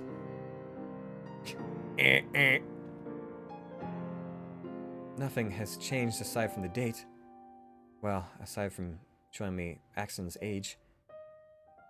So the age appraisal feature must still be working somehow. I just can't get it to work on command. Either that, or I just got lucky and it just randomly turned on at that time. You're certainly not working now. I wish I could do it, but I want to insert R2-D2 screaming here. Well, there's no use in stewing on this now. It's been almost a week and I still have almost no answers to anything. Okay. Now, our journey to woo Axon begins, and I think we need to go to the dining room. Even though I'm not worried, I want to try and find a way into the dining room again. Is it too early for breakfast? I technically just ate. Would it be too much to get more right now? Would it be rude to just bypass Duffel and go straight to the dining room? Or would that make me look suspicious? Decision anxiety make me take a while to get going. In the end, I quickly duck into the throne room, hastily get Deathrill, mumble something about being hungry before turning around and desperately thinking about dining room as I grab the doorknob. My immense relief seen before me changes and I find myself in the dining room. Right! That works! The room is empty, which is a bonus. I wonder if I can just look around. The room is small, the tables, only 4 seats. The cupboards hold matching number of china sets. Deathrill probably doesn't have a great number of dining guests. Not difficult to imagine her entertaining people with small talk over bruschetta. She probably won't turn down some wine though. Turning to the rest of the room, I realize that the fireplace is just a prop. There's no chimney, no place for logs. I recognize the painting. I don't recognize the painting on the wall, but the flowers seem to be fresh. At the back of the room, there are several cupboards and drawers, filling the brim of various packages. Oh, are these foods? None of the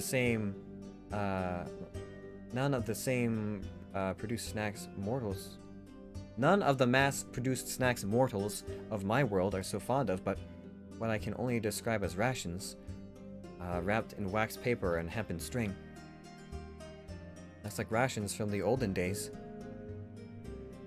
Carefully, I peel open one of them, sniffing at the dark morsel. That's a lot of pepper. There goes nothing. Taking a tentative bite, I wince a little at how tough it is, but the taste isn't too unpleasant. Probably jerky. Not too bad. The portion in each of these packages are bite-sized too. It means I can go here whenever I'm hungry and find something to eat without having to cook anything. I do kind of want some jerky now. I very seldomly eat jerky, honestly. Only like once or twice. I don't know.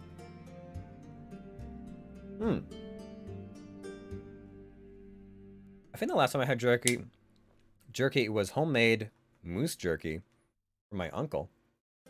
That was a long time ago. It's definitely on the tougher side, but not bad. Let's go with crackers, cheese, maybe some pickles. I don't have it often. My sister's friend makes homemade jerky though. Oh, okay, nice. What kind? That's a relief. Because I have no idea what to do with all the tools and counters of the kitchenette. Bleh, pickles. What, you got something against pickles? They're great. I love them. I didn't used to love them, but now I definitely enjoy them with things. I don't eat just straight pickles. It's always with something else, but I like pickles. East Asian jerky is the best though. I can't say I've had it. I don't think so. I like to try Asian cuisine, but I don't always get the opportunity for more authentic stuff. However, okay. So, I think the knife is probably to do with being a badass. And I think we should check the other things and find the list. One of the drawers by the stove has a small wooden box. Curious, I open it, revealing a stack of cards. These recipe cards? Honey, soy, glazed chicken wings. We also haven't actually met Cassius yet, so we already don't like chicken wings. My wings twitch. I don't know what that tastes like, but I hate it. It's really good though. Yo, what you don't like honey glazed chicken wings? What's wrong with you, girl? Hell, this is my own recipe, by the way. I always wonder about that. Whenever video games actually have recipes in them, like I remember, I think just a few days ago when I was playing The Witcher Blood and Wine DLC, there's a side quest that takes you to like an elf's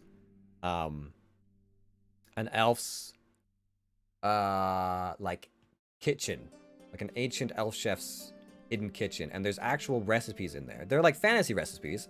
I'm like, did someone just modify a recipe, or did someone be like, oh yeah, I know how to make something that would be fun, let's just modify it for the world that it's in?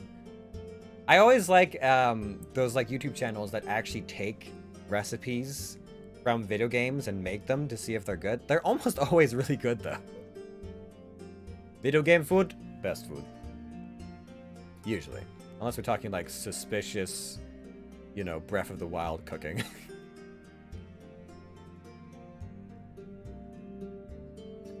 Run from the wings veil. Delicately, I put the card box and shut the box closed. Well, if I ever want to try my hand at cooking, I know where to find instructions. Yes, we do. I have the WoW cookbook? Interesting. I feel like I've vaguely heard about this. What kind of recipes are we talking? I've done my fair share of WoW cooking in game, not in real life. Have you made any like suspiciously palpable banquets or rock stews? Some of the things we eat in WoW are questionable. I think it's been a while since we had anything that actually looked palpable. You know, it's been a while since we had a feast that was like, yeah, this looks edible and good. Now they're just kind of like, adventurers, they'll eat fucking anything. Just throw some tentacles and spider limbs on a plate and saute it in something and call it a meal. It probably helps that as an undead I don't have flavor palette anymore, or it's probably very dulled. So it's more a sensation. You know what? For undead, it's probably textures. I'm guessing, you know, crunchy or firm textures. You know, that's probably what we like. Well, if I ever want to try my hand at cooking, I know where to find instructions. You people in your WoW. Yeah. Kara, what do you play? What are you? Or do you just have the cookbook?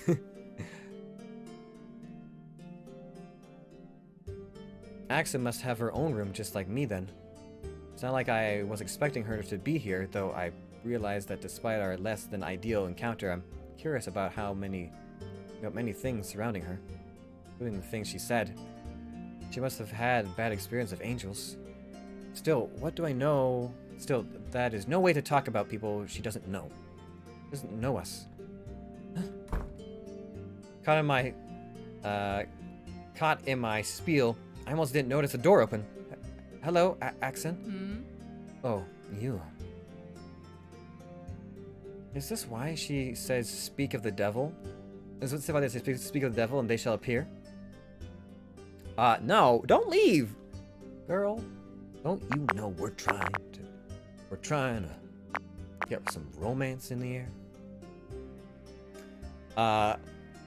Blood DK, Resto Druid, Resto / Ellie Shaman, a Huntard for pet collecting, a Frost Mage. You have many characters. It looks like you do a lot of the important roles. Healer and tank, huh? Okay, alright. I've done some tanking. Not nearly as much healing, though.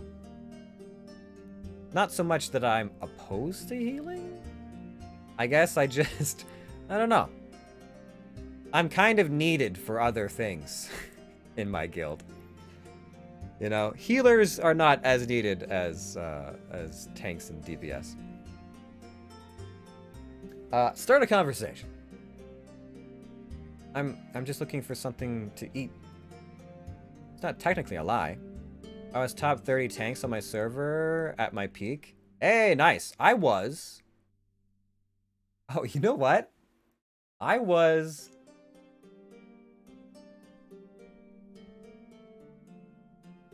I'm trying to remember. I think I was top 3 warlocks for my server.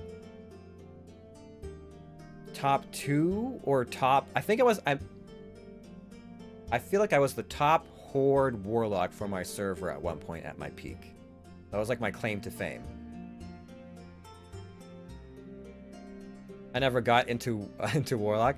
I think end of battle for Azeroth, I managed to climb my way up to the top warlock spot or second to top. Locking frustrated me. Yeah, it's different strokes. Affliction is definitely it can be a little bit complicated. The dot rotations can be a bit interesting.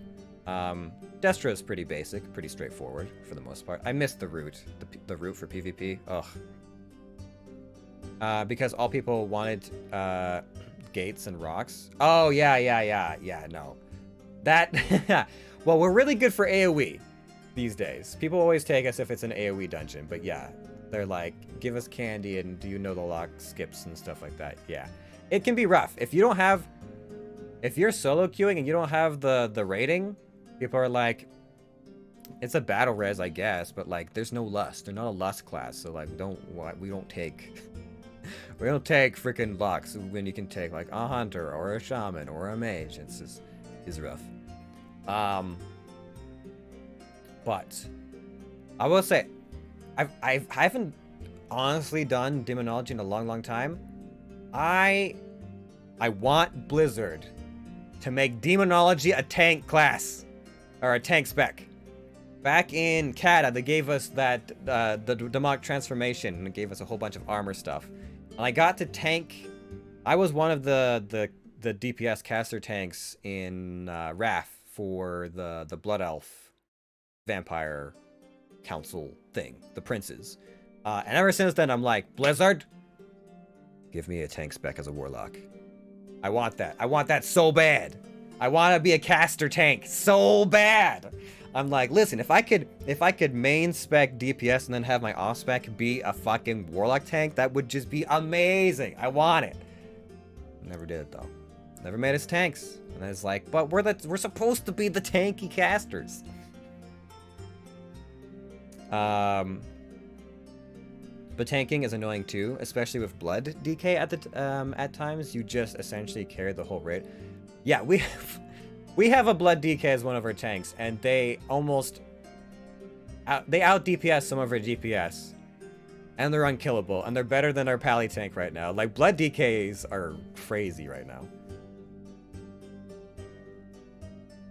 Oh hell yeah, lock dungeon tanks were great.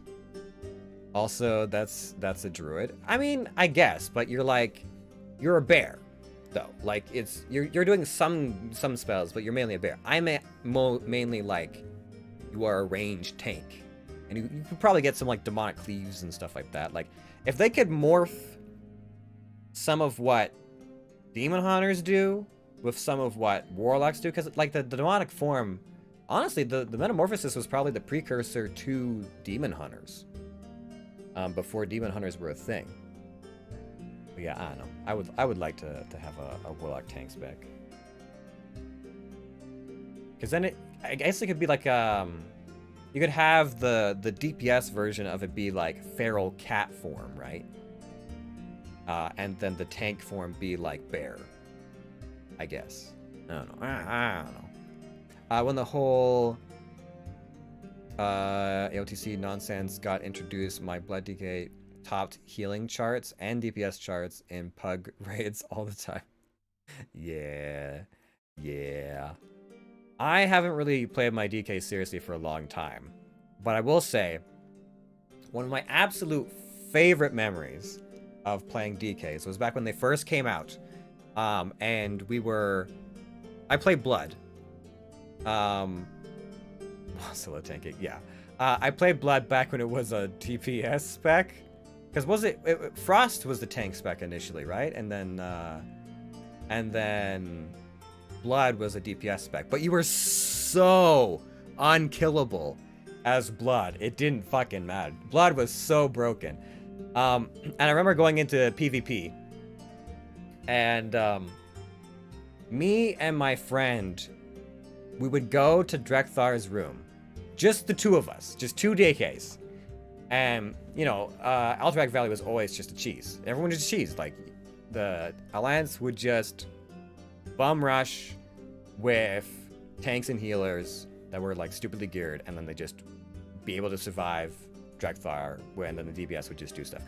Or, yeah, they would wait to cap the graveyard, and then they would kill Drekthar. But the tanks and the healers would sometimes, like, pose up outside of Drekthar's room and get ready for the fight. So what did me and my friend do? Well, he would take. So you know how Drekthar's to get into Drekthar's room, it's you go kind of up the ramp into the hallway, and then it splits off into like a U, and then there's the main room, right? Well, I would stand next to Drekthar, and my friend would stand at the end of one of the U's. And the minute a healer or tank poked their head out, he would death grip, and then I would death grip, and then we'd like frost shackle him or them. They get insta-killed by Drekthar. We would loot the body, send them all the way back to the other side of the map.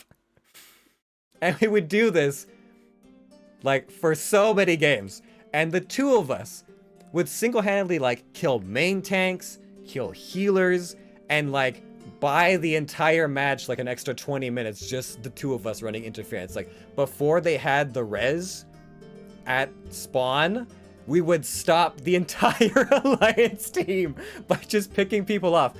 It would get to the point where we would be trying to bait them and stuff like that. And then they wouldn't even come up the ramp. Like they'd stay at the bottom of the steps because they were like, no, we can't go up there. We can't. If they pull us into the hallway and then we get you into the room, we'll just end up dying. So we'd have like fucking like 15 Alliance sometimes, just like shuffling their feet outside, being like, can't go in there, there's two DKs, it's too dangerous.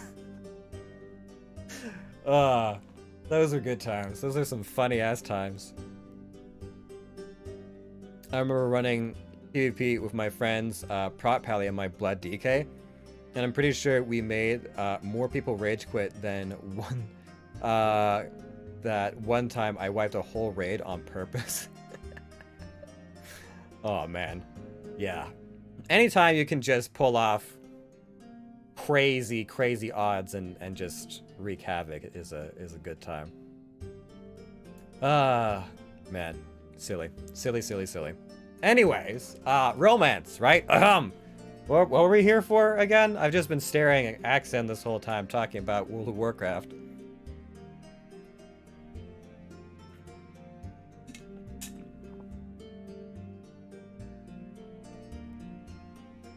It's not technically a lie. What were we talking about? This is probably unwise, but I want to stick around and perhaps talk with Axen some more. She evidently knows a lot about the Yonder and Deathrill, not to mention whatever else is out there. If I can just get her to be more civil. Lost in thoughts, I didn't realize Axen is brushing past me. Just as with everything I have seen her do, which admittedly isn't much, Axen's moves with an absolute grace in the kitchenette. She gathers her ingredients in a flurry of movements, heels and metallic hands clicking in an almost hypnotic rhythm. Mesmerized, I startle when the ingredients hit the hot pan, sizzling and enticing melody both to my ears and to my nose. That smells great. What are you making? A simple steak dinner. I've never had that before. Do you make something different every time? pan-fried steak. Ugh. Mmm. For a moment, I thought she wasn't going to answer me. I don't like repeating my meals. Oh. Would it be too shameless of me to hope that she would share some of that meal? Are we still talking about the food, Velas? Sit. Sure. Vel wants the good stuff. Don't we all, though? Not wanting to incur her ire, I quickly sit down. Secretly, I'm happy that Axon isn't sending me away. The food is less elaborate than the first time, but it doesn't make anything less enticing. Lovely seared steak for either of us. And a bowl of salad to share.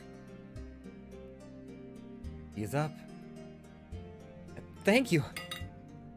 This is so good. Axon neither replies nor acknowledges my praise. We eat in silence, though that's still a great improvement from our previous encounters. I have half a mind to work up a chatter, but decide against it. It's probably better to start on a neutral ground and not trigger any aggression first.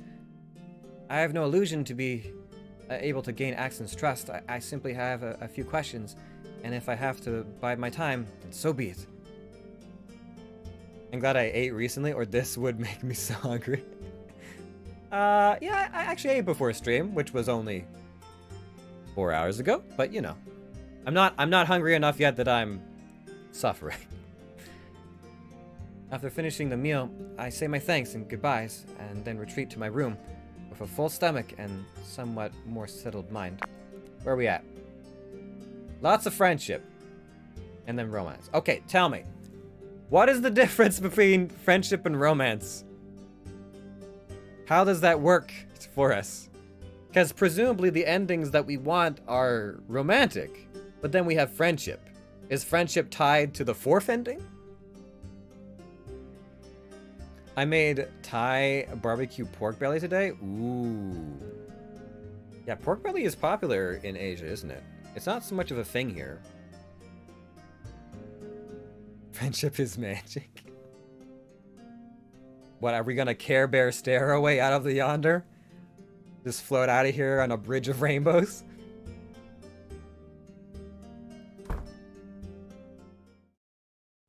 At least I know how to get to different rooms now. The question is, how do I get to the other rooms of the Yonder? I'd imagine that would involve getting Deathrill's permission. Yet another hill to climb. Day 7. It's been a whole week since I arrived at the Yonder. I found out certain details, met certain people, and yet I still feel wholly unprepared standing before Deathrill.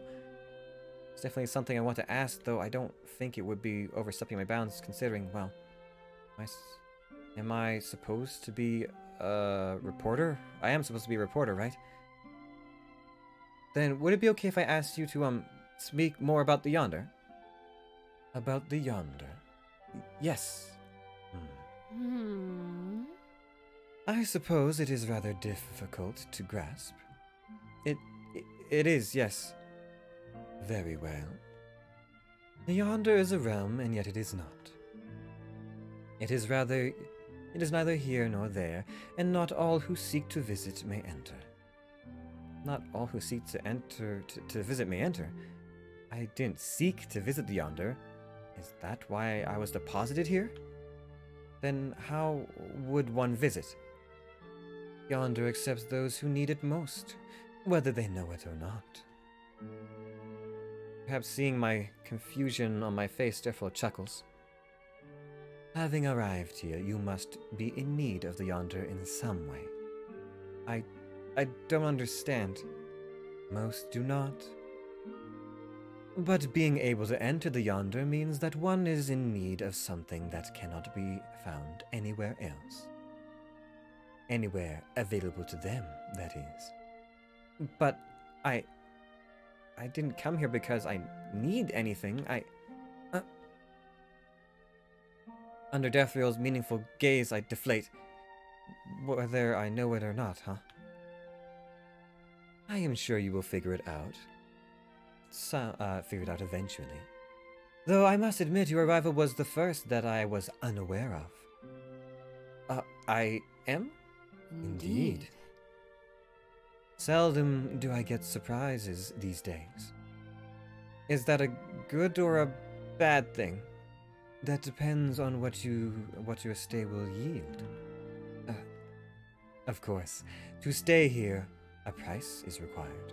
A price? Due to the nature of your arrival, a price has yet been named. Huh? But haven't I already paid the price? Isn't that why I'm turning mortal? Isn't this price for staying in a Yonder? No. Your changes are triggered purely by your abilities, or lack thereof. $10. Yep. $10. We'll call it square. Chicken wings? What kind of chicken wings? Wait, what kind of chicken wings? Abilities? Then it hits me. Because I'm weak. What is the price? Speed of science that follows feels far too long. God, don't joke about that. I need them, maybe. I actually haven't used them for anything other than hugging myself in sadness, but I might need them someday. I usually ask for payment. I usually ask for payment up front. That is always a choice. But this time, it might be best to wait and see how this pans out. So, what is your favorite offer of all times?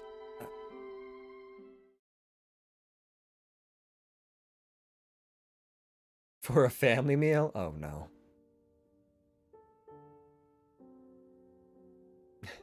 No eating the child.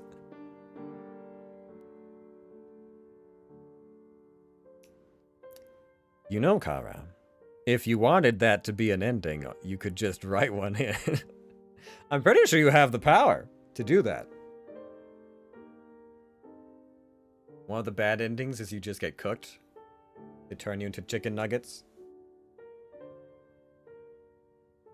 Doesn't need them anyway. Waking up to this spacious but empty room is slowly getting more familiar. Try to stay on my assigned room as long as I can, but I have discovered that I now grow hungry. Not as frequently as mortals would, but I can feel the hunger once a day at least, and I fear it will only grow shorter with time. I can only be grateful that Deathriel seems to be interested in books and literary works as I am, therefore can be distracted by famous quotes and the meanings they carry. Or she simply doesn't care for my farce and would rather speak about something she's actually interested in instead. Don't give her ideas. But if I give her more ideas about Cassius turning, Velas into chicken nuggets, maybe I get to voice some more Cassius lines,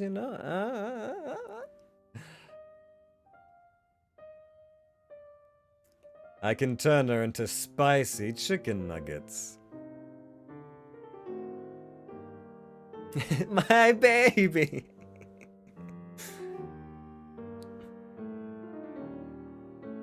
I have no reason to believe Axon buys my excuse of being here. Heavens, I don't think Deathriel does either. This perhaps is just a twisted game to see how long I can last in this world.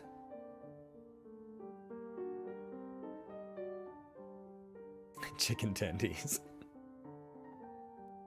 My equipment is still broken and beyond my mending capabilities. Inwardly, I curse at my inept talent with the mystical arts. Without the clipboard, I can't appraise anything by myself. My power revolves around languages, which right now is just about as useful as the non-working clock on the wall there. At least I can understand what the others are saying and can speak to them. I remind myself, otherwise I would have been as good as dead the moment I crash landed.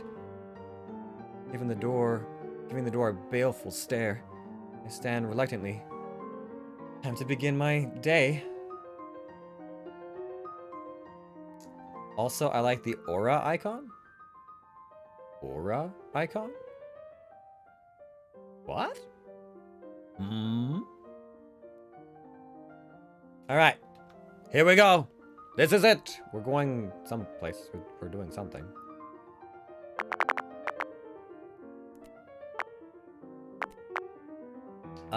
Dining room. Deciding that I might as well eat before I would embarrassingly pass out before Jethriel again, I quickly greet her before excusing myself to the dining room.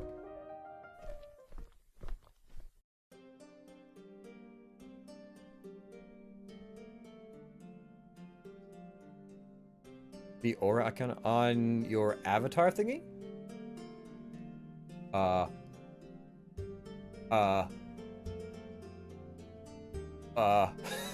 Wait. Where is this?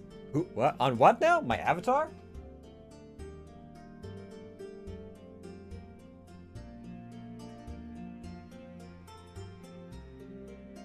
Overlord? Okay, yeah, so, okay, I can describe those. I can give you the rundown of what those are. So, I don't know if, is this mirrored? Is it gonna point in the right direction? I don't even know. Hold on, I'm waiting for the stream to catch up. Am I? Okay, yes, so this, technically is a character from Overlord, you were not mistaken. But this is the closest rendition I have to Puck, who is a character that I play in our live D&D show that we do.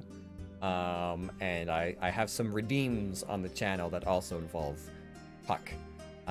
So, sometimes I play this person, sometimes I'm me, and sometimes I'm this person, who is Kantra, and he is my, my, like, VTube alter ego eldritch evil person. And so sometimes I play that character, and they're like an evil overlord kind of person. Whenever something in chat says minions, that's because that's what I call viewers when I'm playing that character. And we usually play we just played Legend of Keepers, which has some Twitch integration, so your minions in the game can have the minions or can have viewer names and stuff like that. So we do a lot. And so I have what I refer to as like the character carousel. And when I change to, like, say, Kantra over here, I change the pictures on the other side. So then it's Puck and then a picture of me on either side as the other people's. I have it there to hopefully explain to people who are probably very confused if they come to see my stream and then see me as something completely different. What the fuck is going on? Heck, I even came up with, I had to do something because I can't, when I'm playing Kantra, I can't describe things as easily because I'm in character, so I just, I do that. And I'm just kind of like, here's the information, do with it what you will.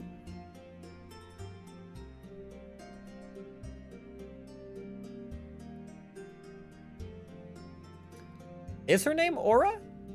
I thought it was something different. But I can't remember. Maybe it is Aura, and I'm just mistaking it. I don't actually quite remember the two elves' names. Yeah, I'm just a huge fan of Overlord. I actually, yeah, Aura, oh, okay. Well, good. I should probably know that. I'm actually in an Overlord, like, manga fan dub as well, which is fun. Her twin is Mare. Okay, yes. Aura and Mare. Got it. Yep. Yeah, I don't know how far you're into the show, but in the fan dub, I voice, oh, what's his name? It's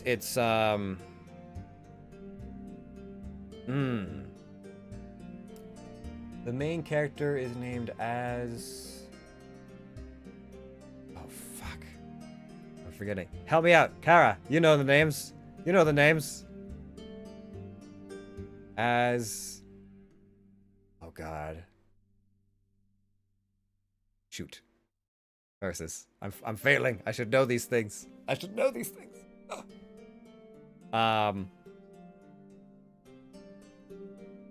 Eins. And then the guild master's name is Eins something. Shit.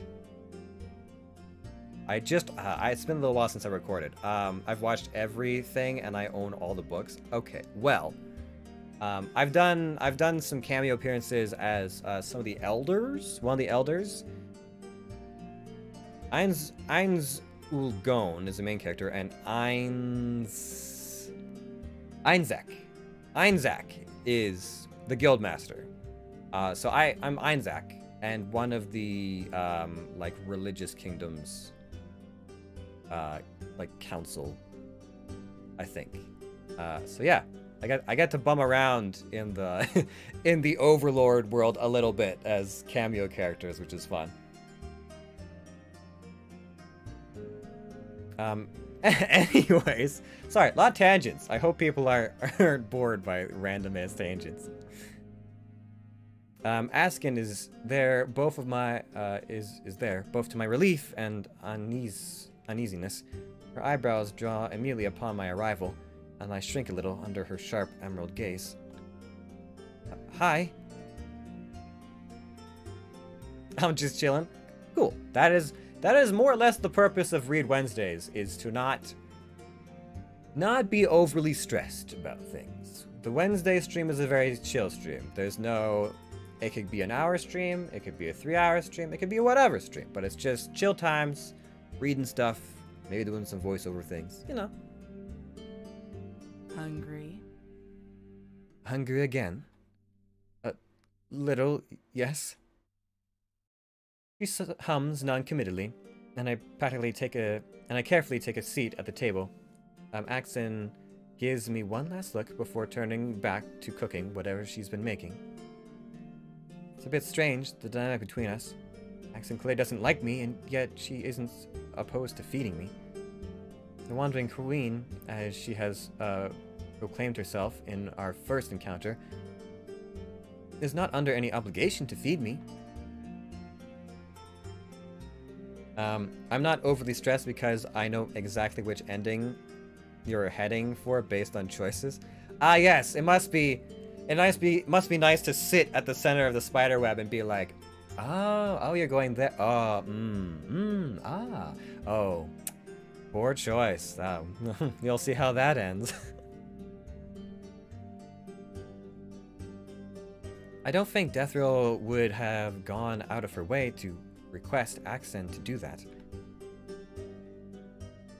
The dining room, just like the room assigned to me, replenishes itself for consumables. There's always something to munch on in one of the cupboards. They're definitely not terrible, far from it. But I find myself more inclined towards warm food with, which subsequently gives me a mixed bag of feelings towards being in Accent's presence. Even with my limited experience regarding food, I can tell that what she prepares comes from different cultures, perhaps different worlds altogether. Oh man, that looks good. That looks good as hell. The food she has prepared today was richly colored, made vibrant with garnishes. The fragrance is savory, although there's a hint of underlying sweetness that makes the mouth water.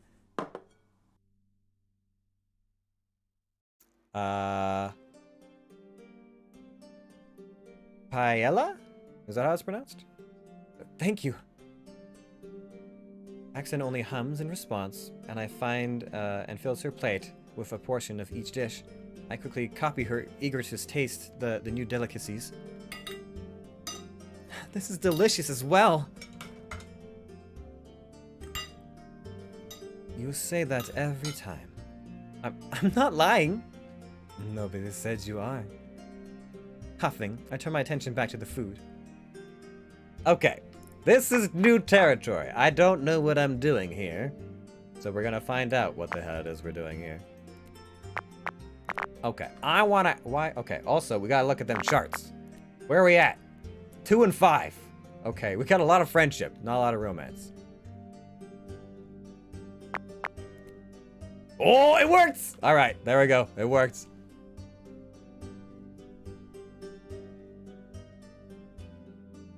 Why are you doing this? Hmm? Why are you giving me food? I know you don't like me, so why? Despite keeping my head lowered, I can feel her gaze upon me. I resist the urge to squirm. I have resigned to another silent meal when accent speaks. In my culture, it is rude to make someone watch you eat without offering them some. Oh, there's shit. There was more to that. Hold on. We're going back.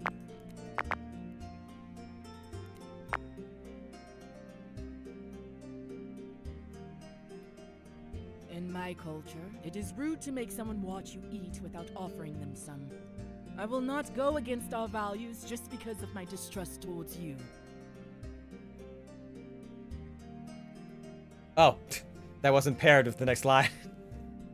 You can mouse wheel to rewind by what? What? How long? How long?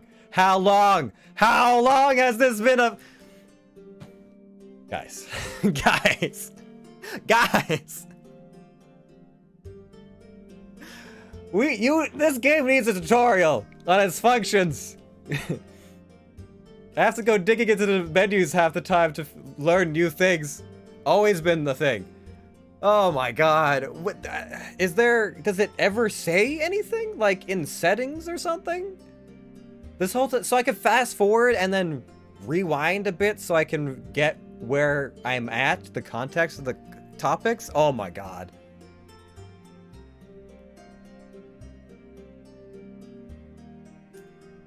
I only learned that by accident myself. Control should fast forward. This is a REM-PI function. Oh, okay. And the controller shift fast forwards without skipping. Okay, okay. Oh man, I have so much power at my fingertips. I can rewind time. Does that mean I can rewind from death? If I'm like, oh, this is bad. This is bad. Rewind, rewind, rewind. They can't kill me if they can't get to the dialogue where they kill me. Right click to go to the quick menu. Oh, interesting.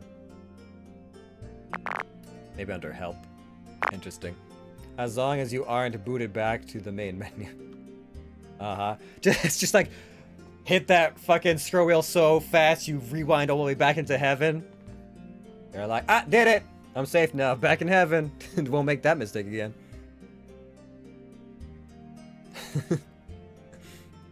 Despite keeping my head lowered. Oh right, yes, sorry. We were whoops. I rewinded, didn't I? Hmm?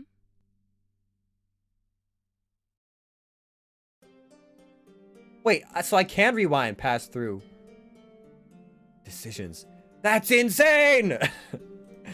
That's insane!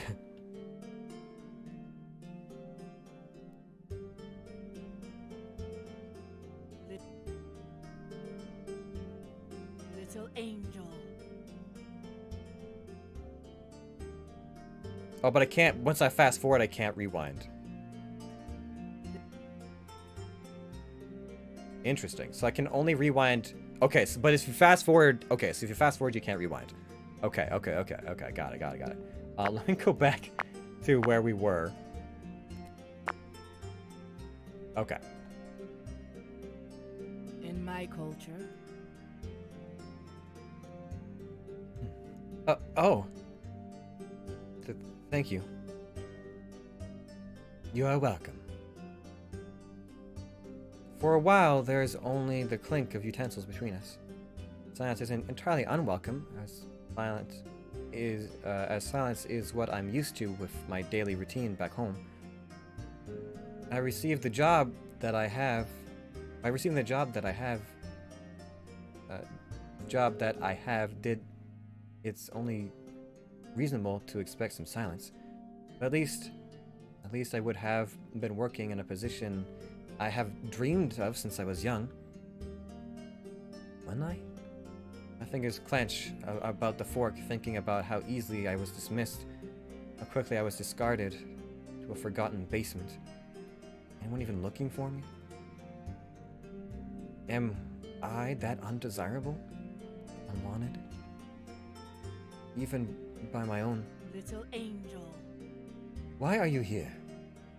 You can rewind when you fast forward. It's just pretty fast, so you might miss the area you want and have to rewind quite a bit.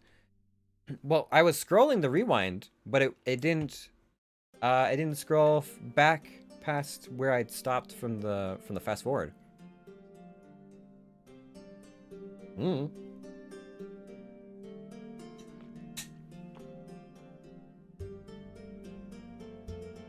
What? I don't buy whatever you spewed to Deathriel. Why were you sent here? I wasn't... I take a moment to center myself, my wings shaking a little at the sudden confrontation. I've told Deathriel, and she doesn't have a problem with it. That's not what I asked. I don't trust you either, I think, is the answer I'm looking for, but we'll find out in a second here. Okay, what are we at?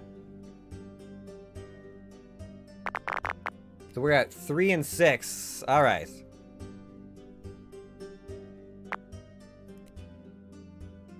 Yeah! 7 and 4. Oh, yeah. Along with fear, there is a spark of irritation within me. Just as you said you don't trust me, I don't trust you either. Ever since we've met, you've always treated me with hostility. I might be weak, I might be young, but forgive me if I don't pander to you. We're both guests here. As far as I'm concerned, Deathriel is the owner of this place and not you. If she's fine with it, I don't see why me being here is any of your concern. Oh. You sure have a mouth on you, I only said what I wanted to say. What else do you want from me? Axon's eyebrows are drawn together so tightly they might as well merge. Though before she could continue or do something, the door opens. Yo! Angel gotta grow a spine. It takes us long enough. Oh, what do we have here? I freeze in my seat. It cannot be. Demon! Imp. Cassius, Your Majesty. Your Grace. And a feisty handful of feathers. Things do get more interesting here every time I visit. You... Without even looking away, Axon leans back in her chair. I didn't think you would return so soon. Neither did I. I came across some interesting info. Thought the Ancient One would like to have a look. You been here long? 2 weeks of your time, though I'll be leaving soon. Aw, what a shame. Have a few things I wouldn't mind asking for your expertise. As I converse, I have edged my way from my seat, pressing my back against the wall, my wings puffing up defensively, and my head is swirling. Demon? Here? Are more of his kind going to come? What are they doing? What are they going to do to me? See, the wings also puff up. That's 3 things they do. To be eaten. I nervously glance at the door, which the stupidly large demon is still blocking with his stupidly large wings. Anyhow, Nugget. What is a Nugget doing here? What are you calling me, imp? This is Velas, here to interview Deathrill, apparently. Wing envy? Yeah, for real though. Listen, Cassius got some pretty good wings, okay? Oh. Is that so? That's right. You'd. Before I can finish my sentence, the demon Cassius has crossed the distance between us, grabbing my chin in his rough hand. Nugget. Spicy nugget. I wonder how you'd taste. Unhand me! Ha! Oh, what, you gonna cry for good old daddy to come help you? Against better judgment, I smack him in the chest with my clipboard. And see the moment when the two opposing energies crackle and sizzle in contact, sending an unpleasant jolt through my arm. The demon doesn't even flinch. That's less spicy than I thought. Let me go, spawn of Satan! Huh. Well, that confirms where you came from. Cassius, let her go. But I haven't eaten for a while. Licks lips. Whether anyone here likes it or not, she is still Deathrill's guest. Now, let her go. Ugh. Fine. I let out an involuntary shudder as he finally backs off. Both confused and relieved by Axon's intervention, I clutch the clipboard tightly to my chest, like a shield, and duck out of the room before anyone can stop me. It just keeps getting worse and worse. And we're out. I don't know what I was expecting waking up today. For a while I just laid in bed, daydreaming. My thoughts neither here nor there.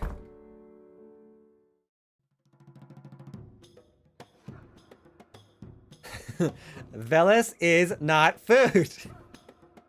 Angels are friends, not food. I mean, Cassius clearly thinks she's a snack. Debatable. Whatever destination I have in mind evaporates the moment I enter through the doors. Will not interfere. That is against our agreement. As far as I am concerned, there is no deal and I agree to nothing. Hey! You! You have no authority over me. Remember your place. You overstep your bounds, Cassius. You do not know this realm and you do not own this realm and I have no authority over what I do. What is even going on? Dumbstruck, I can only stare at Axon and Cassius, voices growing louder and louder, whilst Deathrill seems to be watching on in amusement. Alright, I know what I want to do here, but we'll save. Just in case. Just in case. I'm leaving. I'm not going to get caught in the middle of this. Whatever quarrel they have doesn't involve me, and I don't have the mental capacity to deal with this. Deathrill just vibing. Yep. Just chilling. This is probably how she gets entertainment. Might as well get something to eat while I wait for this to blow over. What was that all about? Of course, there's no one to answer me. Right, let's see what we have to... Ah! I stumble forward, almost falling on my face when Axon suddenly appears behind me. You scared the feathers out of me!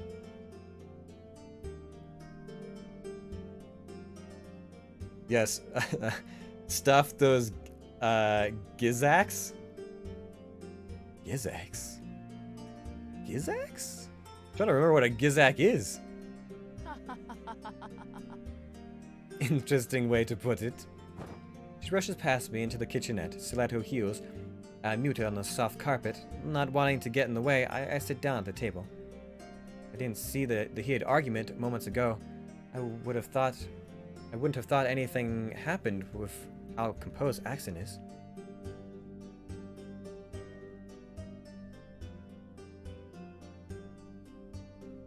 I'm guessing Gizak is something connected to the gizzard?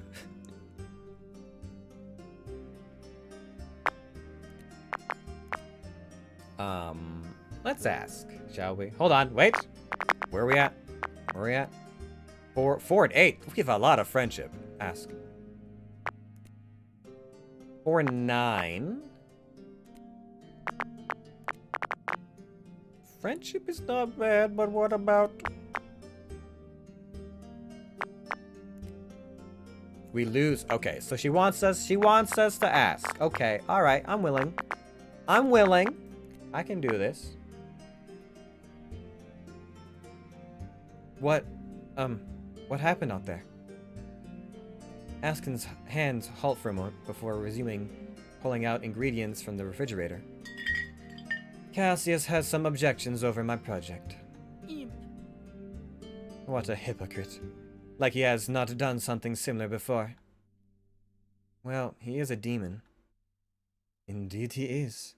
That's the problem with you spiritual beings. Your values are always twisted to fit your narratives. What? We're nothing alike. He's a demon, and I'm an angel. This time she pauses, turning to look at me.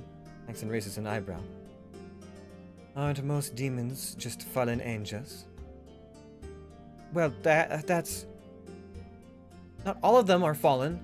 Some are twisted souls, conceived by mortal sins, and some are simply formed in the bowels of hell. Aren't angels the same, just in reverse? But that's... It's still not the same. We're inherently not the same. You hate my kind, fine, but that's no reason to group us together with demons. We're literally two opposing ends of the spectrum. Exon hums, committently. Turning back to her food, her flippant attitude makes my feathers puff up in anger. Oh, argue or leave it? I think we should leave it. I'll try, anyways. Because currently we're sitting at this lovely... We've got a lot of friendship points. 9 and 4, huh? Alright. Leave it. That we... Leaving it? Okay, apparently we need to... Okay, fine. We gotta fight about that. Whatever. Argue. What the hell? Alright. Fight. Oh, I see. This is... You're giving me hints? Alright, I appreciate it. Alright. Apparently now we're supposed to... Okay, we give her space when we don't want to intrude on her, but then it's all hands on deck. All hands on Axon when we want to get into it. Are you just saying all that to rile me up? Why would I? You're biased then, if that's what you think of us and the demons. Sure, our history will always overlap, and that's a great shame, but we're not the same. I never said you were the same. You simply jumped to that conclusion when I said you are both spiritual beings. That much is true, is it not? We are not hypocrites. Sure you aren't. Her voice is dripping with sarcasm, and it makes me bristle even more. Why am I sitting here trying to argue my case with someone who despises my kind? She isn't going to change her mind no matter what I say. I don't have to feed into this. It's just going to make me more miserable and asking more smug. I will not deny I hold a hatred for angels, but that does not mean I don't see both your values and flaws. Seems to me like you're adamant on pointing out the flaws.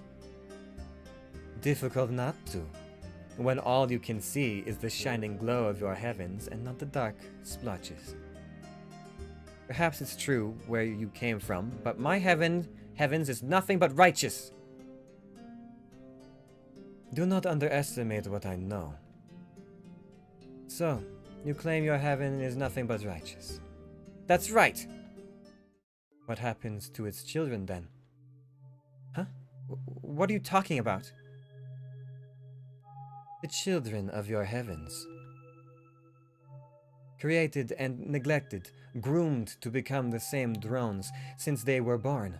to follow and never question orders, to satisfy expectations that are never satisfied, The children of your heavens are the same.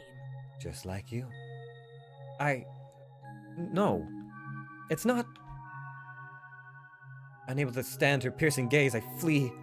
Tears stream down my face, blurring my vision as I shove myself back into my room. Falling to my knees, I clutch at my chest, sobbing. Shattered as I feel, I can't even deny what Askin says. Or am I shattered because I know what she said is true? Day 11. So, Axton is leaving the Yonder. It was unexpected, but she's a guest, after all. She's bound to leave sooner or later. Still wonder if it's because of the outburst between her and Cassius, but that's quite frankly not my business to poke my nose into. Day 1T1. That's one way of putting it. I don't know how I feel about her departure, though. I don't know how to feel about Axton in general. I hate her tendency to lump all angels together, that she's so aggravated with me when she doesn't even know me, that she judges me based on her personal experiences with other beings. But despite her sneers, she has shown a softer side too. Axton has arguably provided some form of companionable silence whenever I run into her in search of food. She has proven to be generous, even if she doesn't seem to acknowledge it. She also got Cassius to get away from me. Honestly, wasn't expecting her to do that. It was the first time I felt like I had some sort of ally in the Yonder. Today will mark the 11th day, day 1T1 of my staying here. It would have been my 1T1th day of my job if I was still in heaven. Day 1T1. Your condition is deteriorating. Error 404, file not found. Jobless schmuck. No job, just pain. Though the brief glimpse into the conversation Defril has with her visitors, I know for a fact that there are other facilities in this place. Other than my own room and the dining room, both Axton and the demon Cassius have their own room as well. Axton and Cassius both seem to visit a place called the Research Hall frequently, while I have heard mention of the library here somewhere too. I know that I can choose my destination as I open the door. All I need to do is think about where I want to be. Unfortunately, thinking about either the research hall or the library only brings me to my own room. It's easy to understand that I'll need permission to enter those places. I wouldn't deny that I'm very curious about what kind of library Death Row has, and that the promise of knowledge definitely sounds endless there. But I have some pressing matters at hand. If I can just reach the research hall, perhaps I can work on the clipboard.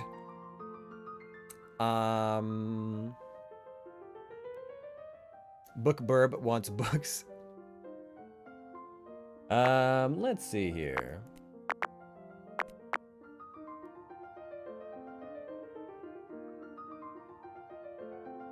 Book Chimkin.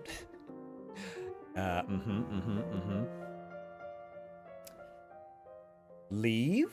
What are we leaving though? Leave. Get out. Run. I don't think there's any harm in looking at her stuff though, is there? Because it just lets us leave anyways. Looking through the items I've collected, none of them are really useful. Yeah, and then we just get to leave anyways.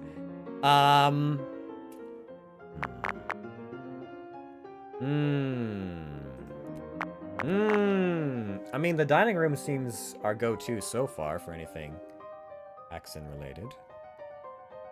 Fancying myself, I walk to the door. Might as well get the day started. After the ordeal yesterday, I don't think I can deal with talking to anyone today.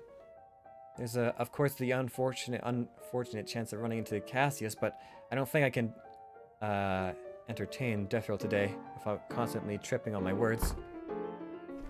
Hey, Voldemort, welcome back!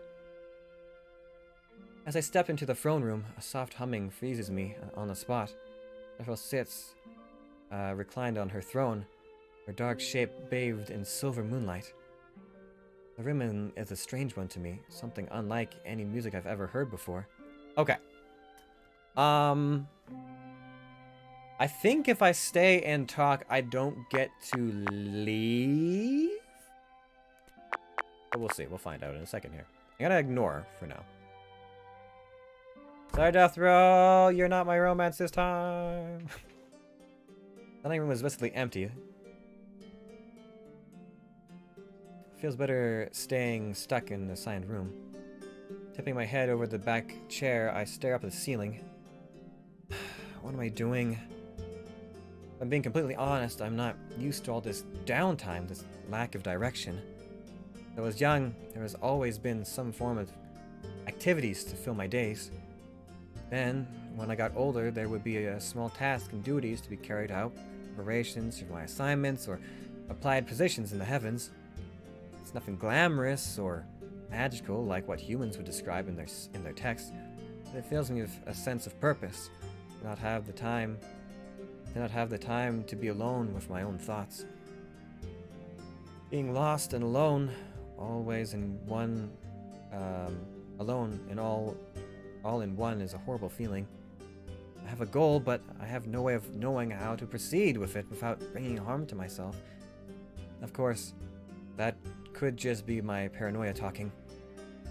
Devril even threatened me with hasn't threatened me with anything yet, but I don't know. Something about her that keeps me from jumping straight into my questions that I have. Paranoia is a powerful thing. Even if there isn't anything off about her, there's no guarantee that she'd just answer my questions either. Your figures never liked me when I asked too many questions. Well, that's not fair of me. Devril isn't my superior, and so far she has been, at the very least, cordial. She has answered several questions I have, and it's not her fault that I got myself into the situation. Not her fault that I chose to lie. Sometimes, it is tempting to lie. At times, we can quickly get out of a difficult situation. A lie can be a simple solution. Sometimes one would prefer a honeyed deception over the truth. Sometimes one would prefer to tell a lie, to save face instead of being honest. The more you lie, the easier it will come to you. But lies can accumulate, stacking one upon another, like a house of cards. And when it tumbles down, because it will tumble down eventually, the weight of them shall rival that of a great mountain. The sound of the door slamming closed interrupts my reminiscence. Nugget? Ah, if it isn't the Nugget. Oh, come on! What's a girl gotta do to have a little peace and quiet around here? Now, no need to get so excited. I know I'm quite the sight to behold. Oh, get off it! How forward? I will. You filthy son of a bat! Obnoxiously, he breaks into laughter. What kind of insult was that? Angrily, I stand up, ready to storm out of the room. The stupid demon blocks the door with his spread-out wings. I wouldn't do that if I were you. Beth was having a private guest, and she wouldn't want to be disturbed. I glower at him, but the demon doesn't budge, meeting my gaze head on, and with a bemused dancing in his golden eyes. They do give off sibling vibes? That's fair. Yeah, definitely. You're lying. I might be. But do you want to take that chance? Yes! I've never done this before. It's reckless. It's stupid. I'm going. I would never take the word of a demon. Smirking, Cassius shrugs and folds his wings with a mocking bow. He gestures grandly to the door. With a huff, I turn up my nose and go to the open door. Huh? No matter how I yank on the handle, the door doesn't budge. Ha! Told ya. Ah! Sullenly, I sit back down, keeping my suspicious eyes on the demon, and shuffling around the kitchenette. For a moment, I thought he was going to cook. Cassius, after several minutes of rummaging through every drawer and not even bothering to put anything back, cries out triumphantly and tosses a rather heavy hempen bag on the table. Demon 1, Angel 0.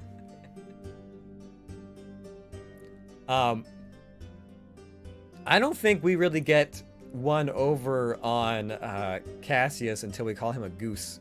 And that's after he put us in a chicken suit, so I still think we came out even on that one. Never take candy from a demon. Not always take it. Hey! Watch it! Whoops. Want some? I stare at the offered piece of colorful candy in bewilderment. You've gotta be kidding me.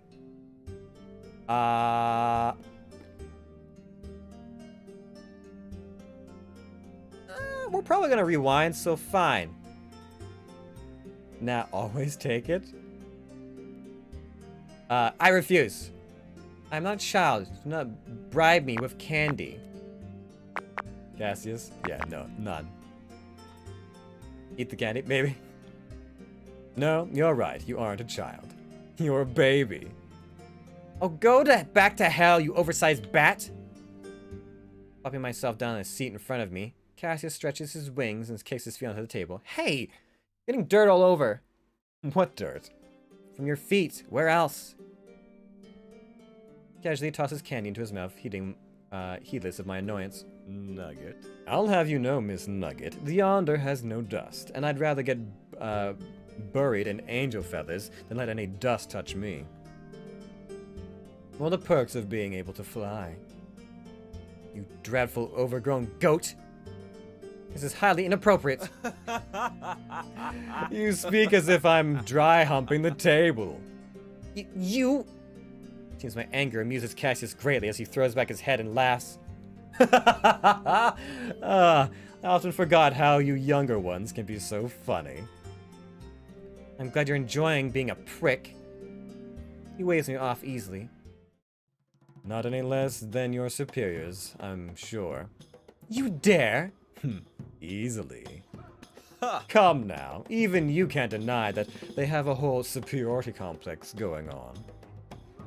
Oh no, no pun intended, even though they're No pun intended, even though they're little more than glorified hounds for your god. Oh, that's it! Leave! I'm leaving this time, for sure! I don't have to sit here and listen to this blasphemy creature spewing his lies and toxic words. Nugget, where are you going? Knowing his mocking tone, I stomp my way over to the door. Thankfully, it does open this time, providing me with a quick relief from that stupid imp grating presence. Okay, let's go back. We'll befriend we'll befriend Deathrill a little bit. We'll listen. Fight. Mesmerized, I stand rooted to the spot, listening to the unfamiliar yet beautiful tune. The leisured, fluidic notes remind me of flowing waltz, but there's an edge to it. Something sharp, something cold, something lonely. Unbidden, my mind wanders with the music. Somehow, the image of a ruined castle with the desolate shadows of its monarch wandering empty halls enters my mind. A shadow, forever searching, forever mourning. I blink, shaking my head. The image disappears like a dawn's mist, leaving behind the last swelling note of Deathrill's song. Strange, I know. I have quite the active imagination, but I never had something that vivid before. Hello, little angel. I trust you had a good rest. I did, yes. That was a beautiful song. Does it have a name? Perhaps it did once upon a time, but the name is now lost to time. Oh, that's so sad. Indeed. Time comes, and time moves on and on, heedless of the memories it buries. True death is when the memory of someone or something is utterly forgotten. Would you agree?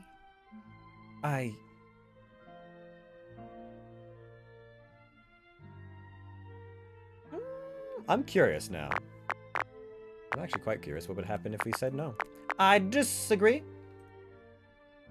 I believe that one only truly perishes when their mortal soul is snuffed out. Once the soul is gone, that is when one truly loses themselves. I see. Then what of those without souls? Without... I don't know. Such a death, of course, is always depressing. It makes me think of my current predicament. Terrible, is it not? Death, a fate beholden to all. Or at least most. I suppose when you reach a certain height of power, the rules would be different. Perhaps so. Do you desire such powers, young angel?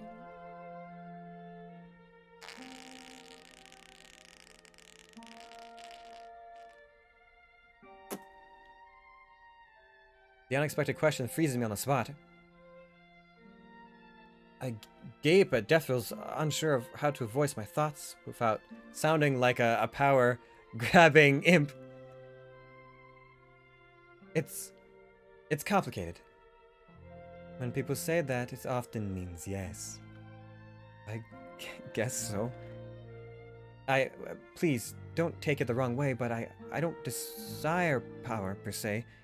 I know enough to understand that great power comes with great costs, and great heights of power can corrupt even the best. But I guess I want enough power to be able to take care of myself. Enough to not be forgotten easily, I suppose. Or perhaps be more helpful or adequate. Sorry, I don't really know what word to use. How to word this. You wish for independence. Huh? No, I mean, that is, None of my protests take form. My wings flutter nervously, as a voice sounding suspiciously like my old caretaker whispers, "Blasphemy!" in my head. An uncomfortably large amount of lessons and warnings about the illusions of free will start flashing in my mind. Temptations, lies, unholy desires. Perhaps it is still not time yet. I blink at her, unable to form words. So much self-realization here. I'm not sure if what I'm doing is helping me or hindering me. This conversation has definitely taken a dark turn. I'm not sure how to continue from here. The Yonder is busier than it usually is. I wonder if it's because of you. Because of me, but how? You are an anomaly. But I suppose that can be said for all who visit the Yonder. Is that a good thing? That is not for me to decide. Is it for the Yonder to decide then? That is for the visitors themselves.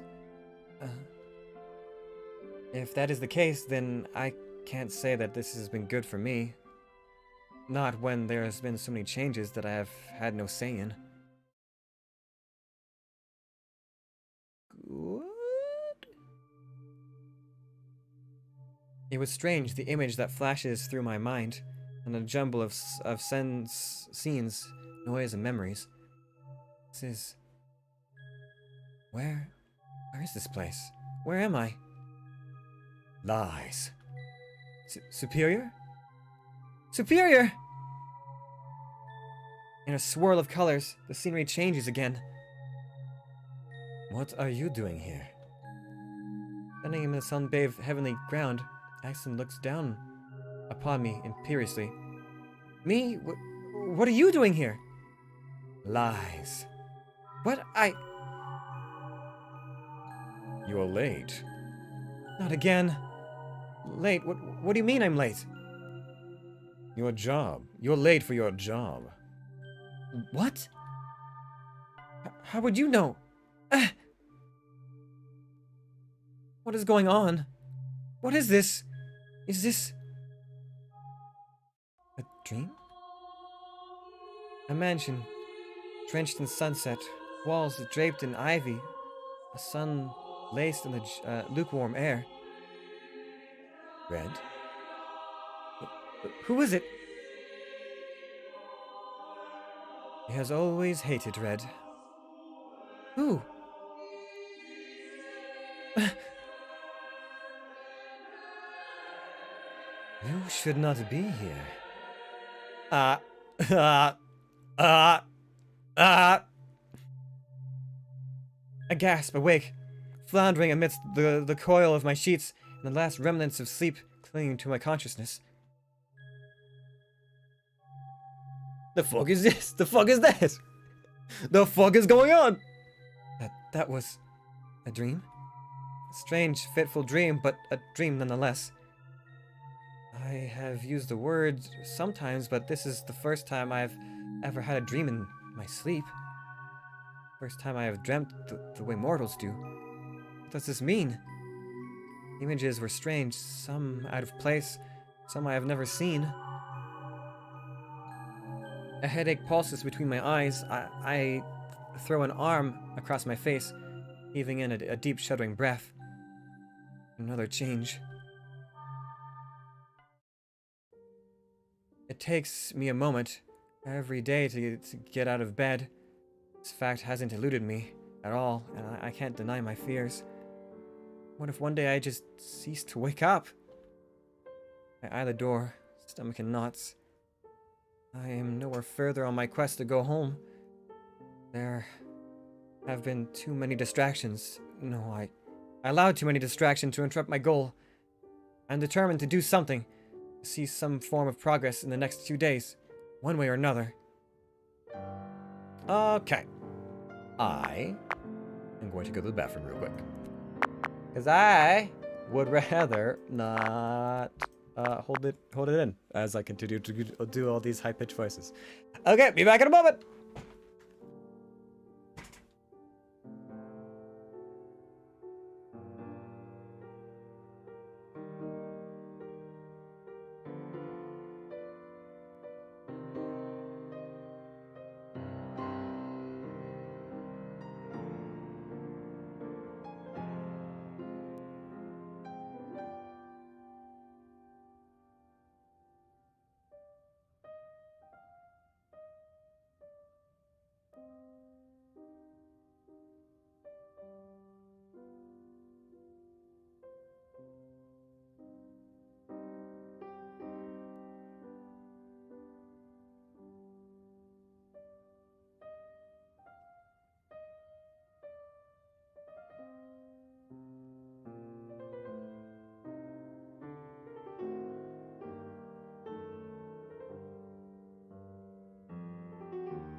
Oh, what the? My camera. What happened? Hi, guys. Not sure what happened there. Just being sneaky, I guess. Whoops, caps locks. I have another song going right now, and it's clashing so bad with the Yonder music. You and your rave music. What do you listen to? And thank you. I brought dried fruit. I brought rations because I was getting hungry.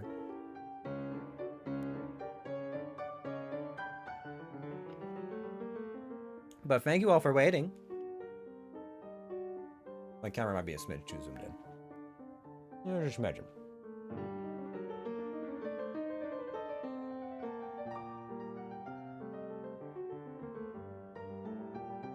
Tiki bar sort of music. Interesting. That is that's very specific. And I'm not sure if I've heard a lot of tiki bar music.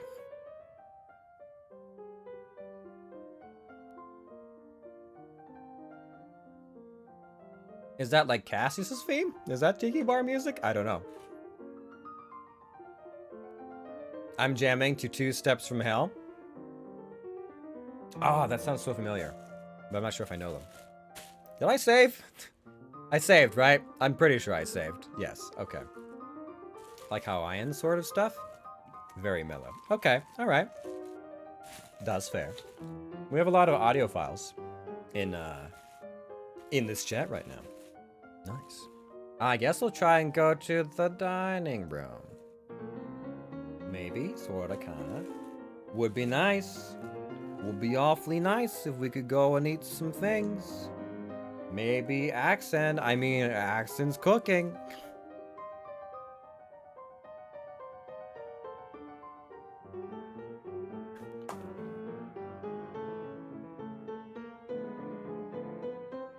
This is the opposite of mellow laws.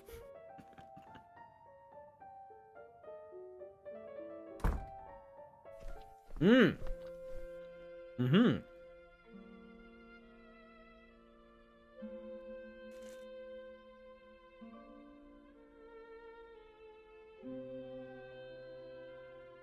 It's them.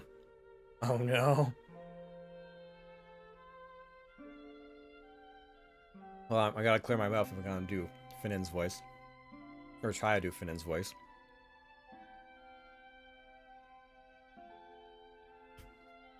Cass's guilty pleasure music would be trashy pop songs.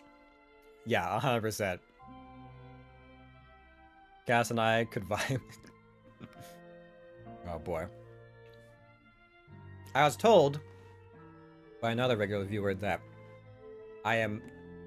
my personality or sense of humor apparently is similar to Cassius. And I was like, I'm okay with that. Oh, hello there! My, Deathrow, she is adorable! What's your name, little one? Blinking because I realized the elegant, beautiful being is actually addressing me, I scrambled to answer. Oh, I'm Velis. Pleased to meet you. Cute. You may call me Finnen. Hello, Finnen. Aw, she's even cuter blushing like that.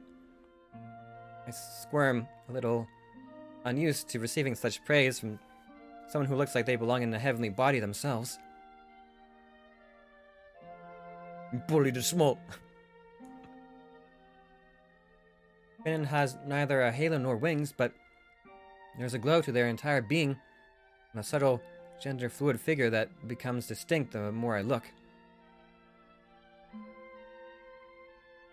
Broad shoulders, the lack of curves despite the feminine face, and the elaborate glow. Or gown. Her aura is powerful, and the brightest I've seen since entering the Yonder. Finn is the only villain of this game changed my mind. Honestly, Finnan is a villain. Udon is a hero, and everyone are what's the term I'm looking for here? Anti-heroes. Anti-heroes? Maybe? Is that what I'm looking for? They're not antagonists, but they're not exactly protagonists either. Yeah, they're kind of all like anti-heroes in a sense. Everyone else are boss fights. And we lose those fights because Velas ain't no Dark Souls character. She don't come back.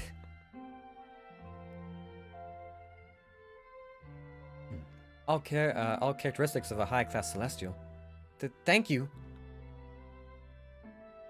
I guess I'll see what happens if I leave. I think I can just over with this one. Should be fine. No team, no raid. Blatantly, I remind that I'm probably interrupting something between Deathrill and the Celestial, no less. Flying swiftly, I managed to squeak. Sorry, I didn't mean to intrude. I just passing through. I'll be out of your hair now. Aw, bye, little angel. One last flustered bow, and turn around and open the door a little more forcefully, and I should have, stumbling into a chosen room. Ah, so we just meet Cassius here, huh? No team, no raid, just chicken wings. Ah, it's you. My mild surprise, Cassius doesn't follow up with any jabs, but instead asks, "Is the guest still there?" Let's fast forward a little bit here. Lev.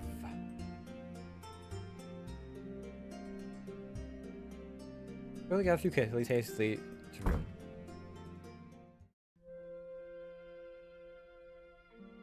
So hasty, in fact, I trip over my own feet. Ah! Oh dear. You should be more careful. Sorry. Here, let me help, poor clumsy little angel. Sourbat? Oh, that would be a good name. Before I can even open my mouth to protest, Sato crouches down next to me, gathering up my mess. No, you don't have to. Nonsense, it's my fault you dropped your stuff anyway. Besides, it wouldn't do to leave a mess before death row, would it? Oh my, interesting device you have here. Bat Candy, sponsored by Bruce Wayne. Bat Bites. Available now. Finnan picks up my clipboard, flipping it back and forth. My protest can't even get past my lips as I hold my breath in anticipation of what the Celestial would do. Part of me hopes that it will fix the clipboard. Oh my, it's quite broken, isn't it? It got damaged on my way to the Yonder. Oh, what a shame. Why not just throw it away? It's so broken, it's barely functioning. I can't, this comes with my job. I can't just throw it away. But it isn't working, is it? Things that are broken and faulty shouldn't be kept. They have no use either way. I suppose you're right. Standing up, Finn turns to Deathrill with a fluid bow. I suppose I shall end my disruption to your time here. Thank you, Great One. Deathrill makes a non-committal sound, taking that as their dismissal. Finn swoops out of the room in a fluttering cloud of chiffon. Sorry, I didn't mean to interrupt anything. No need. The conversation was on its way out when you arrived. Was Cassius rude to you? Huh?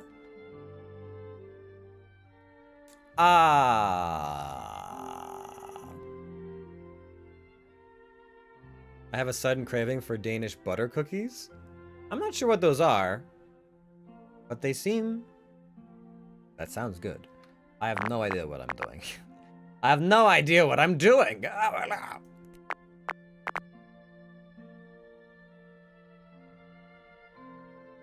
Sighing, I went my forehead, feeling a pressure building up.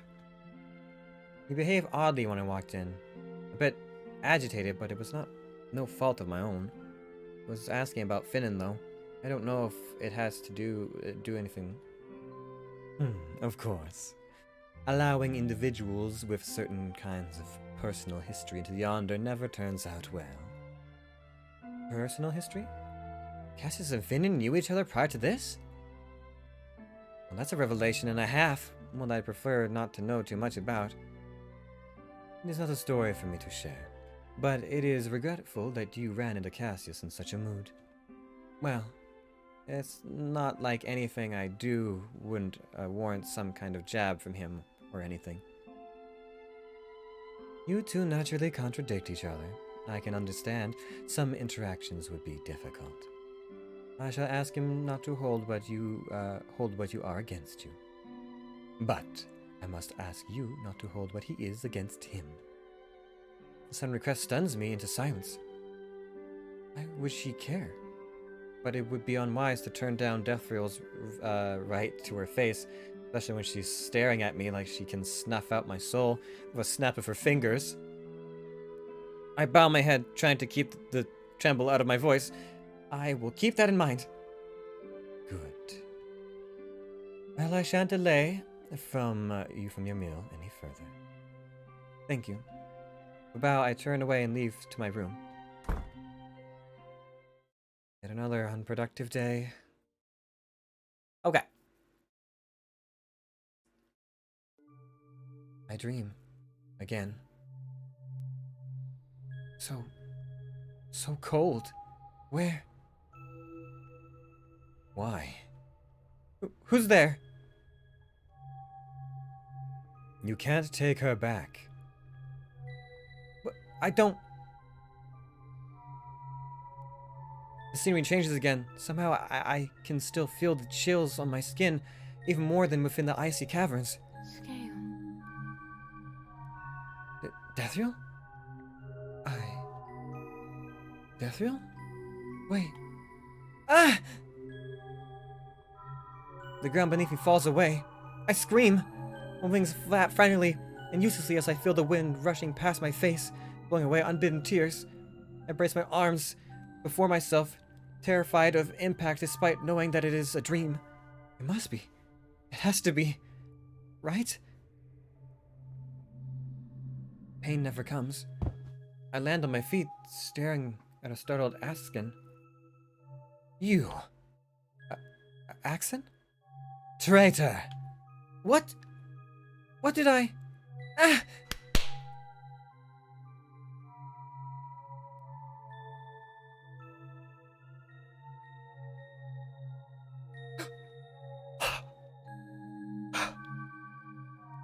Her metallic hand strikes across my cheek, sending me tumbling into the ground. The hit stings, and I can taste something coppery in my tongue. Blood? But I'm dreaming! Despite my cries, Axon moves forward, ready to strike me again. Axon, please, listen! Ah! The scenery changes again before her hand makes contact. But standing before me now is instead Finnan, wearing a smile far too wide for me to find comfort in. The blue crystals of this vast hall, a place magnificent enough to be part of heaven, cast an eerie glow upon the celestial. Oh, my. You're not ready to be here yet. What? Finnan, Ta-ta! I gasp awake, feeling pulsing pain behind my eyes. Why did it have to feel so real? Exhaustion is wearing me thin. I don't need a working clock to tell me that my time sleeping is growing shorter every day. The nauseating feeling I had when I first arrived here is returning. It's getting more difficult to get out of bed. phantom aches lingering even when I rest. There's still too much of this place that I don't know about yet. Deep down inside, my cowardice is getting in the way. Even to myself, I think I'm still too prideful to admit, to whine to myself that I'm doing anything that I'm turning into an ordinary mortal. I don't want to admit that I'm growing desperate. I need to start fixing my equipment, and I need to start now. And the first step towards that has to be the research hall. Perhaps Daphne will let me, if I just ask nicely. I eye the door, dread in my stomach. Alright. Let me see what happens. What happens? Save over this one. If I stay. I'm curious. This might just be the perfect opportunity to just get someone on my side, provided that Daphne would allow me to stay. I'm not interrupting, am I? Not at all. Do stay and enjoy the company. Glancing at Deathrow to make sure she has not objected. She has no objection. She doesn't. I smile gratefully at Finnan. Thank you. Oh, of course. Such a sweet little bird you are. Oh. Anyhow, where were we, Deathrow? Your newest adventure. But of course, I'm so easily distracted these days. So, they insisted that I take the offerings, and because I just couldn't possibly say no to such an earnest gesture, I blessed the streams. How generous. Oh, you flatter me. Twitch phone up as being a twat. Is it being a little shitty fucky?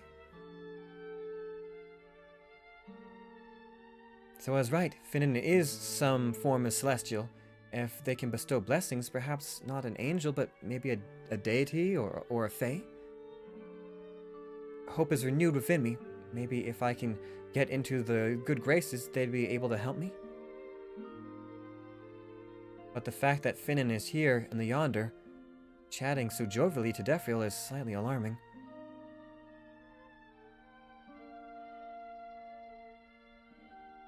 Is something the matter?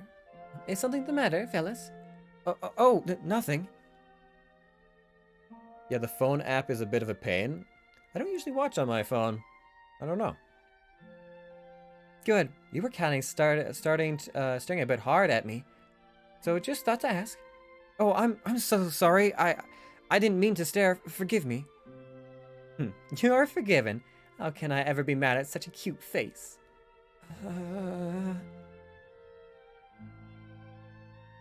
Sudden praise has me fumbling and flushing furiously, so much so that my hands slip and let everything spill onto the floor.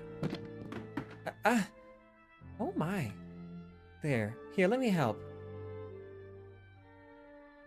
No, you don't have to. Nonsense. It's my fault you dropped the stuff anyways. Besides, Nephro, yada yada. We've been through this.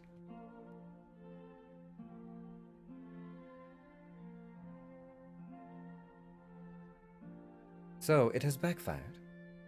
The briefest of moments, Finnan's smile falters. I've encountered some difficulties, yes. But nothing I can't handle. I see. If you say so. Very well. Do go on. And curtsies with a flourish. You have my gratitude. Nice to meet you, fellas. Maybe we can speak another time. Oh, yes, see you.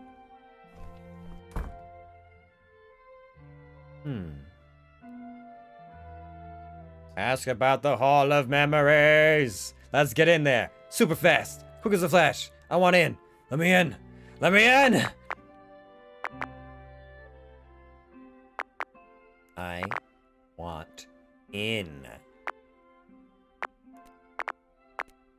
Ask about the Hall of Memories. That hall sure is pretty. Never speak about the bitch. I think I asked last time, but this time, Blinking away in my haze, I turn to Deathriel.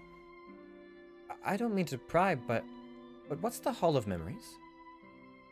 It's a form of archive. Like a museum, in a sense. But you are not ready for that place yet. Huh? I wasn't... All of those who have set foot into the Yonder must go through the hall. When the hall deems you ready, you shall be sent there. Ready for what? You will understand once you arrive there. Right. I shuffle my papers around, attempting to regain my composure after the unexpected encounter. Several streaks before I can, though. Do you know how to play any instruments? Huh? Well... I don't... I used to mess with the piano when I was younger, but my section of heaven isn't involved with that form of art. Me especially, I'm more in tune with languages. But is music not a language itself? Well, if you put it that way, then yes. A small pause, then Bethel tilts her head. Would you like to learn? Learn? I guess I wanted to, but I never had the time to. Music is truly fascinating, and I can see myself being lost in the image of the music would weave just like I would be lost in the pages of a good book. I will keep that in mind then. Not sure how to answer that. Another strange conversation, but I'm gradually getting used to it. I don't know how to correctly carry myself around Deathriel. From what I've seen, Axan has a special name for Deathriel. Cassius tries to pass off a more jovial vibe. And then there's Finnan, their bright smile, but it's obvious everyone is wary of Deathriel.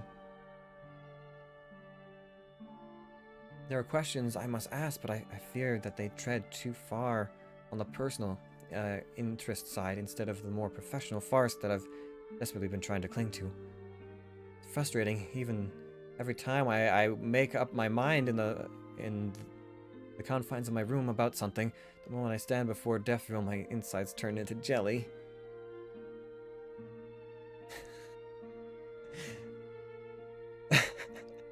It's terrible for my underwear. Everything just starts seeping out of me. Oh god, sorry. It's a sharp reminder of how I was back home. Sure, my superior here.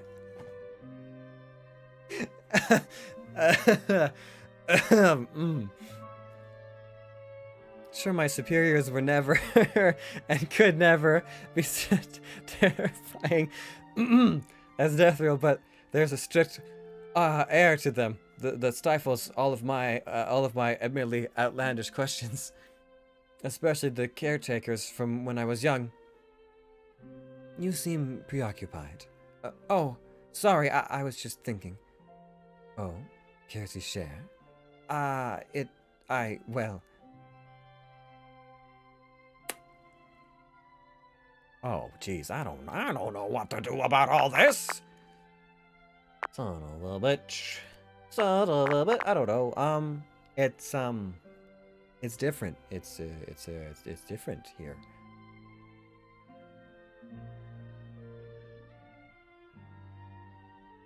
I was just thinking about how different it is here compared to home. Never speak about the bitch. Are you saying that because there's nothing to gain about asking about Finnan, or just because you hate Finnan?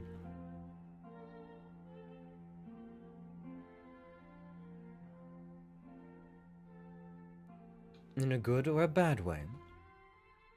Well...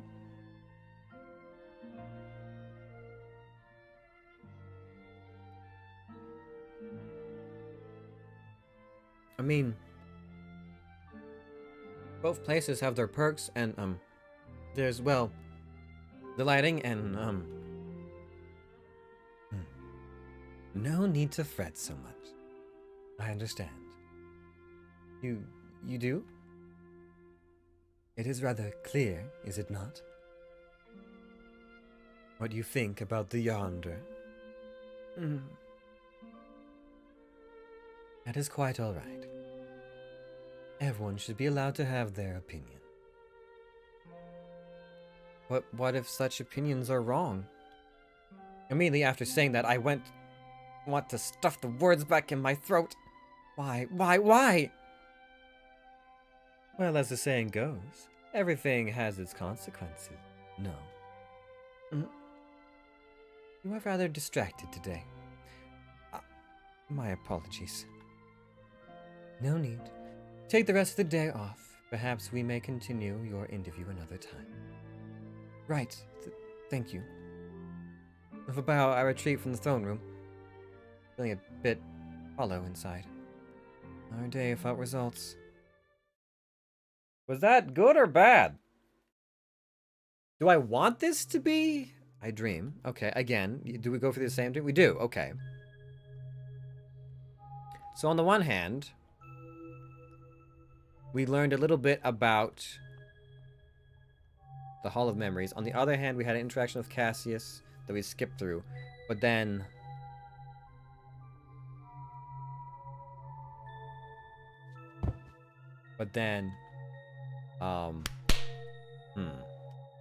I guess, I don't know, she told us not to hold anything against him, and I don't know if that's permanent?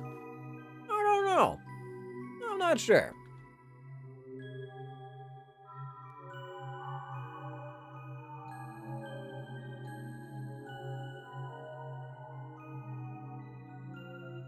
Alright, that's basically the same. Got to the same point. Why did it have to feel so real? Okay, we're back here again.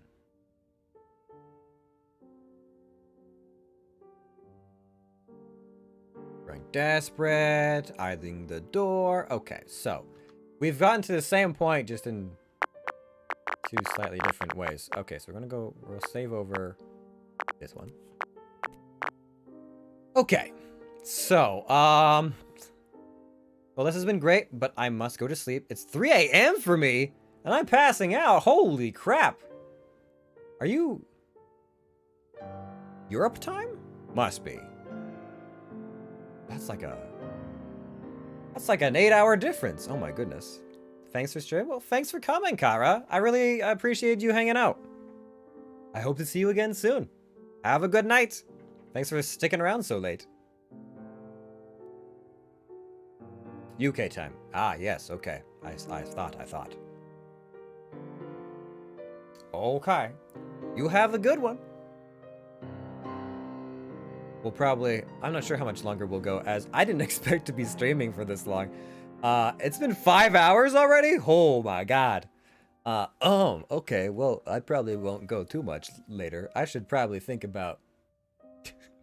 eating something? Maybe doing some editing? Alright, let's see. We'll try 1 or 2 more days. I'm not hungry right now. I need to speak to Death Row first before anything. Oh, okay, well... Alright. Game's like, fuck you. There's no escape from this. With one deep breath, I brace myself and step into the vast hall. Oh, this moment, right.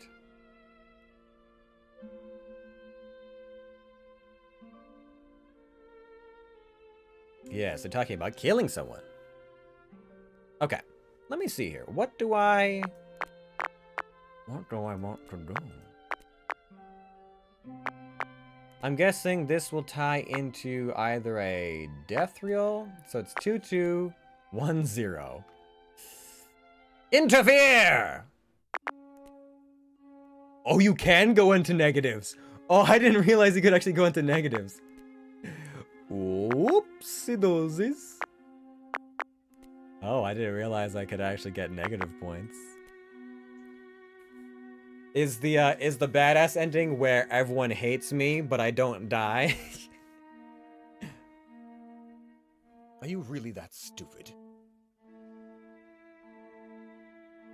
Oh, so that's it. As long as dear old daddy is the one who gives the command, it's righteous?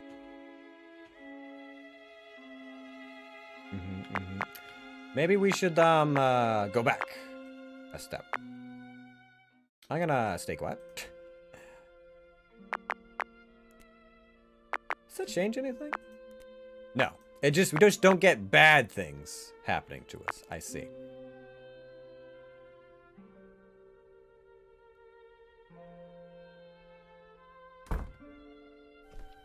Well, that was a productive day, wasn't it? Oh boy.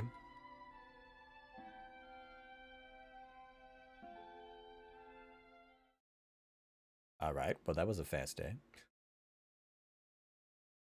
It's clear to me that I cannot stay here any longer. If I choose to continue on like this, I'll be killed. Interaction between myself and the others has made it clear that no one buys my lie. The reasons I'm here, Deathrill knows, and this is just a game to ward off her boredom. I am under no illusion about being some kind of entertainment. The choices are clear. Either drag this until things run its course, or do something that can further my goal of getting to the heavens away from here. My squirms, and I fight down the wave of anxiety that threatens to push me to tears again. Stealing my nerves and shaking my hands, pushing the door open. Hello, little angel. Hi. Hello, Deathrill. How are you today? Same as ever. That's good. You seem on edge. Is there something on your mind? Chicken out? No! I won't chicken out! I'm not a chicken! I'm not a nugget! I'm a whole roast meal! Make the request. It's now or never, I guess. I don't mean to push any boundaries, but I was hoping to gain access to one of the facilities. Oh? And what facility would that be? The research hall, if I may. The research hall. And why would you want to go there?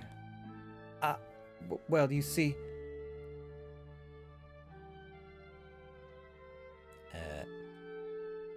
Taking a deep breath, I speak in a rush.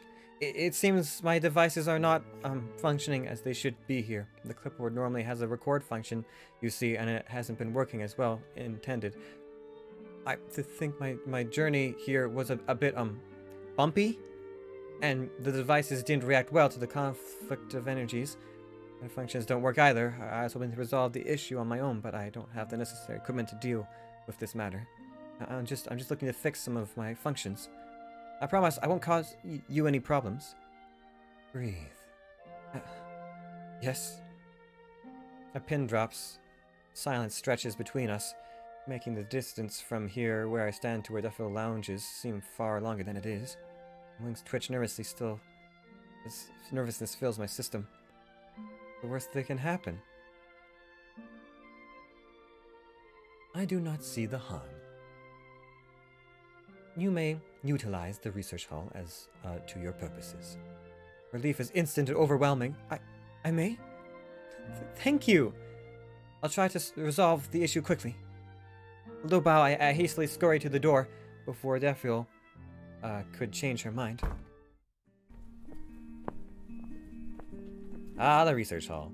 And it's very, Life is Strange music.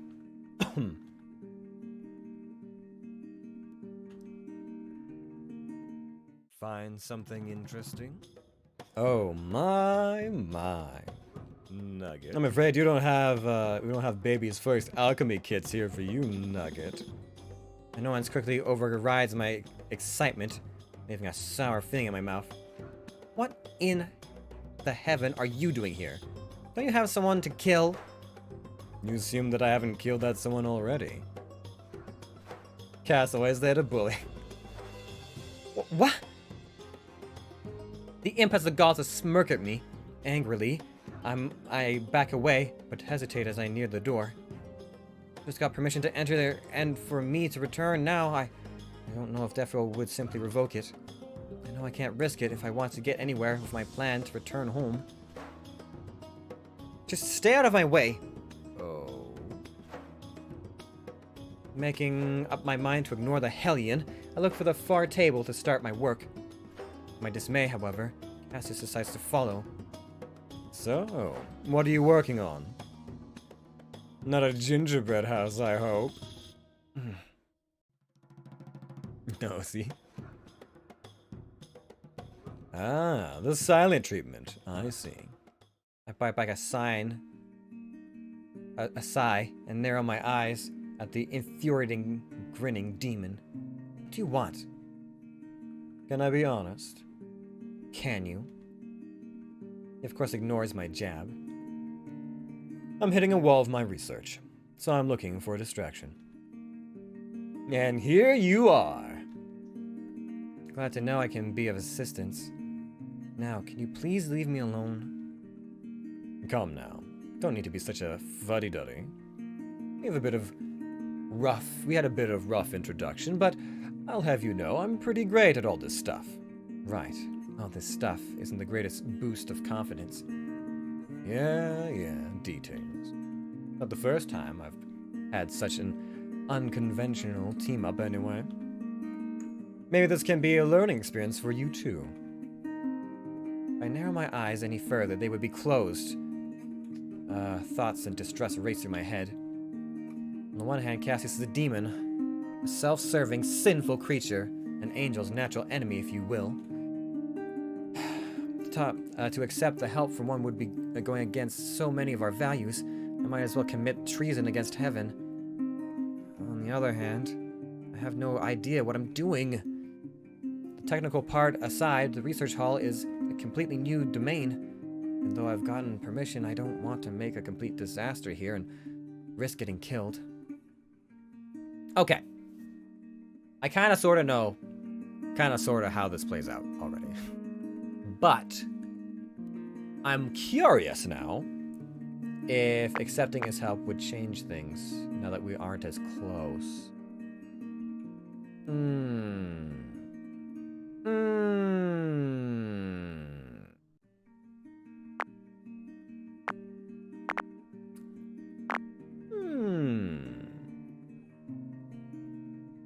Cheeky little save. Hey, don't bully me, okay? I'm just trying to do my best. We'll see what happens when I accept.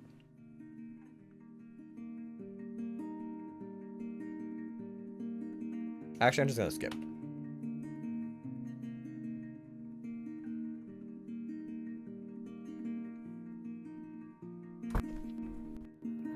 Bad ending. Okay, that's what I thought. So that's how that works. Now, if I refuse, goes on of Cassius here. I haven't seen Asuka in a long time. And then if we refuse,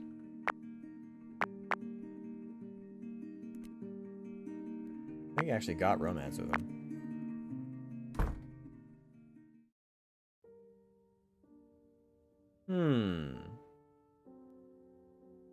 I mean, I absolutely say it's come with these games, so yeah, no, you have to. You have to. Okay. So I can let him down easy. Or refusing his help is one way to go about it, but I'm also curious. What if I show him the weapon? Would the weapon be of use at all? Maybe.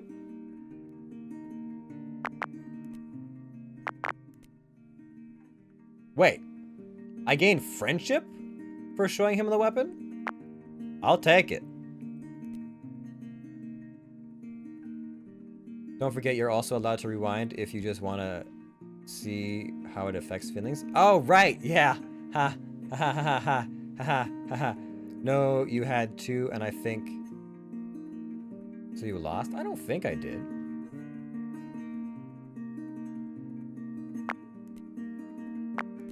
No, you had one.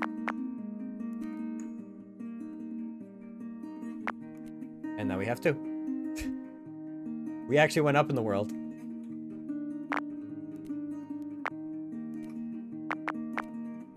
As everything as I am, I don't think I can just trust a demon willy-nilly. Math. Quick maths.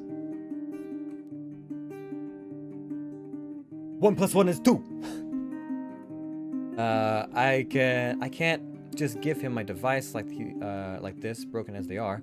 If it made things worse, what if it completely breaks it? I can pull out the compass out of my pocket. Which is funny considering I'm the math mod for a streamer. Wait, what does that mean? What is a math mod? Stop my strokes here. I'm looking to get this to work. He takes the device and frowns. Hey! Where did you get this? You handle everything math related for him? Does that come up often in streaming? Math? Not expecting him to snap, I flinch. Huh? It's one of the devices in the inventory before I took my trip. Is there something wrong with it? You truly don't know. I don't. There wasn't any instruction. I was going to ask my instructor, but there wasn't time. They didn't tell you. No. I was just... Cassius meets my starting with a cold gaze, closes his eyes and sighs. There's nothing wrong with it. Huh? Wait, but why wouldn't it work? No, I know it needs a conduit, but there wasn't, so I thought that it can be triggered with something else. What do you think this is? Huh? It's a navigation device, right? It's not. It's a weapon. I'm sorry, a what? And it's not working because it's full. What? Full? What do you mean? How is it full? I've never used it, I swear! Don't make oaths so easily. Cassius puffs out a sigh. He tosses back the device to me, which I fumble to catch. I didn't say you used it. Oh. I don't know why they decided to give this to you. Or if there's something you're not telling me. Either way, this thing is useless as it is, despite being so vile. I suggest you keep this away from me. Right. Sorry. Another disgruntled huff, he walks away. Jesus. Just what in the world have I brought with me? My Cassius' reactions, it seems to be a powerful device, but dangerous and vile? Regardless of what it is, when Cassius, this device has been a mistake. I haven't made any progress on my quest and probably have squandered the chance of having any help here. A deep breath. I fight to center myself. I can't rely on the help of a demon to get home. Whatever the outcome would be, it wouldn't be right. Scold myself for the momentary weakness and set out to take stock of the research hall. If getting home the right way will take time, then so be it. I'd rather not add treason to the long list of laws I have broken anyway. Day 15.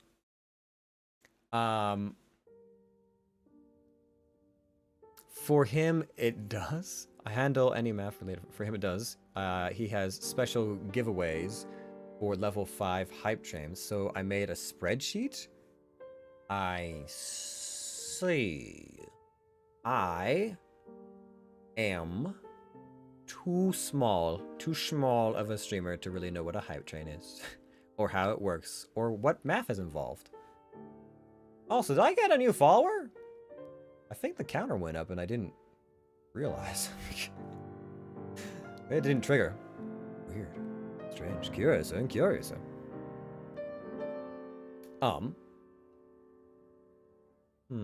Anyways. Another disturbed rest. My sleep was plagued with nightmares and I woke up with another scream dying on my lips. Can't even recall what the dream was about. How do mortals deal with this? Rushing forward to burrow my face on my knees, I let out a dry sob. This can't go on. I need to go home. At least I now have the tools to attempt the reparations of my devices. It'll take some time, but it's something I can manage, I hope. It's alright. Hype trains are based on the subs and a bit of donations. I don't know what level of partnership you gotta be to get them though. Ah, okay. Yeah, I'm not sure. I'm...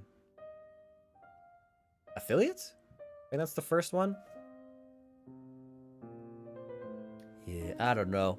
I'm not, I haven't grown enough to have reoccurring subs and donations and all that jazz. Maybe one day, whimsically.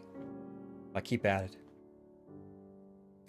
Gives me something to do, something to work towards, aside from foolish deception. Just gotta keep chipping at it. Just gotta keep chipping away. That being said, I think that'll be the last chip for the time being, as I am a little fatigued. 100%, I really didn't think I was gonna stream for 5 and like 3/4 hours. So you know, that's Read Wednesdays for you. I went in thinking like, you know, like 2 hours, maybe 3 hours, and then boop. For my streamer, he does an Amazon gift card giveaway via super hard marble maps. Oh, okay, I think I know those ones. He does 2 attempts at the giveaway per level 5 maxed out train. When someone wins, we start over with a new map. We go to 5k before having to make some major changes to our last map. Okay, I think I understand. Hard to put down a good story.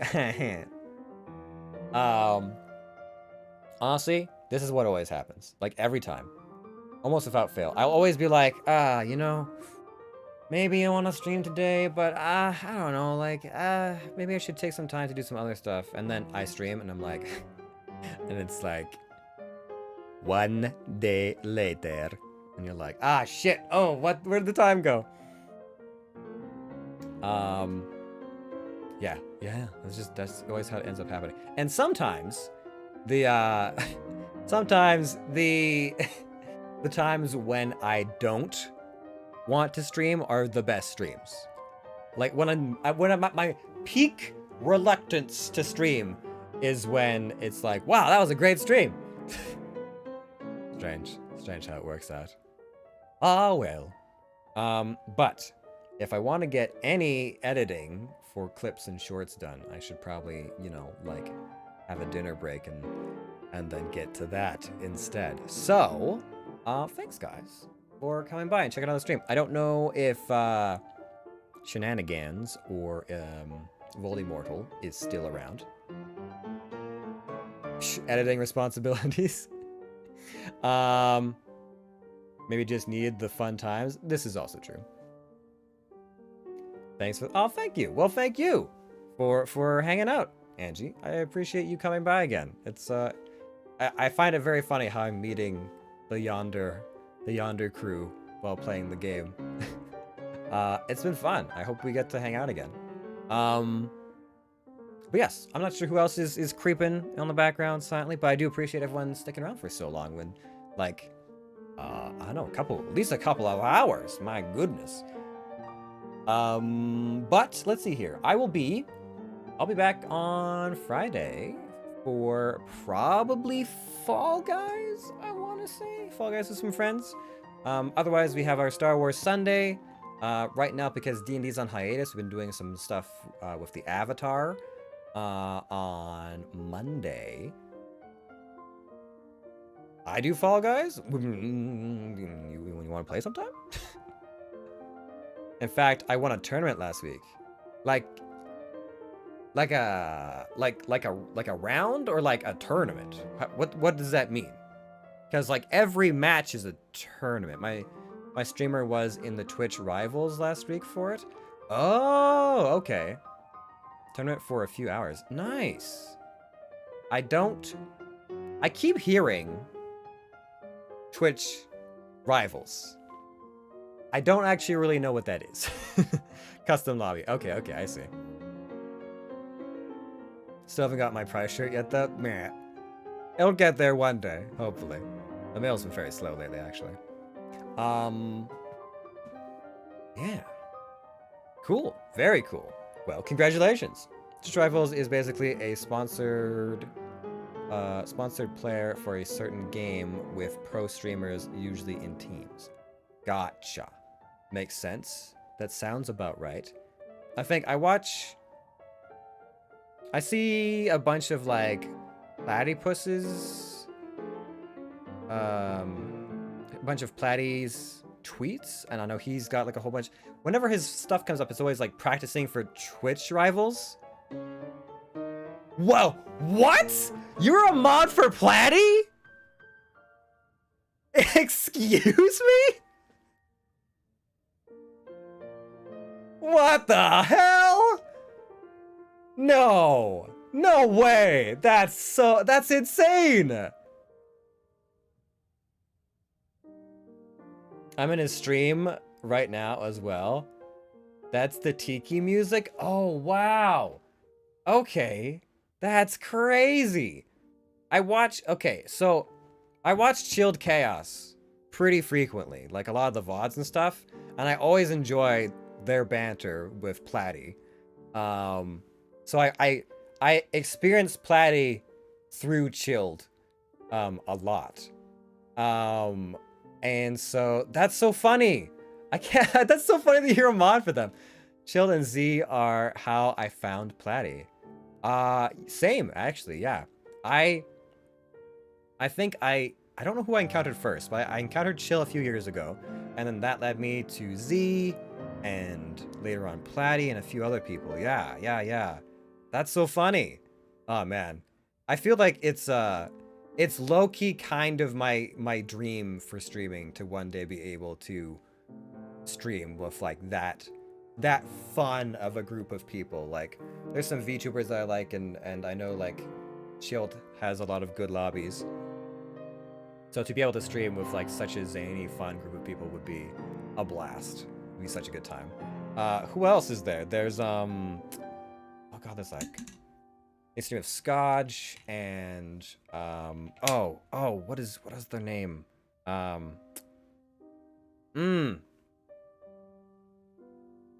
Shoot. They're always playing Mario Party together, and he's unbeatable. He always plays Wario. I can't remember his name off the top of my head. Chibi, Scotch, Ray. Yep. A lot of people, a lot of folks. Take or Chili Cheesy. Yeah. Lots of good banter there. Yeah, there are a ton of people.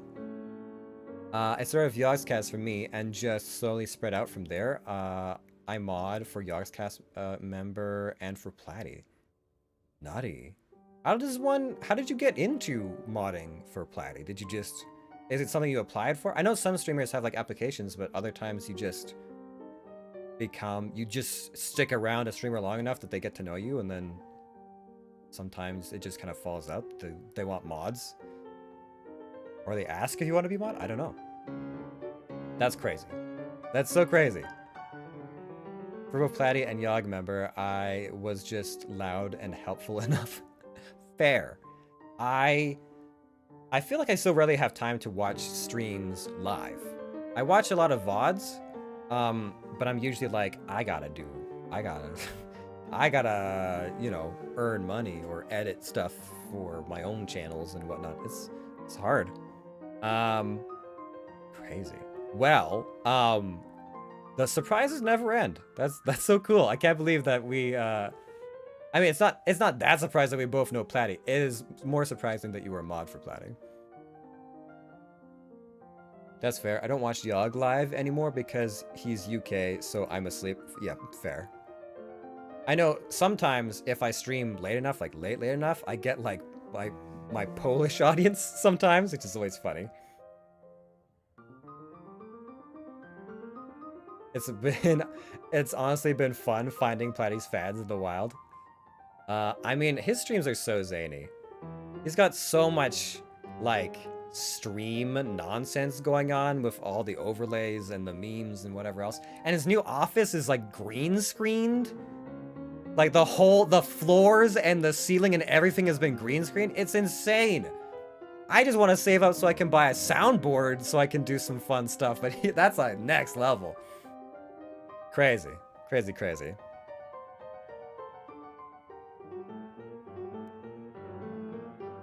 Interesting.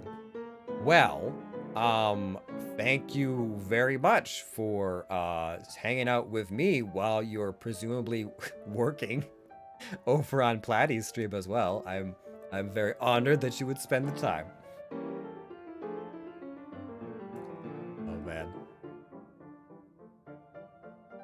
Well, jeez. Yep, loved it here. Well, thank you. I do hope you will join us again sometime. And let me know if you are interested in doing some like Fall Guys or something. I'm always looking to broaden my net of friends and acquaintances. But yes, there'll be more things. Whether it's VTuber streams or D&D or more Read Wednesdays, Star Wars stuff. We do a lot of themed things here. That seems to be the newest thing. But I will definitely be playing more the Yonder world. Probably next Wednesday or later on Friday, maybe after the co-op stuff. Thematic. I try to be. It also, but I bounce around a lot. The themes don't always mesh. It's like, oh, now we're doing like horror crazy stuff, and now we're doing like simple little like visual novels, and then it's like time to be dumbasses with my friends. It's all very inconsistent. The only thing that's consistent is the inconsistencies. Anyways, thanks everybody. I hope you guys have a good rest of your afternoons. Happy Hump Day. If you guys did enjoy the stream, please be sure to continue to support me in the future with follows and shares and stuffs. I do post on Twitter and my Discord when I'm streaming, and sometimes I even post memes. Sometimes they're even funny. I also post shorts, edited shorts from time to time. So if that's something you're interested in, take a look-see about that. But I hope you guys have a good one, and I will see all of you in the Yonder. Peace out.